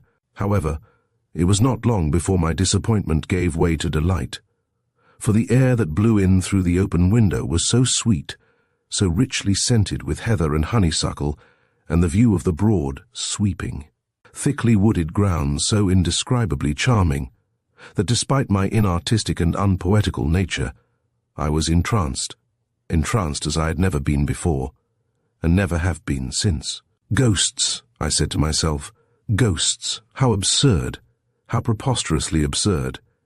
Such an adorable spot as this can only harbour sunshine and flowers. I well remember too, for, as I have already said, I was not poetical how much I enjoyed my first dinner at Glamis. The long journey and keen mountain air had made me hungry, and I thought I'd never tasted such delicious food, such ideal salmon from the Esk, and such heavenly fruit. But I must tell you that, although I ate heartily, as a healthy girl should, by the time I went to bed I had thoroughly digested my meal, and was, in fact, quite ready to partake of a few oatmeal biscuits I found in my dressing case, and remembered having bought at Perth. It was about 11 o'clock when my maid left me, and I sat for some minutes wrapped in my dressing gown before the open window. The night was very still, and save for an occasional rustle of the wind in the distant treetops, the hooting of an owl, the melancholy cry of a peewit and the hoarse barking of a dog, the silence was undisturbed. The interior of my room was, in nearly every particular, modern. The furniture was not old. There were no grim carvings, no grotesquely fashioned tapestries on the walls, no dark cupboards, no gloomy corners. All was cosy and cheerful, and when I got into bed, no thought of bogle or mystery entered my mind. In a few minutes I was asleep, and for some time there was nothing but a blank in which all identity was annihilated. Then suddenly I found myself in an oddly shaped room with a lofty ceiling, and a window situated at so great a distance from the black oaken floor as to be altogether inaccessible from within. Feeble gleams of phosphorescent light made their way through the narrow panes, and served to render distinct the more prominent objects around. But my eyes struggled in vain to reach the remoter angles of the wall, one of which inspired me with terror such as I had never felt before. The walls were covered with heavy draperies that were sufficient in themselves to preclude the possibility of any save the loudest of sounds penetrating without. The furniture, if such one could call it, puzzled me. It seemed more fitted for the cell of a prison or lunatic asylum, or even for a kennel, than for an ordinary dwelling room. I could see no chair, only a coarse deal table, a straw mattress, and a kind of trough. An air of irredeemable gloom and horror hung over and pervaded everything. As I stood there, I felt I was waiting for something that was concealed in the corner of the room I dreaded. I tried to reason with myself, to assure myself that there was nothing there that could hurt me, nothing that could even terrify me, but my efforts were in vain. My fears grew. Had I had some definite knowledge as to the cause of my alarm, I should not have suffered so much. But it was my ignorance of what was there, of what I feared, that made my terror so poignant. Each second saw the agony of my suspense increase. I dared not move. I hardly dare breathe, and I dreaded lest the violent pulsation of my heart should attract the attention of the unknown presence and precipitate its coming out. Yet despite the perturbation of my mind, I caught myself analyzing my feelings. It was not danger I abhorred so much as its absolute effect, fright. I shuddered at the bare thought of what result the most trivial incident, the creaking of a board, ticking of a beetle, or hooting of an owl, might have on the intolerable agitation of my soul. In this unnerved and pitiable condition, I felt that the period was bound to come, sooner or later, when I should have to abandon life and reason together in the most desperate of struggles with fear. At length, something moved. An icy chill ran through my frame, and the horror of my anticipations immediately reached its culminating point. The presence was about to reveal itself, the gentle rubbing of a soft body on the floor, the crack of a bony joint, breathing, another crack. And then was it my own excited imagination, or the disturbing influence of the atmosphere, or the uncertain twilight of the chamber that produced before me, in the Stygian darkness of the recess, the vacillating and indistinct outline of something luminous and horrid? I would gladly have risked futurity to have looked elsewhere. I could not. My eyes were fixed. I was compelled to gaze steadily in front of me. Slowly, very slowly, the thing, whatever it was, took shape. Legs crooked, misshapen, human legs. A body tawny and hunched, arms long and spidery, with crooked, knotted fingers. A head large and bestial, and covered with a tangled mass of grey hair that hung around its protruding forehead, and pointed ears in ghastly mockery of curls. A face, and herein was the realization of all my direst expectations. A face white and staring, pig-like in formation, malevolent in expression. A hellish combination of all things foul and animal, and yet withal not without a touch of pathos. As I stared at it aghast, it reared itself on its haunches after the manner of an ape, and leered piteously at me. Then, shuffling forward, it rolled over, and lay sprawled out like some ungainly turtle, and wallowed, as for warmth, in the cold grey beams of early dawn. At this juncture the handle of the chamber door turned, someone entered, there was a loud cry, and I awoke awoke to find the whole tower, walls and rafters, ringing with the most appalling screams I have ever heard. Screams of something or of someone, for there was in them a strong element of what was human as well as animal in the greatest distress. Wondering what it meant, and more than ever terrified, I sat up in bed and listened whilst a conviction, the result of intuition, suggestion, or what you will, but a conviction all the same forced me to associate the sounds with the thing in my dream, and I associate them still. It was, I think, in the year that the foregoing account was narrated to me, that I heard another story of the hauntings at Glamis, a story in connection with a lady whom I will call Miss McGinney. I append her experience as nearly as possible as she is stated to have told it. "I seldom talk about my adventure," Miss McGinney announced, "because so many people ridicule the superphysical and laugh at the mere mention of ghosts. I own I did the same myself till I stayed at Glamis, but a week there quite cured me of skepticism, and I came away a confirmed believer. The incident occurred nearly 20 years ago, shortly after my return from India, where my father was then stationed. It was years since I had been to Scotland. Indeed, I had only once crossed the border, and that when I was a babe. Consequently, I was delighted to receive an invitation to spend a few weeks in the land of my birth. I went to Edinburgh first. I was born in Drumsue Gardens, and thence to Glamis. It was late in the autumn, the weather was intensely cold, and I arrived at the castle in a blizzard. Indeed, I do not recollect ever having been out in such a frightful storm.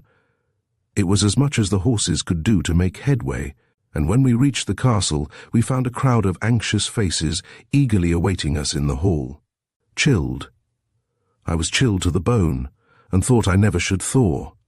But the huge fires and bright and cosy atmosphere of the rooms, for the interior of Glamis was modernized throughout, soon set me right, and by tea-time I felt nicely warm and comfortable. My bedroom was in the oldest part of the castle, the square tower, but although I had been warned by some of the guests that it might be haunted, I can assure you that when I went to bed no subject was farther from my thoughts than the subject of ghosts. I returned to my room at about 11:30. The storm was then at its height. All was babel and confusion, impenetrable darkness mingled with the wildest roaring and shrieking, and when I peeped through my casement window I could see nothing. The panes were shrouded in snow which was incessantly dashed against them with cyclonic fury. I fixed a comb in the window frame so as not to be kept awake by the constant jarring, and with the caution characteristic of my sex looked into the wardrobe and under the bed for burglars, though heaven knows what I should have done had I found one there, placed a candlestick and matchbox on the table by my bedside, lest the roof or windows should be blown in during the night or any other catastrophe happen, and after all these preparations got into bed. At this period of my life I was a sound sleeper, and being somewhat unusually tired after my journey, I was soon in a dreamless slumber. What awoke me I cannot say, but I came to myself with a violent start, such as might have been occasioned by a loud noise. Indeed, that was at first my impression, and I strained my ears to try and ascertain the cause of it. All was, however, silent. The storm had abated, and the castle and grounds were wrapped in an almost preternatural hush. The sky had cleared, and the room was partially illuminated by a broad stream of silvery light that filtered softly in through the white and tightly drawn blinds. A feeling that there was something unnatural in the air, that the stillness was but the prelude to some strange and startling event, gradually came over me. I strove to reason with myself, to argue that the feeling was wholly due to the novelty of my surroundings, but my efforts were fruitless. And soon there stole upon me a sensation to which I had been hitherto an utter stranger. I became afraid. An irrepressible tremor pervaded my frame, my teeth chattered, my blood froze. Obeying an impulse I could not resist, I lifted myself up from the pillows and, peering fearfully into the shadowy glow that lay directly in front of me, listened. Why I listened I do not know, saving that an instinctive spirit prompted me. At first I could hear nothing, and then, from a direction I could not define, there came a noise, low, distinct, uninterpretative. It was repeated in rapid succession, and speedily construed itself into the sound of mailed footsteps, racing up the long flight of stairs at the end of the corridor leading to my room. dreading to think what it might be, and seized with a wild sentiment of self-preservation, I made frantic endeavors to get out of bed and barricade my door. My limbs, however, refused to move. I was paralyzed. Nearer and nearer drew the sounds, and I could at length distinguish, with a clearness that petrified my very soul, the banging and clanging of sword scabbards, and the panting and gasping of men, sore pressed in a wild and desperate race. And then the meaning of it all came to me with hideous abruptness. It was a case of pursued and pursuing. The race was for life. Outside my door the fugitive halted, and from the noise he made in trying to draw his breath, I knew he was dead beat. His antagonist, however, gave him but scant time for recovery. Bounding at him with prodigious leaps, he struck him a blow that sent him reeling with such tremendous force against the door that the panels, although composed of the stoutest oak, quivered and strained like flimsy matchboard. The blow was repeated. The cry that rose in the victim's throat was converted into an abortive gurgling groan, and I heard the ponderous battle-axe carve its way through helmet, bone, and brain. A moment later came the sound of slithering armor, and the corpse, slipping sideways, toppled to the ground with a sonorous clang. A silence too awful for words now ensued. Having finished his hideous handiwork, the murderer was quietly deliberating what to do next, whilst my dread of attracting his attention was so great that I scarcely dare breathe. This intolerable state of things had already lasted for what seemed to me a lifetime, when, glancing involuntarily at the floor, I saw a stream of dark-looking fluid lazily lapping its way to me from the direction of the door. Another moment, and it would reach my shoes. In my dismay, I shrieked aloud. There was a sudden stir without, a significant clatter of steel, and the next moment, despite the fact that it was locked, the door slowly opened. The limits of my endurance had now happily been reached. The overtaxed valves of my heart could stand no more. I fainted. On my awakening to consciousness it was morning, and the welcome sun rays revealed no evidences of the distressing drama. I own I had a hard tussle before I could make up my mind to spend another night in that room, and my feelings as I shut the door on my retreating maid and prepared to get into bed were not the most enviable. But nothing happened, nor did I again experience anything of the sort till the evening before I left. I had lain down all the afternoon, for I was tired after a long morning's tramp on the moors, a thing I dearly love, and I was thinking it was about time to get up, when a dark shadow suddenly fell across my face. I looked up hastily, and there, standing by my bedside and bending over me, was a gigantic figure in bright armor. Its visor was up, and what I saw within the cask is stamped forever on my memory. It was the face of the dead, the long since dead, with the expression, the subtly hellish expression, of the living. As I gazed helplessly at it, it bent lower. I threw up my hands to ward it off. There was a loud rap at the door, and as my maid softly entered to tell me tea was ready, it vanished.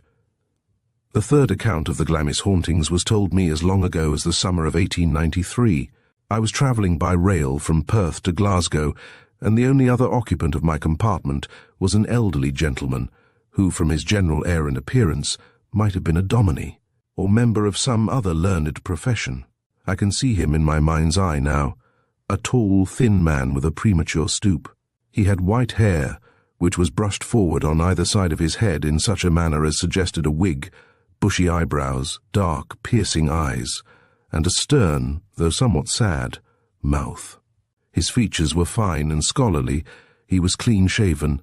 There was something about him, something that marked him from the general horde, something that attracted me, and I began chatting with him soon after we left Perth. In the course of a conversation that was at all events interesting to me, I adroitly managed to introduce the subject of ghosts, then, as ever, uppermost in my thoughts. "Well," he said, "I can tell you of something rather extraordinary that my mother used to say happened to a friend of hers at Glamis. I have no doubt you are well acquainted with the hackneyed stories in connection with the hauntings at the castle, for example, Earl Beardy playing cards with the devil, and the weeping woman without hands or tongue. You can read about them in scores of books and magazines. But what befell my mother's friend, whom I will call Mrs. Gibbons, for I have forgotten her proper name, was apparently of a novel nature. The affair happened shortly before Mrs. Gibbons died, and I always thought that what took place might have been in some way connected with her death. She had driven over to the castle one day during the absence of the owner to see her cousin, who was in the employ of the Earl and Countess. Never having been at Glamis before, but having heard so much about it, Mrs. Gibbons was not a little curious to see that part of the building, called the Square Tower, that bore the reputation of being haunted. Tactfully biding an opportunity, she sounded her relative on the subject, and was laughingly informed that she might go anywhere about the place she pleased, saving to one spot, namely Bluebeard's chamber, and there she could certainly never succeed in poking her nose, as its locality was known only to 3 people, all of whom were pledged never to reveal it. At the commencement of her tour of inspection, Mrs. Gibbons was disappointed. She was disappointed in the tower. She had expected to see a gaunt, grim place, crumbling to pieces with age, full of blood-curdling spiral staircases and deep, dark dungeons, whereas everything was the reverse. The walls were in an excellent state of preservation, absolutely intact, the rooms bright and cheerful and equipped in the most modern style. There were no dungeons, at least none on view, and the passages and staircases were suggestive of nothing more alarming than bats. She was accompanied for some time by her relative, but, on the latter being called away, Mrs. Gibbons continued her rambles alone. She had explored the lower premises, and was leisurely examining a handsomely furnished apartment on the top floor, when, in crossing from one side of the room to the other, she ran into something. She looked down. Nothing was to be seen. Amazed beyond description, she thrust out her hands, and they alighted on an object which she had little difficulty in identifying. It was an enormous cask or barrel lying in a horizontal position. She bent down close to where she felt it, but she could see nothing but the well-polished boards of the floor. To make sure again that the barrel was there, she gave a little kick and drew back her foot with a cry of pain. She was not afraid. The sunshine in the room forbade fear, only exasperated.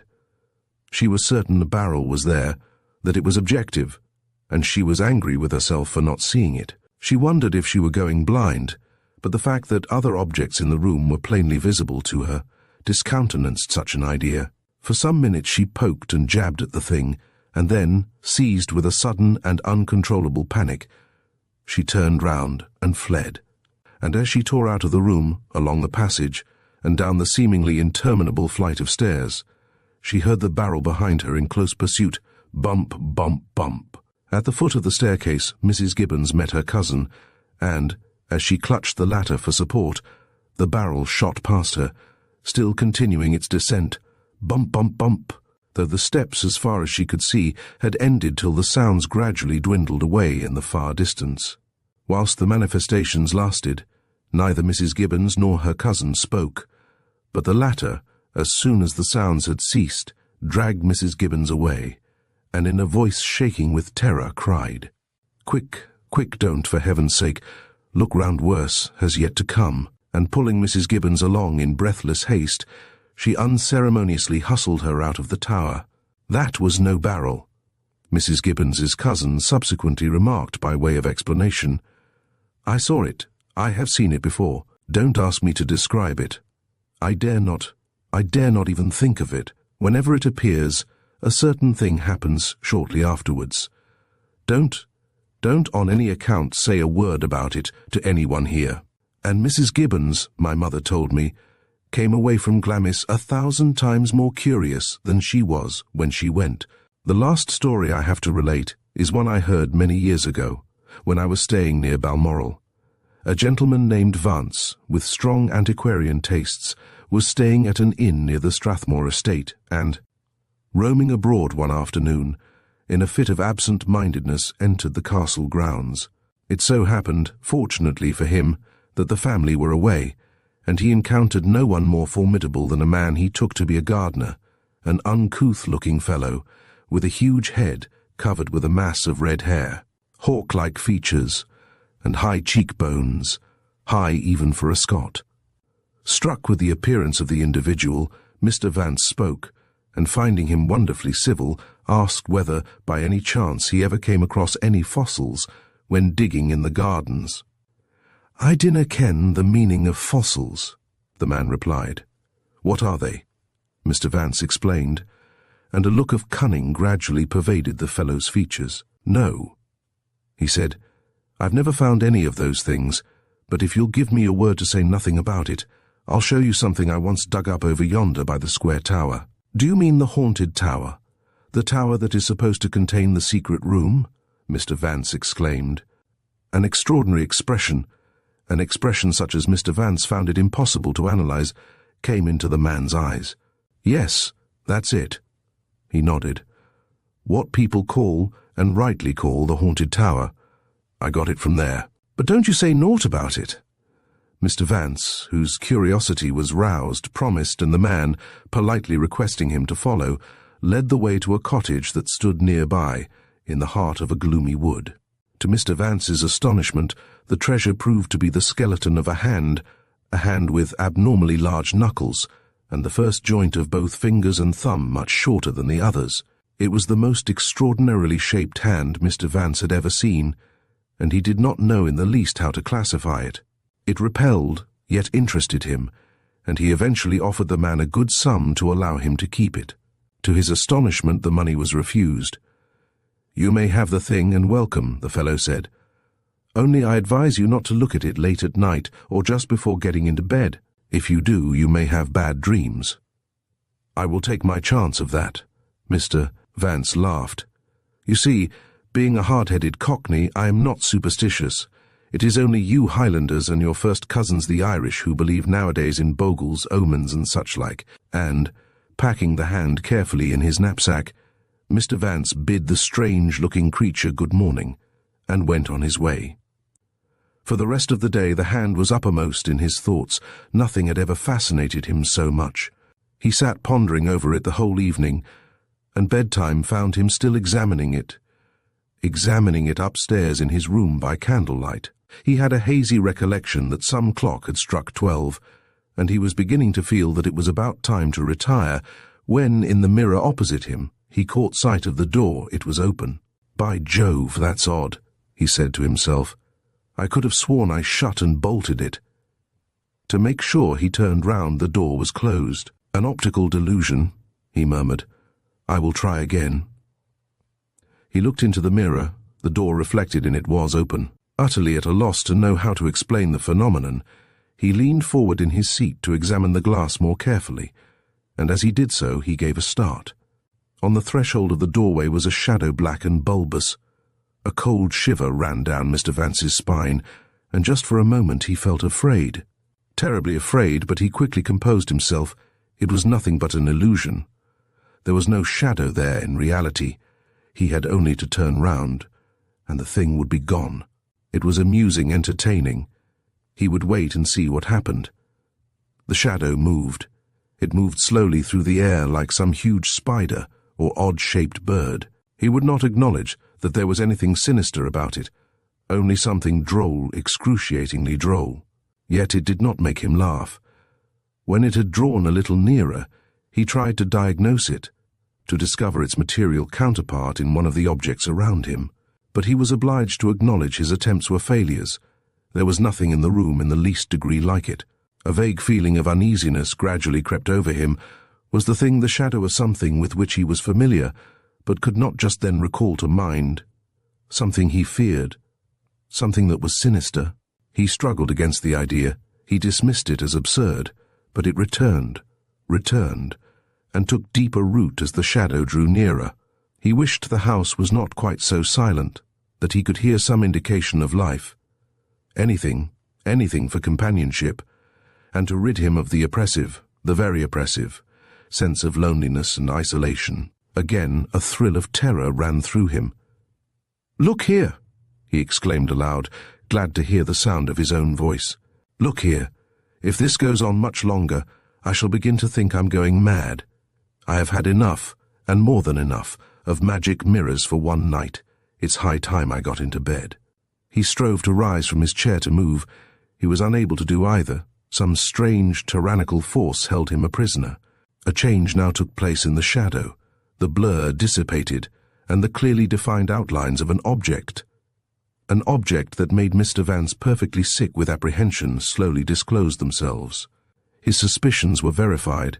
It was the hand, no longer skeleton, but covered with green, mouldering flesh, feeling its way slyly and stealthily towards him, towards the back of his chair. He noted the murderous twitching of its short, flat fingertips, the monstrous muscles of its hideous thumb, and the great, clumsy hollows of its clammy palm. It closed in upon him. Its cold, slimy, detestable skin touched his coat, his shoulder, his neck, his head. It pressed him down, squashed, suffocated him. He saw it all in the glass, and then an extraordinary thing happened. Mr. Vance suddenly became animated. He got up and peeped furtively round. Chairs, bed, wardrobe had all disappeared, so had the bedroom, and he found himself in a small, bare, comfortless, queerly constructed apartment without a door, and with only a narrow slit of a window somewhere near the ceiling. He had in one of his hands a knife with a long, keen blade, and his whole mind was bent on murder. Creeping stealthily forward, he approached a corner of the room where he now saw, for the first time, a mattress on which lay a huddled-up form. What the thing was, whether human or animal, Mr. Vance did not know, did not care. All he felt was that it was there for him to kill, that he loathed and hated it with a hatred such as nothing else could have produced. Tiptoeing gently up to it, he bent down, and lifting his knife high above his head, plunged it into the thing's body with all the force he could command. He recrossed the room, and found himself once more in his apartment at the inn. He looked for the skeleton hand. It was not where he had left it. It had vanished. Then he glanced at the mirror, and on its brilliantly polished surface saw, not his own face, but the face of the gardener, the man who had given him the hand. Features, colour, hair, all were identical, wonderfully, hideously identical. And as the eyes met his, they smiled devilishly. Early the next day, Mr. Vance set out for the Spinian cottage. They were not to be found. Nobody had ever heard of them. He continued his travels, and some months later, at a lone collection of pictures in a gallery in Edinburgh, he came to a very abrupt halt, before the portrait of a gentleman in ancient costume. The face seemed strangely familiar, the huge head with thick red hair, the hawk-like features, the thin and tightly compressed lips. Then, in a trice, it all came back to him. The face he looked at was that of the uncouth gardener, the man who had given him the hand. And to clinch the matter, the eyes leered. Thank you for joining us for this thrilling exploration of Scottish ghost stories. We hope Elliott O'Donnell's haunting tales have captivated your imagination and left you with a sense of wonder about the supernatural. These stories remind us that the past is never truly gone, and echoes of history may still linger in the places we visit. If you enjoyed this journey into the paranormal, please subscribe to Storytime Haven for more enchanting tales. Share your thoughts on these stories in the comments, and let us know your favorite ghostly encounters.